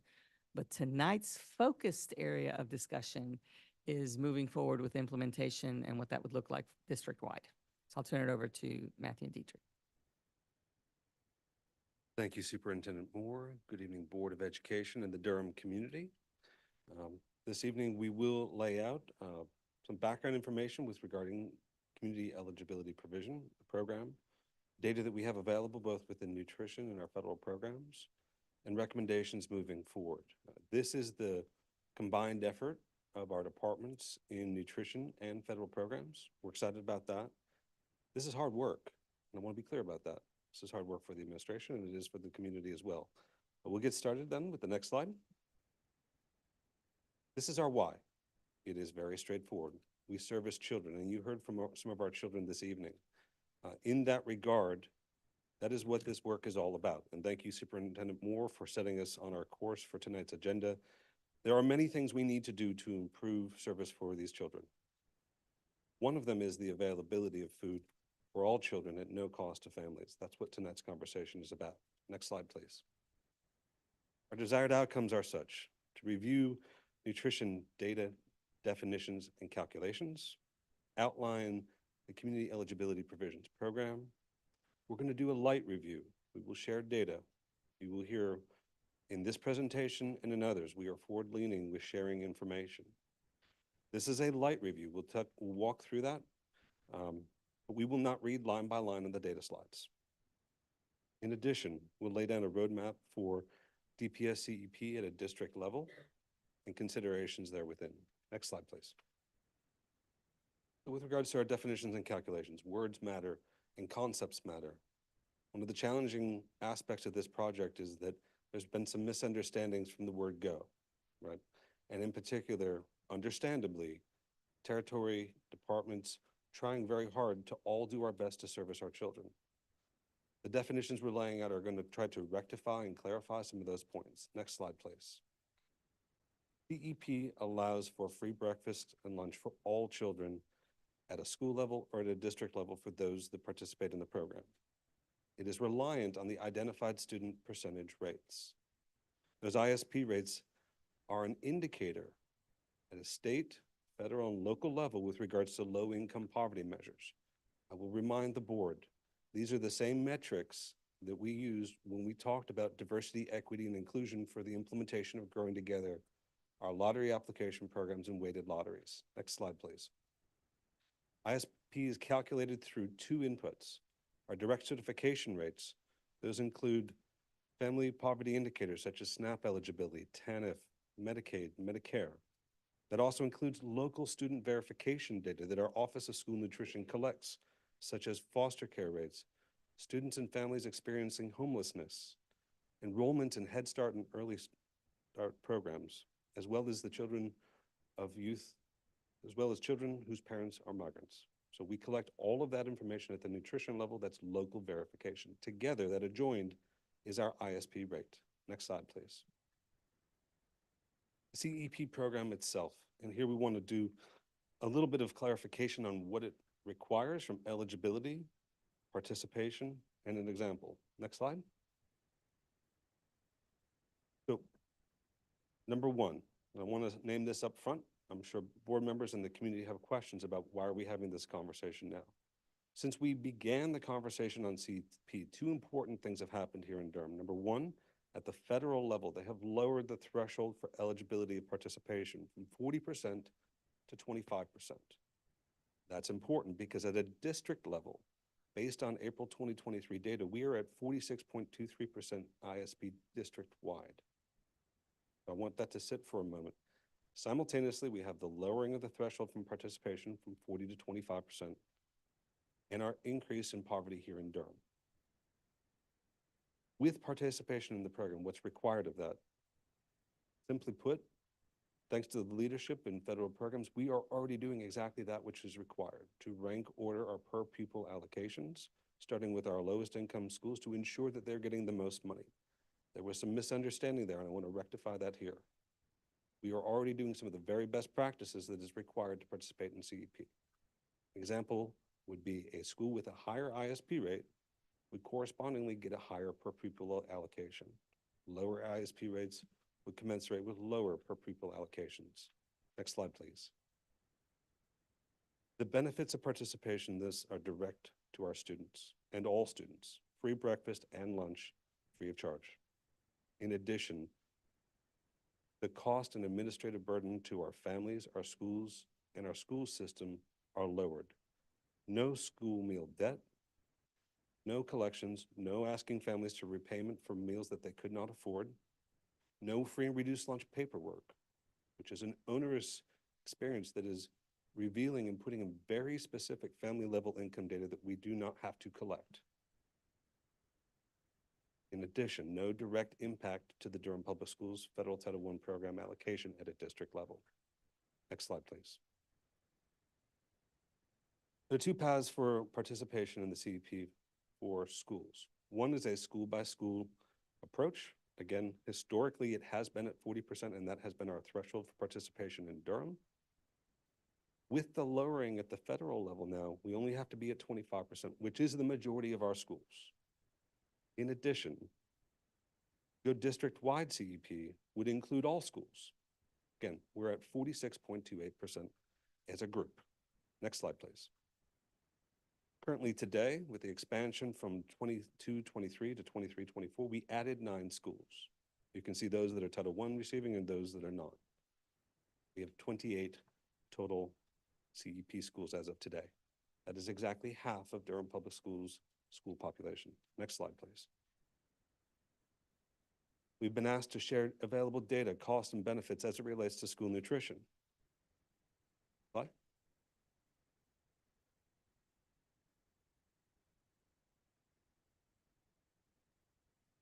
There again, we have 28 schools participating in the CEP program this academic year.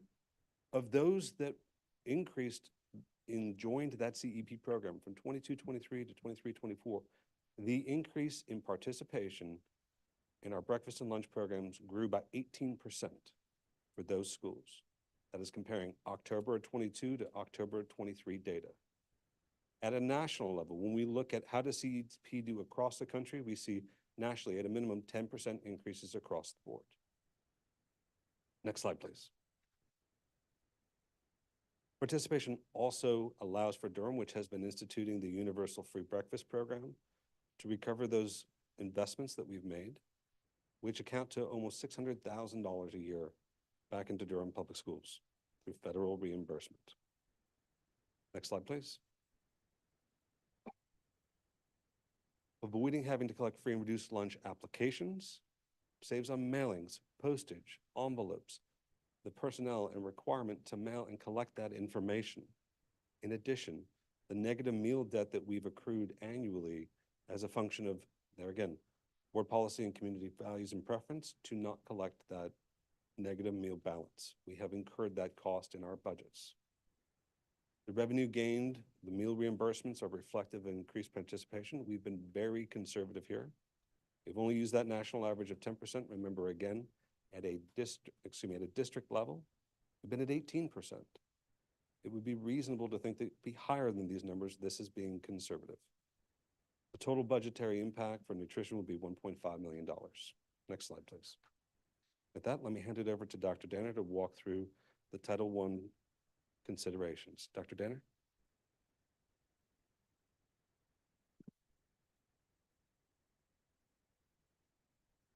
Thank you, Mr. Palmer. Good evening, Superintendent Moore and board members. Prior to presenting tonight's information regarding CEP and funding applications for Title I schools, an email was shared with elementary and middle school Title I principals. Tonight, I will share how Title I schools are identified, as well as the distribution of funds to identified schools. Next slide, please. Prior to completing the yearly NCDPI Title I funding application, the district considers 3 options for determining Title I school eligibility as indicated in the eligible student summary report in Power School. In previous years, the district has elected option 2, direct certification data and household free reduced lunch applications in non-CEP schools for identifying Title I schools. As we consider CEP district-wide, option 1, direct certification and local verification data only for all schools, allows a greater focus on higher need schools compared to option 3, data certification for all CEP and non-CEP schools with a 1.6 multiplier, which may increase the number of Title I schools and also reduce Title I funding per school. Next slide, please. When there are changes in poverty percentages, Title I identification is likely to shift. Schools with poverty percentages higher than 75% and not identified as Title I, such as Lakeview, which you will see later in the presentation, the district must show comparable services, meaning state and local funds allocated to this school is greater than the Title I allocation. Additionally, distribution of funding occurs in rank order using a per pupil allocation times the number of low-income students. Next slide, please. Before I share what funding may look like for Title I schools during the 24-25 school year, the information on this slide is a projection based on 23-24 funding with a projected raise increase in the administrative and district-wide initiatives and indirect cost. The district receives its Title I allocation in May from the State Department. Out of the $8,137,720, $6,518,960 of these dollars comprise pre-K staffing, teaching and learning coaches, students experiencing homelessness, and foster care transportation directly impacts schools. The projected remaining amount of $6,314,280 is distributed to schools. Next slide, please. The information on the next few slides highlights the breakdown of school funding outlined as follows. Ranking of Title I schools using direct certification data only, projected per pupil allotment by poverty bands, and projected teacher allotment per school. The per pupil allotment ranges from $825 to $503.61. You will also observe that Lakeview, a non-Title I school, falls into poverty band 1 with a PPA of $825, or a total of $83,325, which the district must show comparable services. Next slide, please. Next slide, please. Next slide, please. The staff is recommending option 1, direct certification and local verification data for the 24-25 school year. Based on this recommendation, Title I funding will support 31 Title I schools. Out of the 31 Title I schools, 1 is new and 3 schools will be grandfathered for an additional year. 5 schools who were Title I in the 23-24 school year will no longer identify as Title I. Approximately 70.5 FTEs will be supported with Title I school funding. Mr. Palmer.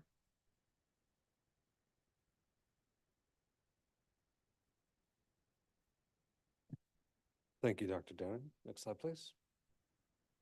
So a roadmap forward. If we are to go district-wide CEP, how do we do it, and what are the next steps? Next slide, please. To reset, providing equitable access to free breakfast and lunch.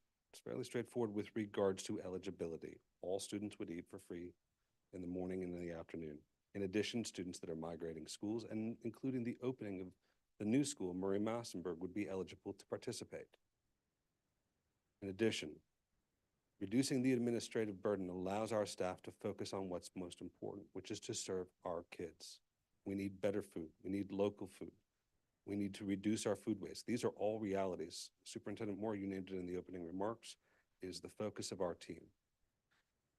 In addition, participation in this does not lock us into a 5-year window or anything of the sort. It does, however, allow us, if those district level CEP and ISP rates change over time, if we have increased enrollment, which is the long-term plan for many of us in the room, right? That this gives us a 5-year window to work within. At any time we can go back, reapply, or adjust schools on an annual basis.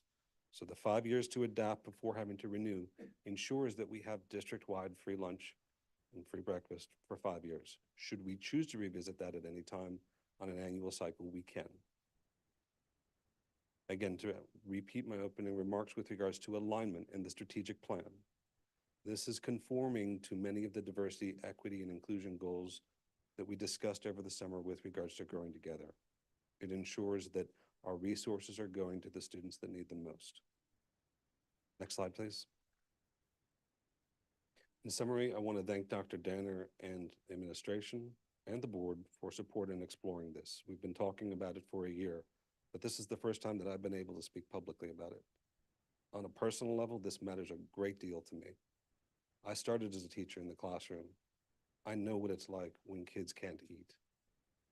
I admire and appreciate the support from everyone in administration to figure out how could we do this and what would it take. I'm taking a risk on a personal level, but I think you need to know this matters to all of us. Working with Dr. Danner has been a privilege on this project because we found a way to work it through. I know we're not talking about growing together tonight, but I want to say this right here. Growing together isn't about residential growth and the 5,000 kids that are coming to Durham in the next 5 years. Growing together is about mindset, how we think about working with each other. That is what it's about. Our timeline, we need to collect data in April. We need to look at what those numbers are. We need to submit them to the state and to the federal USDA portal. And then our final submission and decisions need to happen no later than June. A recommendation and what we're asking for is your support to proceed. We're not asking for formal approval. This is not a board action, but what it is a next step. With that, next slide, please. We're here for any questions and comments. So if I could just to sort of summarize, the district submitting the application does not require board approval, but we know how important this is to the community. We wanted to elevate it, bring it forth as a presentation, and ask for board support to actually submit that application and take the next steps forward. More for those comments, Dr. Danner and Mr. Palmer for the presentation. Board questions or comments, Ms. Valladares?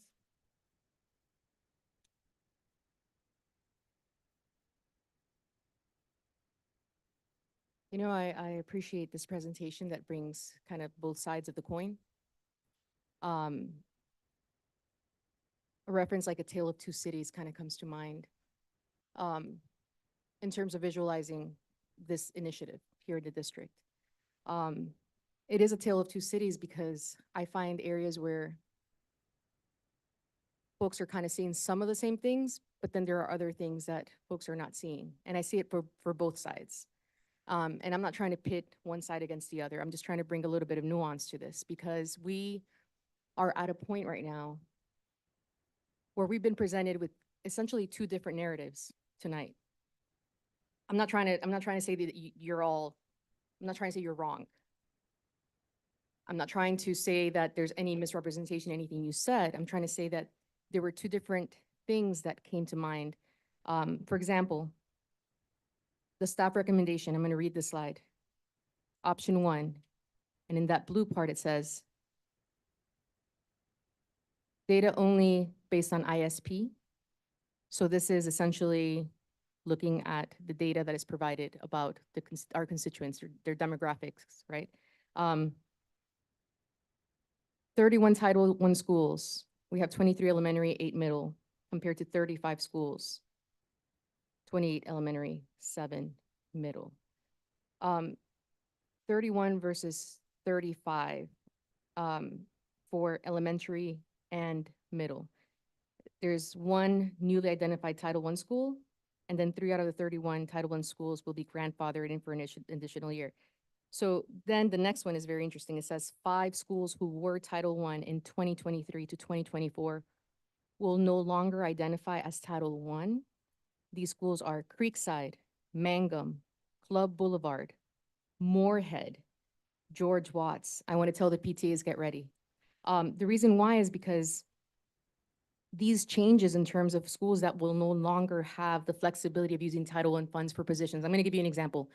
When I was doing the pilot for community schools, we were trying to bring a community schools coordinator. The rate was in the 40s. That was very low for the qualified person that needed to come in. And you know what that principal did? Said, I'm going to do what the number that they told us and then supplement with Title I funds. And there's been ways that administrators have used Title I funds to supplement positions. If those 5 schools who use Title I funds for parent engagement, who use Title I funds to supplement positions and being able to recruit talent, because 40,000, for a community schools coordinator was not a lot. And that was kind of like what was going at that time with a new initiative. And it was like Title I money that actually made it so it would no longer be in the 40s, but it'd be in the 50s. So Title I makes a difference for some schools, and to say that there's no impact on Title I funding is true, because right now we see a shift, we see a change, like School for Creative Studies is gonna get some money, so eventually it evens out. But how it's gonna change and shift the availability of the instructional supports and funds is very clear from this slide. And that is one side of the coin, where 5 schools will no longer be Title I, identifies Title I, and they could have impacts in how they use Title I funds for so Creekside, so some Club Boulevard parents who came tonight who love Club Boulevard know Title I funds are used, and those PTAs, Moorhead, George Watts, Mangum, and Creekside.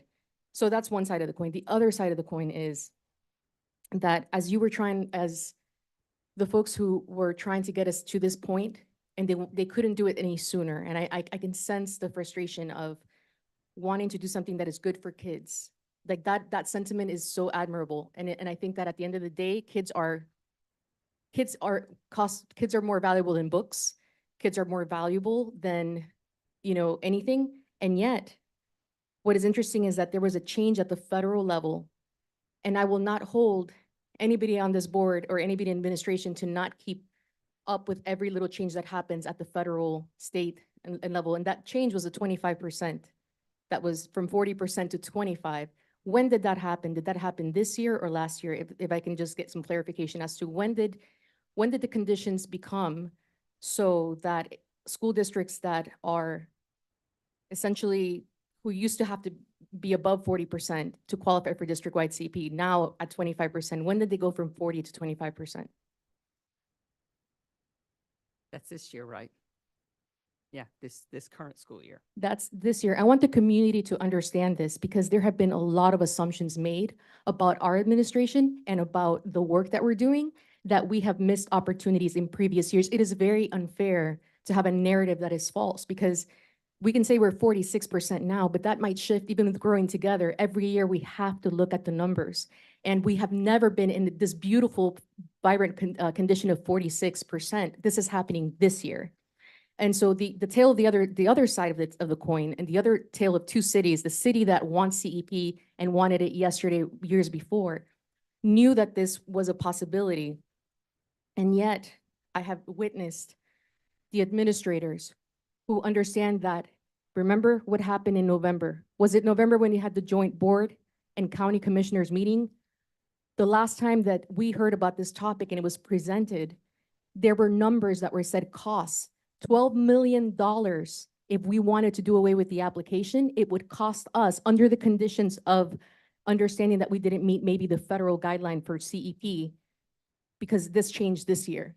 It became 20%, 25% now, but that wasn't the condition under which our administrators were considering the implications of what this would mean. And so they were thinking along those lines, it's going to cost us money. 12 million if we didn't use a lunch form, or maybe 3 million if every single student in DPS used a lunch form. Those costs were because of the conditions. And so I want to give you an example. Right now, there's federal regulation about chlorpyrifos. How many of you know about chlorpyrifos or ever heard of that? That has changed over the years. It used to be that there were regulations and it was done away with because it's so toxic in our food and in agriculture. And you know what happened legislatively at the national level? Now they have reinstituted tolerances so that now our foods do have chlorpyrifos. And unless you keep track of those trends, you wouldn't know that. So I think the tale of two cities is that our nutrition department understands those changes. They have to track them. That's their job. That's what we pay them to do, to keep track of those trends. Dr. Danner, he's keeping track. Dr. Stewart, you're keeping track of the work that you have come here to do. And you said you were going to do something about our kids who were who were under-resourced because the state caps us and hurts us in that way. And that you were going to do something to raise the academic achievement so that there's nobody at the very bottom. Nobody should be below 10%. Nobody should be at 15%. We need to raise that ceiling up so that no student in DPS based on identity or language or, whatever cultural constraints or cultural descriptors should not be suffering and being at the bottom. And we wanted to bring that up because it is dignity of education. And what changes the world is education. And there are students who remember who their mentors were and who the people. And you said you wanted to come and you wanted to make sure every child received resources. And there was an EL Prep Academy that happened on Saturdays. And that EL Prep Academy used folks who had, this is where my heart hurts because I've actually heard about those people who were hired under ESSER funds, but essentially some of that work could be Title I work. And, there are some schools that participated. So essentially, we're saying that there is no cost, but that's not true. There's implications, and we just saw that in the Tale of Two Cities. In one part, in the academic sphere, we will lose pre-K in some of those schools because some of those schools, actually Moorhead, there won't be Title I anymore. And some of our pre-K instructional assistants at those schools, like that's the Title I funds that they're not going to have anymore. Dr. Danner, can you tell us a little bit more about these 5 schools that will no longer have Title I? And if I could, let me just jump in a bit, okay? I want to just provide some expansion and clarification around some of the themes. So I think it's important first to note that the 5 schools that were Title I in 23-24 were actually grandfathered for, was it grandfathered in 23-24, or were they just, they're not eligible because of the numbers? And it has nothing to do with CEP, with district-wide implementation of CEP. Their free and reduced lunch, not their ISP. It's below. Is 35%. below the 35, which is federal the federal requirement. So they're coming off no matter what we do with CEP. And then the schools that are grandfathered for 1 year to support the transition because they no longer have the ISP as well. Correct. Okay. And so I think and both of those happen in the normal flow of how we identify and de-identify Title I. Those schools that are on the cusp are in and out. I mean, I've seen it happen where they are in for a few years, out for a few years, back in for a few years, out for a few years, because they're always right on that cusp. But that is related not to the district-wide CEP implementation, but to the fact that their numbers are fluctuating. And we may see some more fluctuation of numbers as we implement Growing Together as well. So that's something that's on the horizon also as we move forward. And then I just need to also clarify that with regards to the federal requirement dropping from 40% to 25%. A year ago, when we were considering this, we were in that 40% range.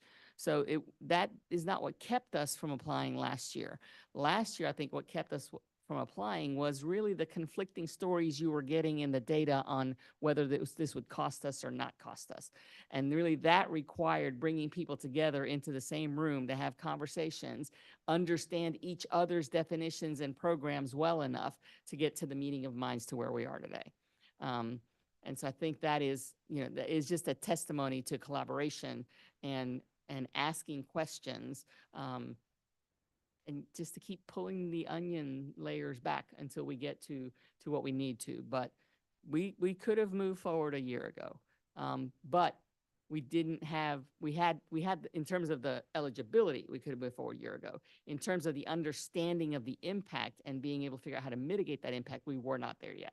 We've done that work in the interim. There's been a strong commitment to get this moved forward, and that's where we are now. So Yeah. the 2 points.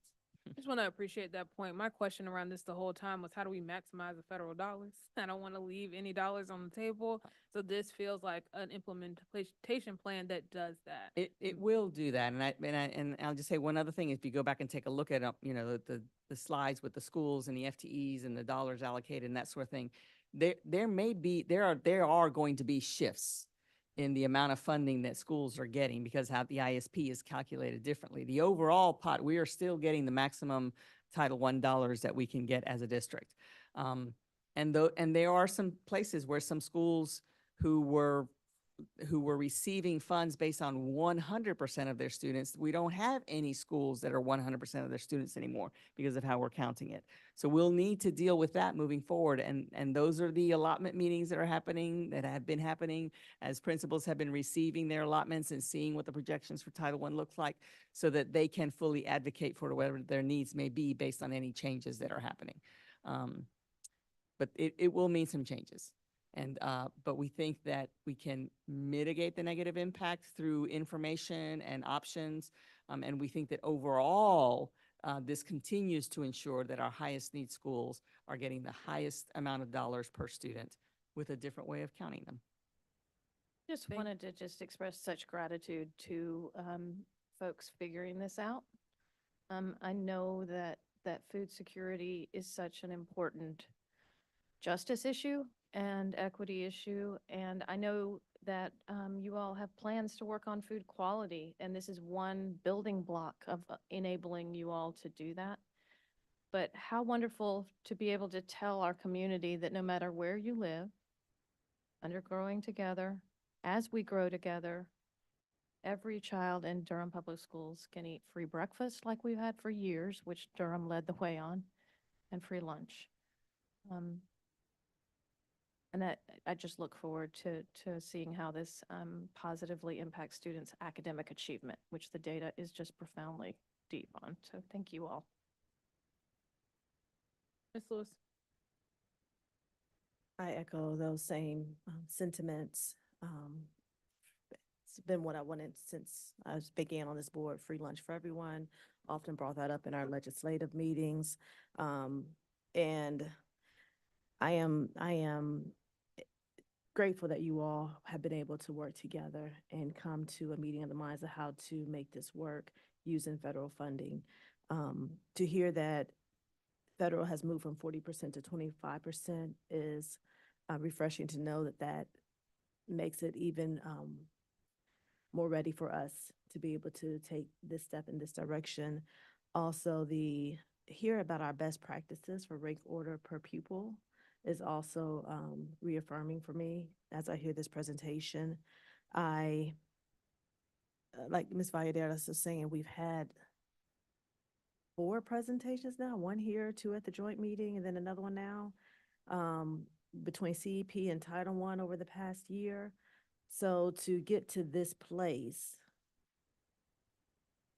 feels good to move forward. I still have a question about some of the hesitation around infrastructure. I think, Ms. Moore, you spoke to that a few meetings ago, a possible phased in plan with CEP before the 2 departments met together. And you made a comment that we have to have the right infrastructure for us. What is some of that infrastructure that we want to make sure we have right? Well, for one, the financial modeling needed to work for us, right? And the modeling, the financial, the numbers. We had to run the numbers. We had to make sure that made sense. I think we also have to make sure that we're ready to also continue to capture the data that we've started capturing around participation rates. There's a couple of questions that have been asked about, will this potentially impact staffing? Could it impact lunch times, those kinds of things. And some of those decisions, so I think we're always going to make sure that we have the staff that we need in the schools based on the number of meals that we're serving. And that if that shifts, then we'll have to shift with that. But I think it also is important that that we, as we are serving more students, because that's the goal here, that the impacts, for example, on lunch times in schools, there are boundaries. They have to be served between 10 and 2. And depending on the size of your cafeteria and the size of your school and the decisions the principals make about how to implement the lunch schedule, that can be tricky. So, and CNS works through all of those variables. And so I think that is infrastructure has to do with this decisions the principal is making around the lunch schedule at the school, the opportunity to make sure that we have the staffing, the lines, all of that I think will take care of itself. We've had questions about food waste. That's a catch-22. Kids kids have to take a plate. They don't have to eat what's on their plate. That's always been true. But schools also prepare meals in anticipation of kids that sometimes don't buy meals. So there's food waste there. So it's a catch-22 because if you're serving more meals, you'll have less waste in terms of the number of meals that are prepared that are accessed. But you'll also have the kids who decide they just don't want that apple. And so you may have more apples that are wasted. So, my next bandwagon will be composting. But yeah, I don't have time. I don't know if I have time for that one. But yeah, but I think that schools just have to be ready for the changes in who's getting lunch and how they do their lunch schedules. And then CNS just needs to be ready for what that means for the food choices that are coming out, the staffing that's available. But I think long-term, this is absolutely what we need to do. Yes, and I just, that capturing the data, the participation rate, that was the one that was really sticking for me. And even our comptroller mentioned the participation rate. And just, I appreciate this transparency as well, because I'm very nervous around infrastructure and making sure that we're not progressing too quickly before we have the infrastructure or even spoken. I know you're talking about doing allotments, but that our principals have begun working on that. Have they given input to what this lunch schedule would look like? Well, I mean, that is totally a site-based decision. But I think that the conversations we're having now, where, Dr. King is listening and Dr. Stewart is listening, will provide an opportunity and a platform to answer questions from principals about what that means, because I think they just have to go back and take a look at it. I will say one other thing about infrastructure, and I just feel compelled to say it. We are going to need to pay attention, and we would anyway, whether we were implementing district-wide CEP or not. We are going to need to pay attention to the equipment in our schools. So I think that's another rung that at some point we need to contemplate in terms of what kind of an investment that requires. And like I said, that's far beyond just CEP, but I think it goes along with wanting to increase the capacity, increase the number of meals served, the appetizing nature of those meals, and the equipment that we have and that we use every single day is a part of that. So I'll just say I'm happy to move forward with the things that you all laid out as the next steps, with the caveat of having some updates around this infrastructure and how you all are planning to give a comprehensive support for our schools and making sure the infrastructure is in place and what the need is, like what's going to happen year 2, 3, 4 around the equipment, staffing, and things like that as well. All the things I know you're already taking care of. I just want to put that out there to know that you all are keeping an eye on that infrastructure and planning for it. Thank you. Ms. Chubb. Thank you for this presentation, for working on this. I think food is a human right, and and once I understood that this would not impact Title I really had to dig into that. Then I'm all for it. So thank you for the proposal, and I look forward to moving forward with this. And one of my classmates a couple of weeks ago did a presentation about a similar policy they have, I think, in Minnesota. And so I've been meaning to forward it to you. I'll share it with you. But it was talking about the many benefits and of a universal free lunch, including the impact on families and decrease in family stress and that kind of thing. So yep, happy to support moving forward. Thanks. I have one, Ms. Carter Alton. I'll be brief. I'm excited about this, about feeding more kids, and really excited also to reduce any stigma around school lunches by offering to all kids. This is just something that's done, not just something that some kids do, and lots of things about this. I just wanted to verify, and I apologize if this was covered, but because this was a concern initially. So we've talked about how Title I funding does not decrease, and we talked about how per pupil allocations will be higher in schools with higher ISP rates, right? So does that mean that the Title I funding will not decrease for our schools with the highest percentage of children experiencing poverty? It does not mean that, because in some cases, in the previous manner of counting students, we had schools that were counting 100% of their enrollment towards their Title I allotment. With this methodology that doesn't use the free and reduced lunch applications anymore, but direct certification and the other local identifiers that were mentioned on one of the slides, the most you see is around 79 or 80%. And so if they had, let's say they had exactly 100 students. If you had 100 students, you were getting the allocation times 100 in previous models. Now, with the 79% being the percent of students in the school identified through the ISP, you'll get 79 times the allocation.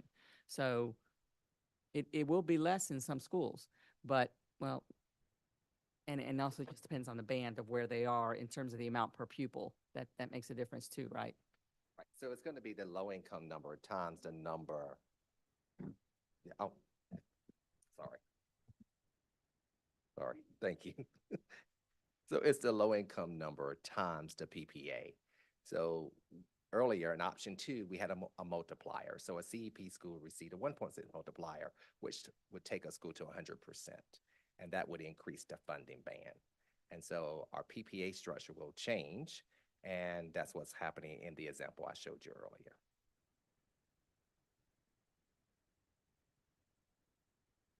I'm gonna jump in, Ms. Valladares, and I'm coming straight to you. So in that, can we get a chart that includes, because in this chart we have projected teacher allotment, but I would like to see where people currently are, the projected allotment as well, so we can be able to compare those two, because it does make me wonder. I do have that information. I can't share it. Okay, that'd be great. Because I think I heard Ms. Moore say you are working with principals to help them understand for some, I'm just looking at the balance remaining for instruction to help support those folks who might. I can give you one example. Okay. For example, this year, Bethesda received 3.0 FTEs. This year, if we move into option 1, direct certified, they will have 3.5. So so the trade-off is not, last year's trade-off total was 69.35. This year would be 70.5 FTEs total. So the schools will shift some, but not much in their teacher projected allotment. But I can share the information. It'd be helpful to see where they are now, what the projection will be for the upcoming year. Ms. Valladares.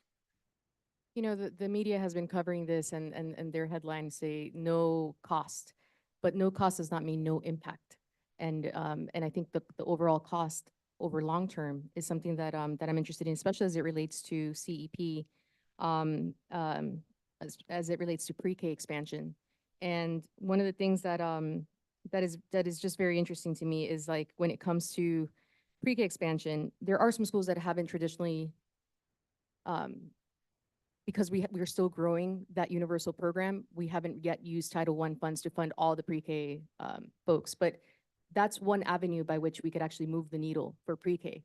And I think there's implications to me, like no cost is not the same thing as no implications of what we can, the opportunity cost of what we can do, like in terms of growing these programs that are universal.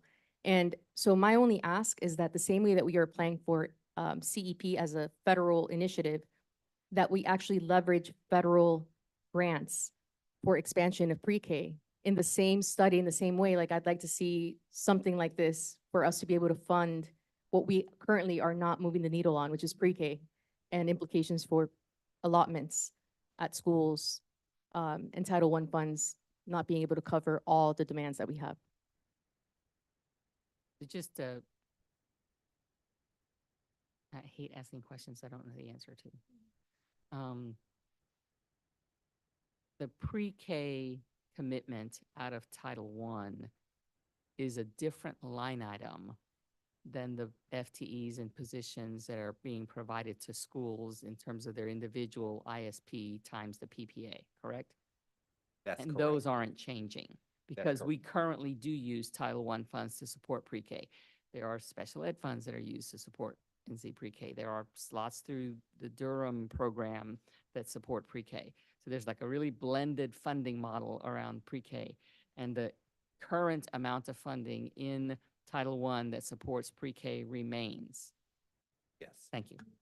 The only other comment that I had is about ISP being based on data that is provided from the county department, the health department, and some of the initiatives like SNAP, EBT.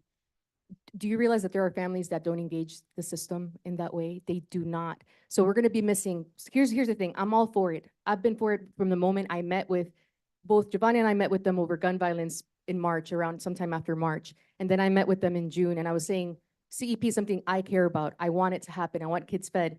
But the implications and the considerations for me when it comes to lunch forms is that we can actually gather more data about individual cases that are not represented by the data in the county health department, because some families are not, they don't qualify for food stamps. So guess what? They're not going to be reflected in that data because, based on the children that are born and qualified, although there are some changes, I will say that the health department is looking at some things. So what I'm saying is that data, the ISP, and I heard you, oh God, Natalie. But it's 11:40, but this is an important thing, and I do not want us to proceed without the considerations that are due.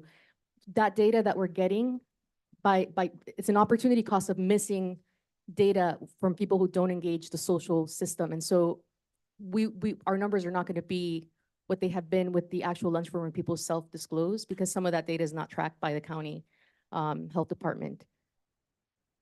They're not engaging that system fully. Yeah, so I think, can I ask maybe for a follow-up with if my understanding is correct, the identified student percentage, there are multiple ways that students could be identified that might include SNAP, but I think might also include other options. You can answer it briefly, or you want to send us some more additional information afterwards. Sure. Go ahead. The slide does review the calculation for ISP, and to Ms. Valladares' point, we are trying to cast as wide of a net as we can to get a true snapshot of school-level poverty. The beautiful part is that if a family does not participate in those government services, they are still covered with free breakfast and lunch. And that is our sort of takeaway at a nutrition level. Again, there's a threshold here where this is a nutrition conversation into a federal programs conversation, and we want to respect that. We are trying to cast as wide of a net to get the truest measure of poverty that we can and make sure those kids get the most that we can give them, the supports that they need to learn for the goals of the district. So that is very much where you see both the direct certification rate and, importantly, with Director Keaton and Assistant Director Thayer, the local verification, the additional considerations that are not part of that larger TANF, SNAP eligibility, Medicaid, Medicare, students experiencing homelessness, right, et cetera. So that is very much exactly what this is about, is to be as broad as we can to be reflective of that. Ms. Valladares, is your concern around ISP and Title I funding? Is that where your concern is? Okay. Yeah, because at the end, so I joined the subcommittee on academic, we all have different purviews. The academic piece is something that I'm very protective of, and it's not to knock off any other initiative that is very important, but it's like the consideration for how does it impact the kind of work that is very needed, because there have been inequities in instruction and the ways our kids learn. And so because of those inequities that we experience here, that those differentials don't exist in other places, so it's so important to be very considerate about implications for schools that will lose any allocations if they do. Thank you. All right, so we'll get that follow-up information around what teacher allotments folks have now and what that projected to be. And I think that what that means, though, is I say we, but really administration is being intentional about how you're supporting schools who might have different allotments based off where we are now. That's what I'm hearing, that intentionality, especially around some of our students who have not historically had as many resources. So thank y'all for this presentation. We appreciate you and look forward to hearing more about updates on the program as far as infrastructure, participation rates, and all those things. Thank you. All right. The next item on our agenda, we're going to go to academic services, and we have the resolution for Black youth in crisis. This was submitted to us by Dr. Wanda Boone. And so we typically, board will read a resolution. I know that many of us have had an opportunity, I know that many of us are seeing this because we added it to the agenda tonight, and I know we made some edits. So it might, board, I'm looking at you for your pleasure if you want to read tonight, if we want to, how do we want to proceed? Let's go ahead and read it. Okay. I'll start with you, Ms. Rogers, and then we'll come through.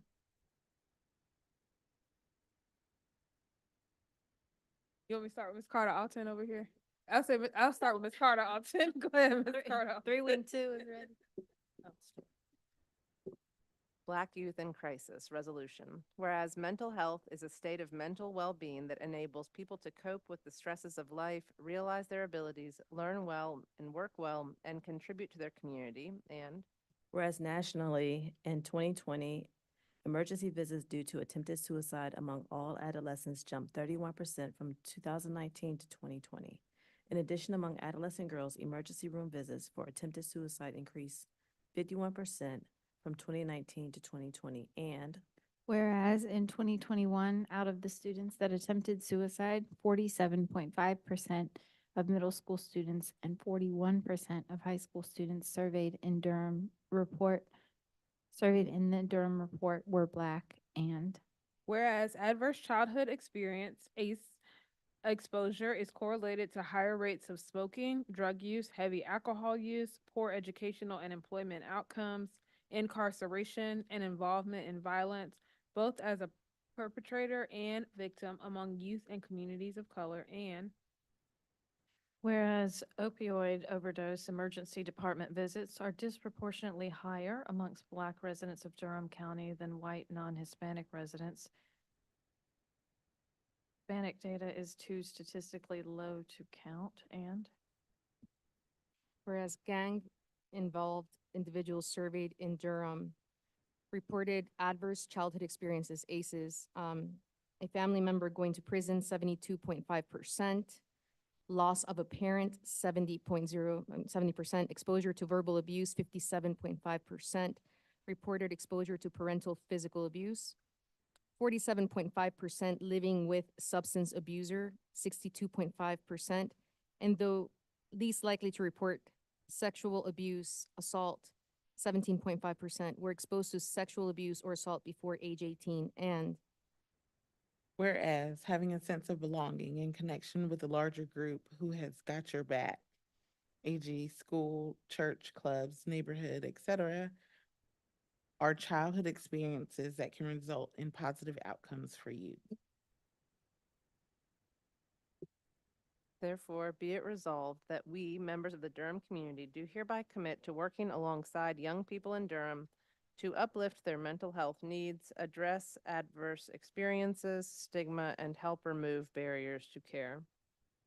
therefore, be it resolved to use a screening, brief intervention referral to treatment SBIRT model to quickly assess and address trauma and substance use in schools and in communities through a co-developed mental health and substance use professional consortium. therefore be it resolved, resources should be provided by organizations, including community-based organizations that are free or affordable. They should also be created with consideration of an understanding of ACEs and diverse cultures and backgrounds. therefore, be it resolved that a co-created resilient community campaign with community and institutions be launched to promote well-being and address individual, interpersonal, community adverse experiences and trauma that may lead to substance use, violence, and harmful outcomes. Therefore, be it resolved that everyone can play a role to increase resilience and prevention by acting on one or more of the 7 strategies for community change. Therefore, be it resolved that we will commit to supporting community-based, culturally relevant mental health, substance use prevention, and well-being programs in schools and within the community for young people and their families in Durham. Sign this 21st day of March, 2024. Thank you. All right, board, you had an opportunity to read it. Ms. Chavez, do you want to share a little bit? I know you worked with our administration to review this. Yes, we were in communication with Dr. King, and he was in communication with Dr. Maddox Perry to kind of go over these action items here and make sure that those are in line with the practices that we that we employ here in DPS. And also, just wanted to clarify that this treatment model, presented here is something, that, Dr. Boone, with her organization uses and, is used as a referral, in referral processes. So, we did kind of go over those things to make sure those are in line with the practices and best practices, as Dr. Maddox Perry, emphasized that we use in DPS. Thank you. I have a short comment. Yes. There's one part in the resolution that talks about the Hispanic data being too statistically low to count. I will say that there have been conversations around how that data is collected because many Latino Hispanic residents are classified as white. And that is a reality of a lot of systems that don't know yet how to label and classify. So there's a lot of data that goes, because this community is multiracial. And there's a variability in how people identify, but systems usually identify, would label me as white and I am not white. You know, they will count me in the white pool. And so there's just the acknowledgement that we have lost in DPS students, Black and brown students that we have lost to suicide ideation, that actually, unfortunately, we've lost students to suicide. We've lost students to gun violence, and they're Black and brown. And that the data may not reflect, again, invisible people to some systems, right? The visibility, those numbers are not exact. So too statistically low does not mean that the stats couldn't be there if there was more intentionality from systems to really gather that data. Could we change the title of this to Black and Brown Youth in Crisis to be more inclusive? Have you all considered that as you worked on it, Ms. Chavez?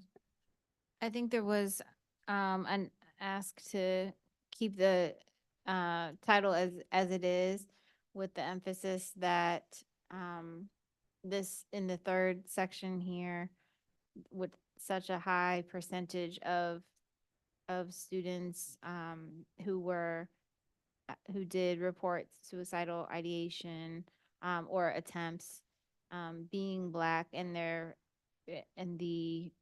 it originated, sort of out of that concern. So I think we did discuss the title. There's been a lot of discussion about this. It was kind of pushed back from January with all that we had going on. So I think, the best thing is to keep the title as it is. Thank you. If for the nothing else, I'd move approval of the resolution. Second. It's been moved by Ms. Byers, seconded by Ms. Chavez. Would the board be open to me and maybe Ms. Valladares working on this Hispanic data to statistically low to count line, just to shift the language just slightly to be more reflective of the reality of what's happening in our system? So if the board be open to that, we can work on that. That would be great. All right, so it's been moved and seconded. Any other discussion? All in favor, say aye. Aye. Any opposed, please use the same sign. It passes unanimously. Thank you, Dr. Boone, for being here tonight and hanging in there with us. All right, so the next item we have, I believe is, we have a chief of staff policy. Good evening, board members, Chair Umstead, Superintendent Moore. If you could pull up the PowerPoint, Ms. Smith, please. And while she's pulling that up, I'll give you some background. As you all are aware, typically when I bring policies, we Durhamize them quite a bit to make sure that they are reflective of the values of Durham County. This policy was brought to our attention by Mr. Malone and Mr. Bloomberg with Tharrington Smith, that our 4240 policy didn't include some critical language regarding some reporting that was required by the state. And so I have had several phone calls with Mr. Bloomberg, and what it is our recommendation, and it is included in the board docs, that Durham Public Schools adopt with one change recommended by Tharrington to the school board's standard policy. And so next slide, please. There will be really two changes. The title changed. It used to be child abuse. And let me pull that up real quick.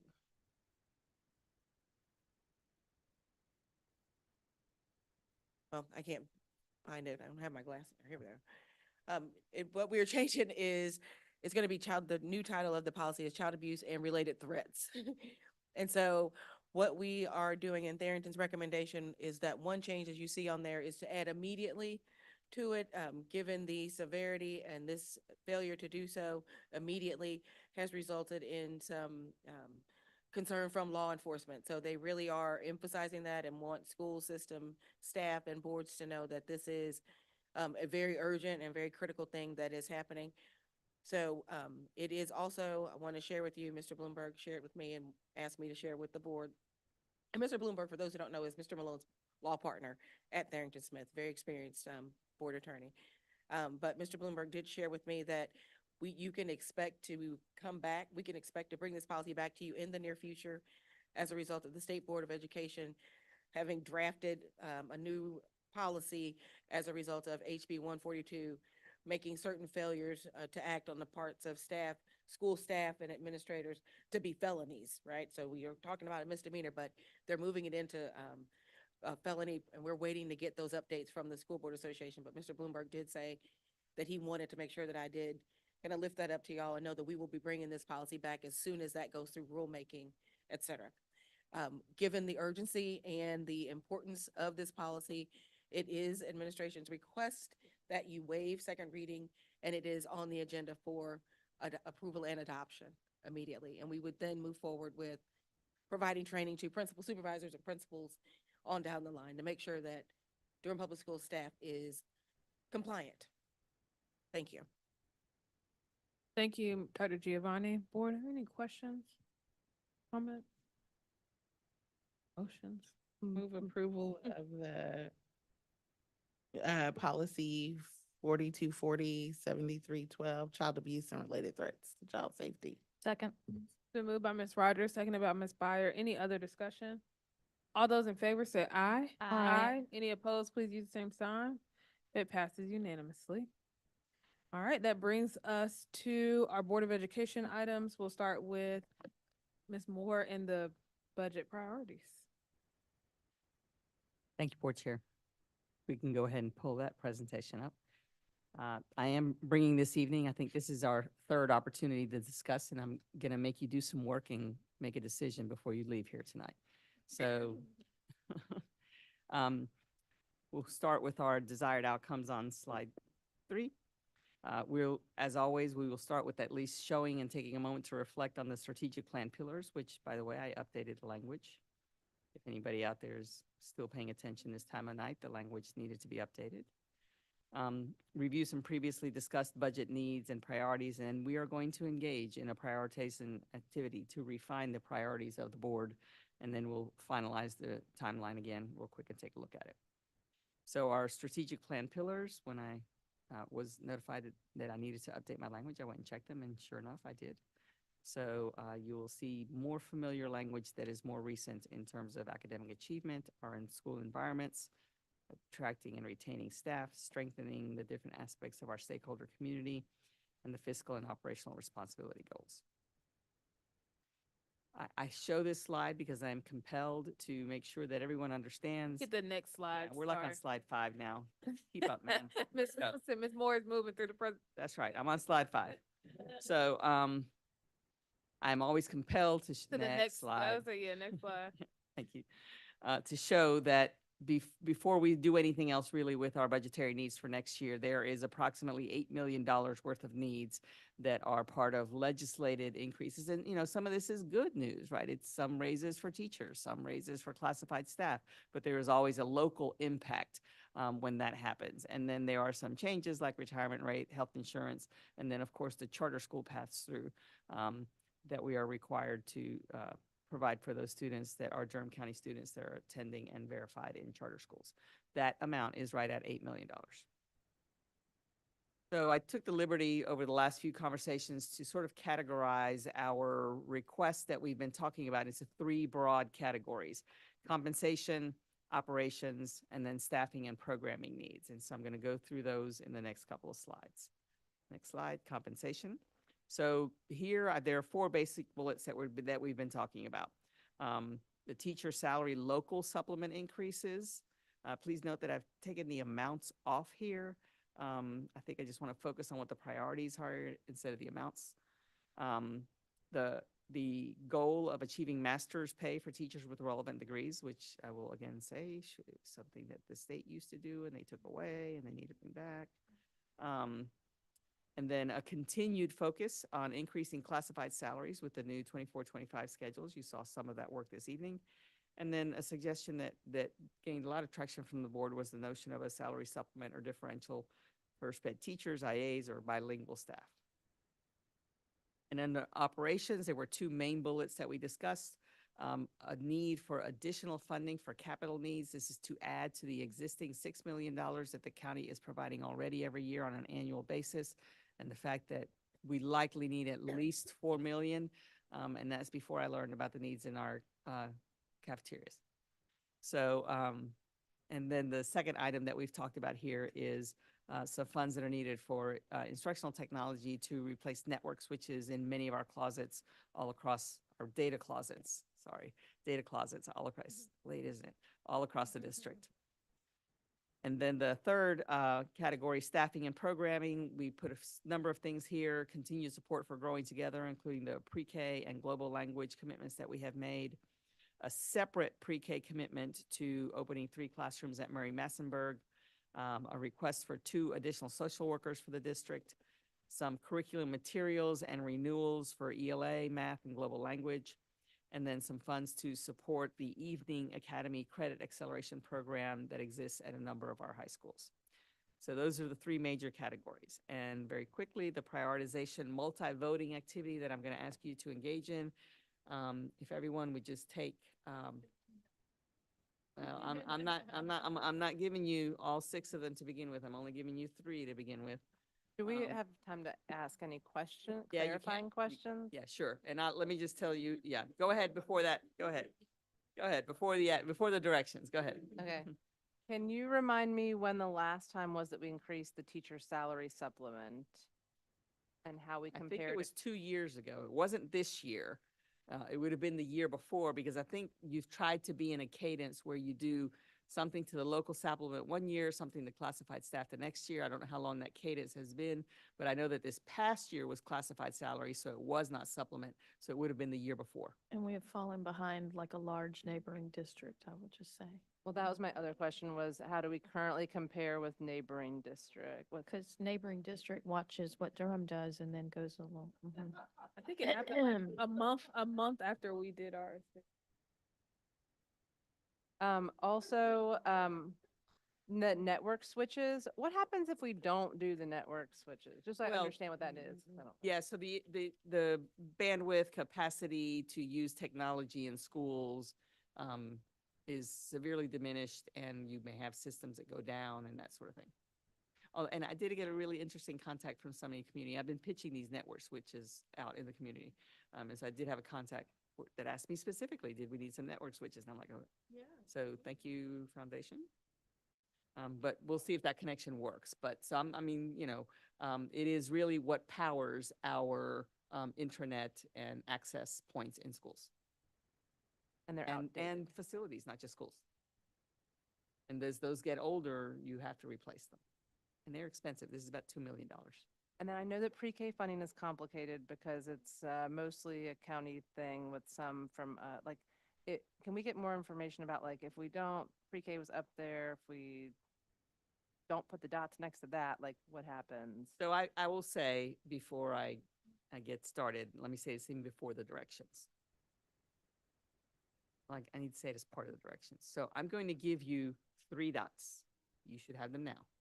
And I'm going to ask you, of these 11 categories, to use your 3 dots in 3 areas that you believe are the highest priority for you. That does not mean that items with no dots don't end up in the superintendent's proposed budget. This really is about getting a feel from those that are seated here at the table who will engage in your own process for adopting a board budget to take to the commissioners, a sense of what your priorities are. I really wrestle with how many dots to give you. Best practice said 25%. So that's actually 3 is actually more than 25%, right? So, because I wanted to do 4, but I was like, no, that's not best practice. So 3 dots. And you cannot use all of your dots in the same place. So you'll have to spread them out across 3 different things. Again, this does not mean that items that get no dots don't show up or that we are not seeking ways to continue to fund those. And that is, that's this activity. The costs are all over the place. They are not equivalent. We're just acting like they are. I think we want to look at priorities regardless of cost right now. What do you think are the 3 most important areas? I will ask you to do a second round of dots. The second round of dots will be the same 11 categories, 3 dots. Can I put them all in the same place? And the second round of dots will be for you to contemplate, are there areas that you might want to have a discussion about accomplishing them in a multi-year format? So one is about what are the 3 highest priorities that you have, and the other one is 3 areas where you would consider a conversation about implementing the need over multiple years. So, and again, no dots does not mean that it's not necessary or needed. I'm almost ready. All right, y'all gonna have to stand up to do it, so hang on.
Salary increases at 6, local supplement has 4, and then master's pay, supplement or differential for.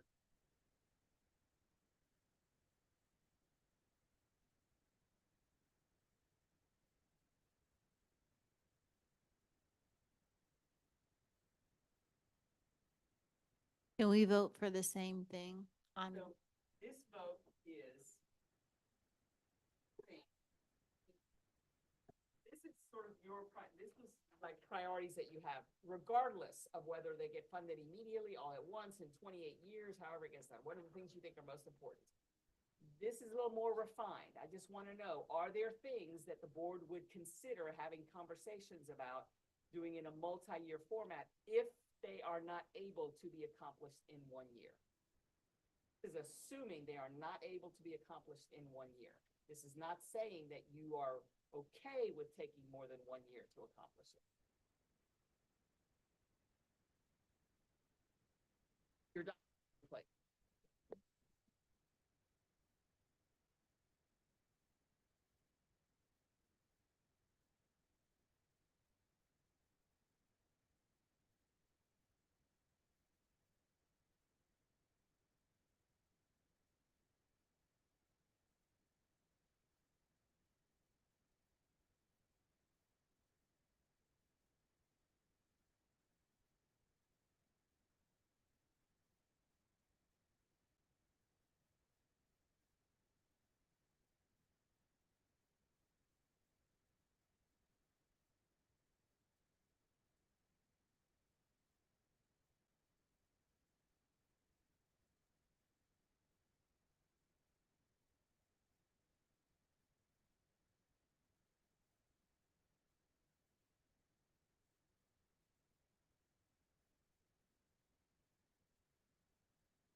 Operations at 4 dots is the highest. That's not surprising. That's a multi-year need. And it's also, it can be hard to have that big of an influx and actually be able to spend that much money. Isn't that crazy? Going together pre-K, master's pay, teacher salary. Oh, okay, I'm sorry. So it looks like teachers, in this particular scenario, the funding for capital and operations got 4 dots. And then you had a number of areas that got 3 dots.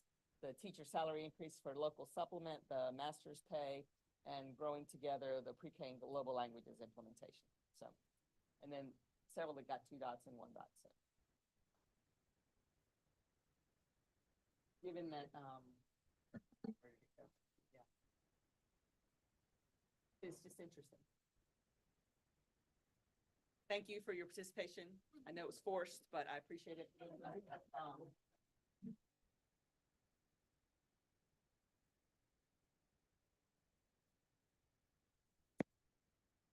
Thank you, Ms. Moore. So April 11th, we'll have a work session. We'll be able to see the superintendent's proposed budget, which is the next step in this process. We know we had a joint meeting with our county commissioners last week to talk about what our potential priorities. So we know folks are eagerly awaiting this process. I do also want to name that there will be a board budget hearing, so the public will have an opportunity to come and share their responses to the superintendent's budget. And as well as then the board will have an opportunity to vote after that hearing. Any other questions or comments on the? I would just also say that I understand that perhaps a survey went out to some of our staff in schools to sort of have them prioritize some things that our school staff members have been talking about. And so that, I think it'll be helpful to see what that feedback is when it comes in. I think DAE did a survey with staff, so that'll be helpful information as well. We look forward to hearing that and hearing from community members as well as staff around their priorities for our budget. All right. The next item we have on our agenda is thinking about the superintendent search firm. We had interviews yesterday to consider various firms. We do have a chart that we could use to do this process, or we could also just name who we want to for your pleasure. I know there's a chart that's available if we want to use that.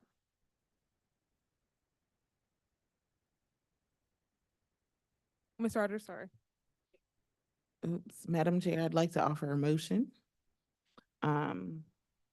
for us to consider Alma Group as our superintendent search firm. Second. So it's been moved by Ms. Rogers, seconded by Ms. Byer. Can I have is there any other discussion? I'm curious to know what priorities were to help solidify that decision, because that's not where I was. I don't know that the decision is solidified. I'm trying to expedite our process in going to the motion and then having the discussion after. And for me, Alma Group spoke to what I feel like is important and what I've heard from community members is important right now to help build trust in our community and to lean into the fact that we need to hear voices of our community as we put together a superintendent job description and do it in ways that includes school board members elect and in ways that centers the voices and needs of our community. And I think that that firm showed up and spoke to their ability to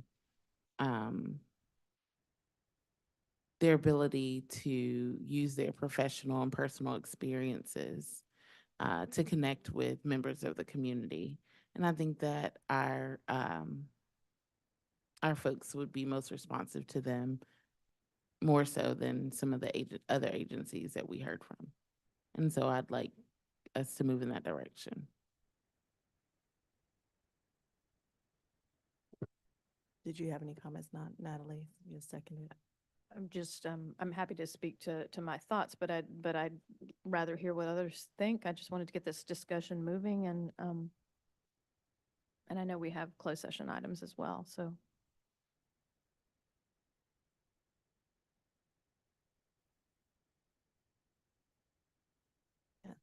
I don't want to, I know it was past midnight and I don't want to rush the decision and I would like to hear from others.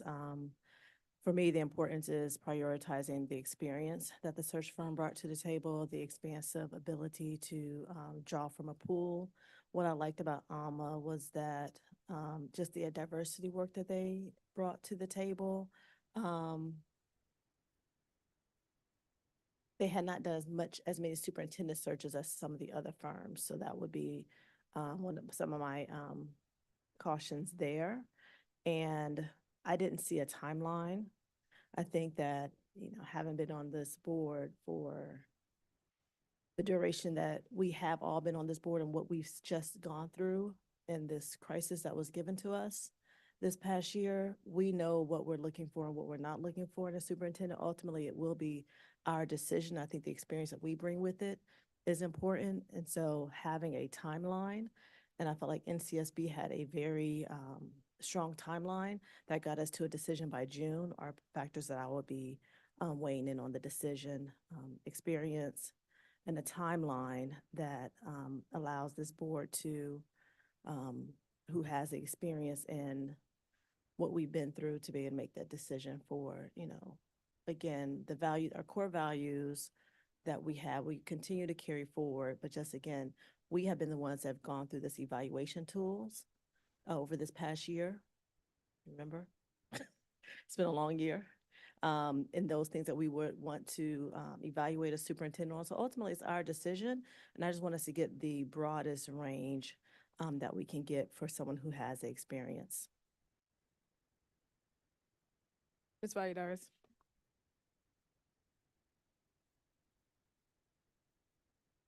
Folks who have been impacted in their pay, like the classified, salaried staff, have repeatedly said, we keep spending money, right? And is it justified for us to spend money on a superintendent search firm? And we're saying, yes, it's justified because it's an important process. And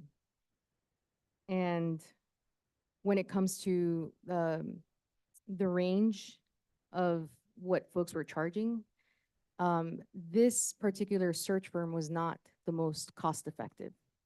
And I say that very explicitly because the community is watching how we spend money. And there's no doubt so one person showed up from Alma, 3 people showed up for BWP, 3 people showed up for NC School Board Association. No presentation was given to us from Alma, no brochure, no packet. A packet was given and a PowerPoint presentation was given by BWP, and a packet and a PowerPoint presentation was also brought forth by NCSBA. The roadmap, there's some people who have obviously connections with Alma, and I think that that's kind of like where the experience that members of this board have with certain agencies plays a role. And I will posit that there is familiarity, which some people might interpret as bias towards one of these groups based on exposure. But for some of us who have not had exposure to any of these groups, the process is very important, how we choose this firm, because the last thing I want is for the community to think this was already in the bag. It is so important for us to be fiscally responsible. And to me, cost effectiveness is important as long as we're, and quality is important. I don't want to compromise quality, but I'm just saying they were not the most cost-effective firm that came to us. And our community is watching this. And so I just want to just leave it at that. Thank you. Ms. Valladares, did you have a preference on a firm? No, you can also say not at this time, but I'm trying to keep track of where people are. I wanted to see a roadmap, and the only 2 firms that brought a roadmap and actually laid out a plan for the community to understand how they were going to approach engagement, language accessibility, also not putting a burden on our own staff, because we know that we have amazing administrative support for the board, but this is something that the search firm needs to have capability to do that work and do the minutes and do the meetings. And I do not want our staff overworked when they're already working long nights and we have them here till past midnight. So for me, like, the roadmap was not clear. I was able to see the roadmap for BWP and for NCSBA Association. And I will say that both of them were more cost effective. Thank you. Looking down. Ms. Rogers. I'd just like to point out that the direction that was given to Alma by our attorney was to not bring a presentation, as they requested to bring a presentation, and the response was that. Yeah, so that is correct. They did reach out to us, and I told them that, the board's plan was to ask questions and that they were not expected to bring a PowerPoint. But then I do think subsequently something went out to all of them when we sent them the questions ahead of time, because then we made the decision to provide them the questions ahead of time. And I do think at that point that they were told that they could have a presentation. Is that correct? That is correct. Okay, yeah. Okay, great. Good to know. Didn't know that. The other part that I would point out is every single school board member on this board went to training at NCSBA. So we've all had an interaction with NCSBA, and any other vendors can show up at any event that we do for professional development. And we should be doing professional development and interacting with all sorts of vendors that do work in the education sphere. So I am not going to say that that is something we're not supposed to do.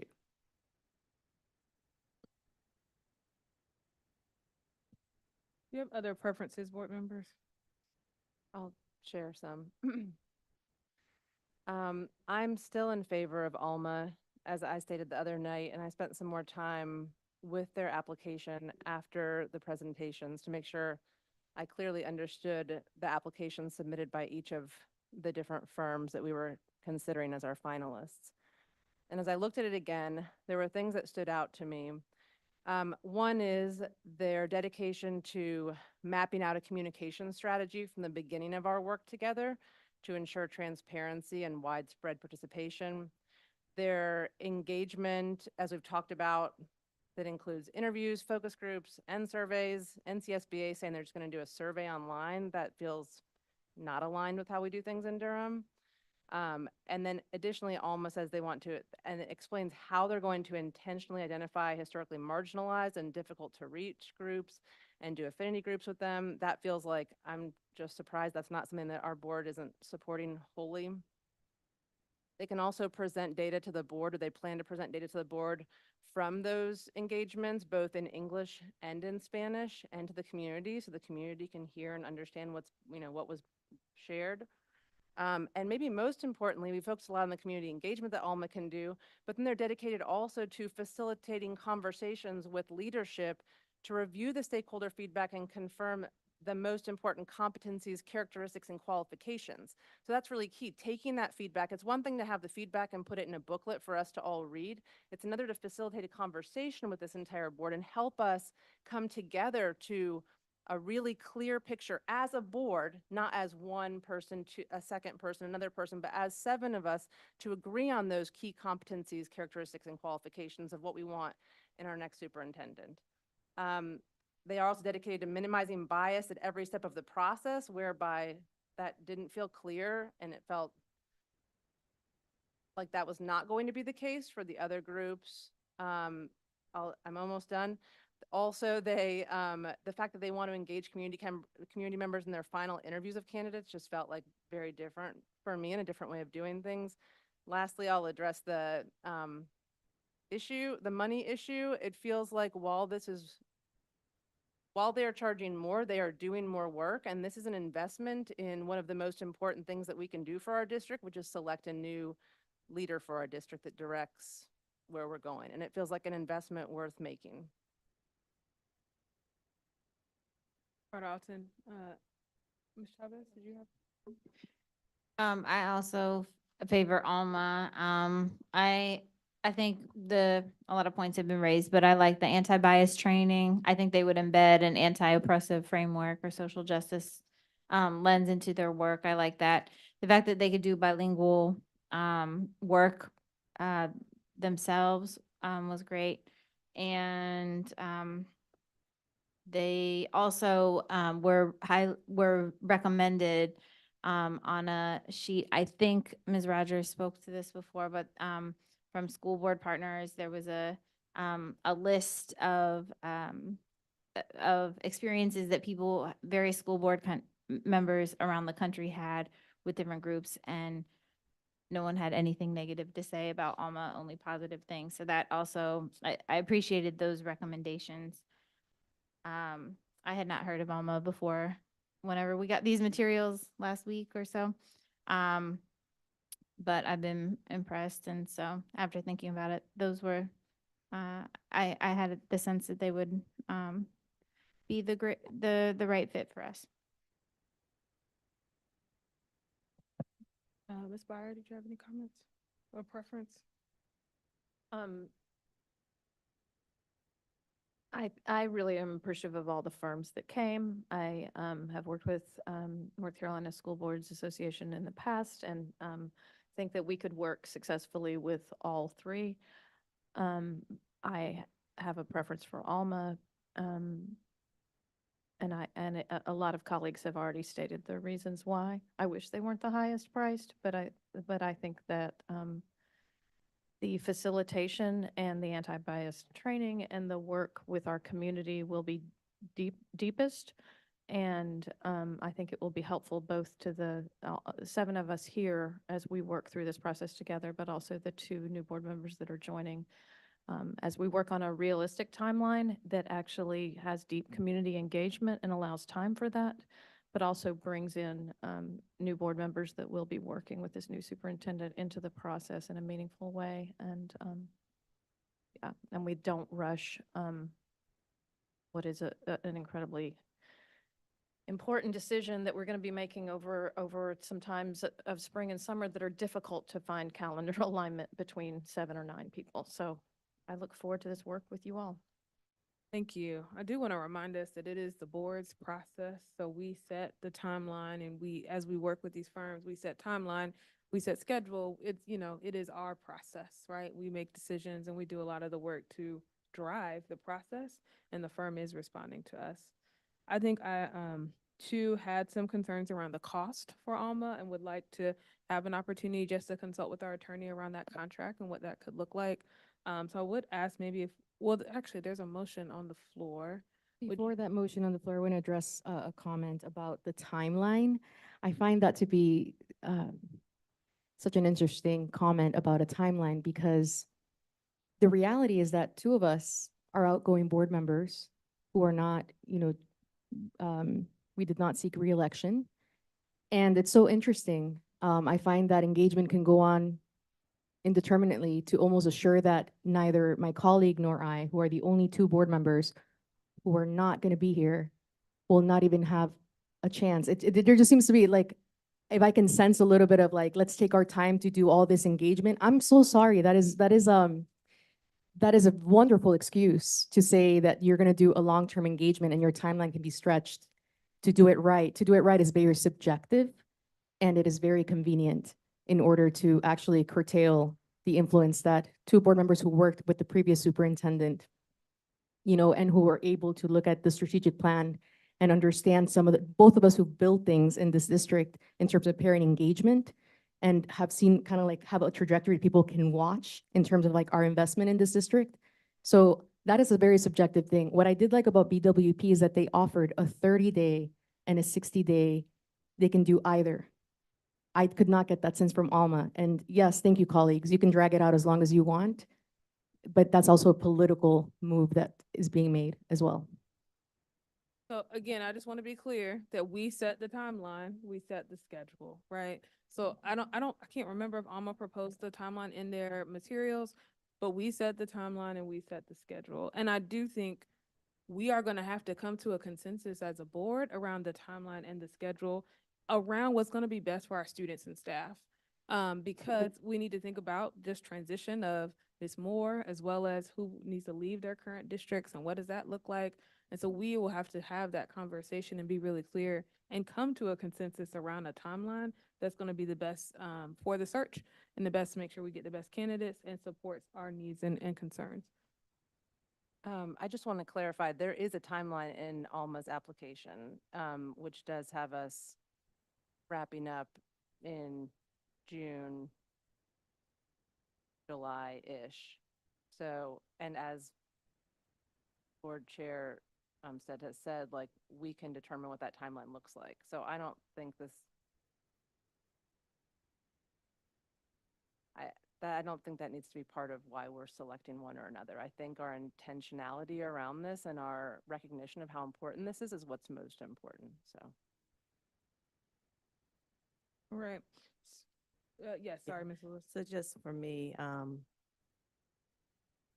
Durham does a lot of community engagement, and we even heard from the firm who's doing our comprehensive operations study, capital improvement study, that they're not starting from square one because of our growing together engagement.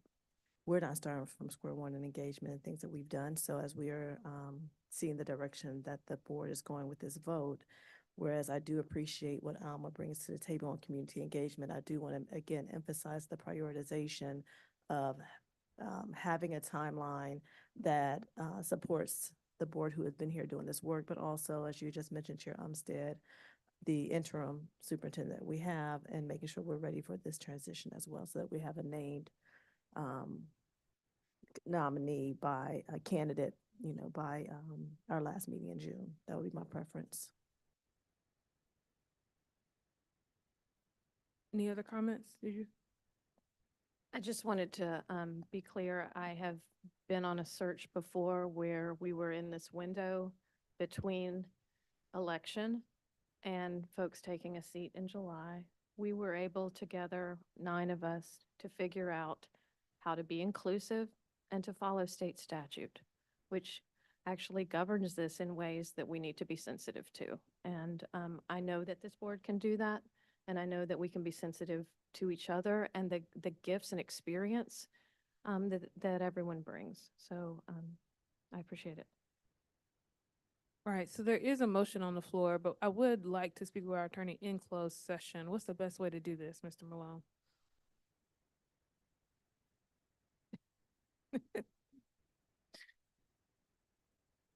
I think that so a motion to table this would trump the motion that's on the floor now. We could discuss attorney-client privilege parts of this enclosed, and then you could move this item to after the closed session to make a final decision. I mean, there are some attorney-client parts of this that we could discuss in closed session. Right. Yes. That would be the only parts we would want to talk about there. Would you all be open to a motion to table till right after our closed session? What are we talking? We're talking about the contract. That's what you said. Attorney-client privilege information, yeah. Okay. I guess I'm curious, what is the information that you're looking to get before, that's necessary before a vote, so that we could understand what that means? I would like to talk about things that are attorney-client privileged in our around. I would ask Ms. Rogers, who made the motion, if she would accept a friendly tabling. Is that what I'm doing? Tabling? Mm-hmm. Place it on the table, motion to table? did Just she? make the motion. I That we move that we table. table this vote and until after our closed session so that we can consult with the attorney. Second. The move by Ms. Byer, seconded by Ms. Lewis. Any other discussion? All in favor say aye. Aye. Any opposed? Use same sign. Passes unanimously. With that, I'll take a motion to go into open set. I move closed that we session. go into closed session for the Sorry. reasons stated on the agenda. Second. It's been moved by Ms. Byer and seconded by Ms. Chavez that we go into closed sessions for the general statute reasons named on our agenda. Is there any other discussion? All those in favor say aye. Aye. Any opposed, please use same sign. Passes unanimously.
We're back in open session.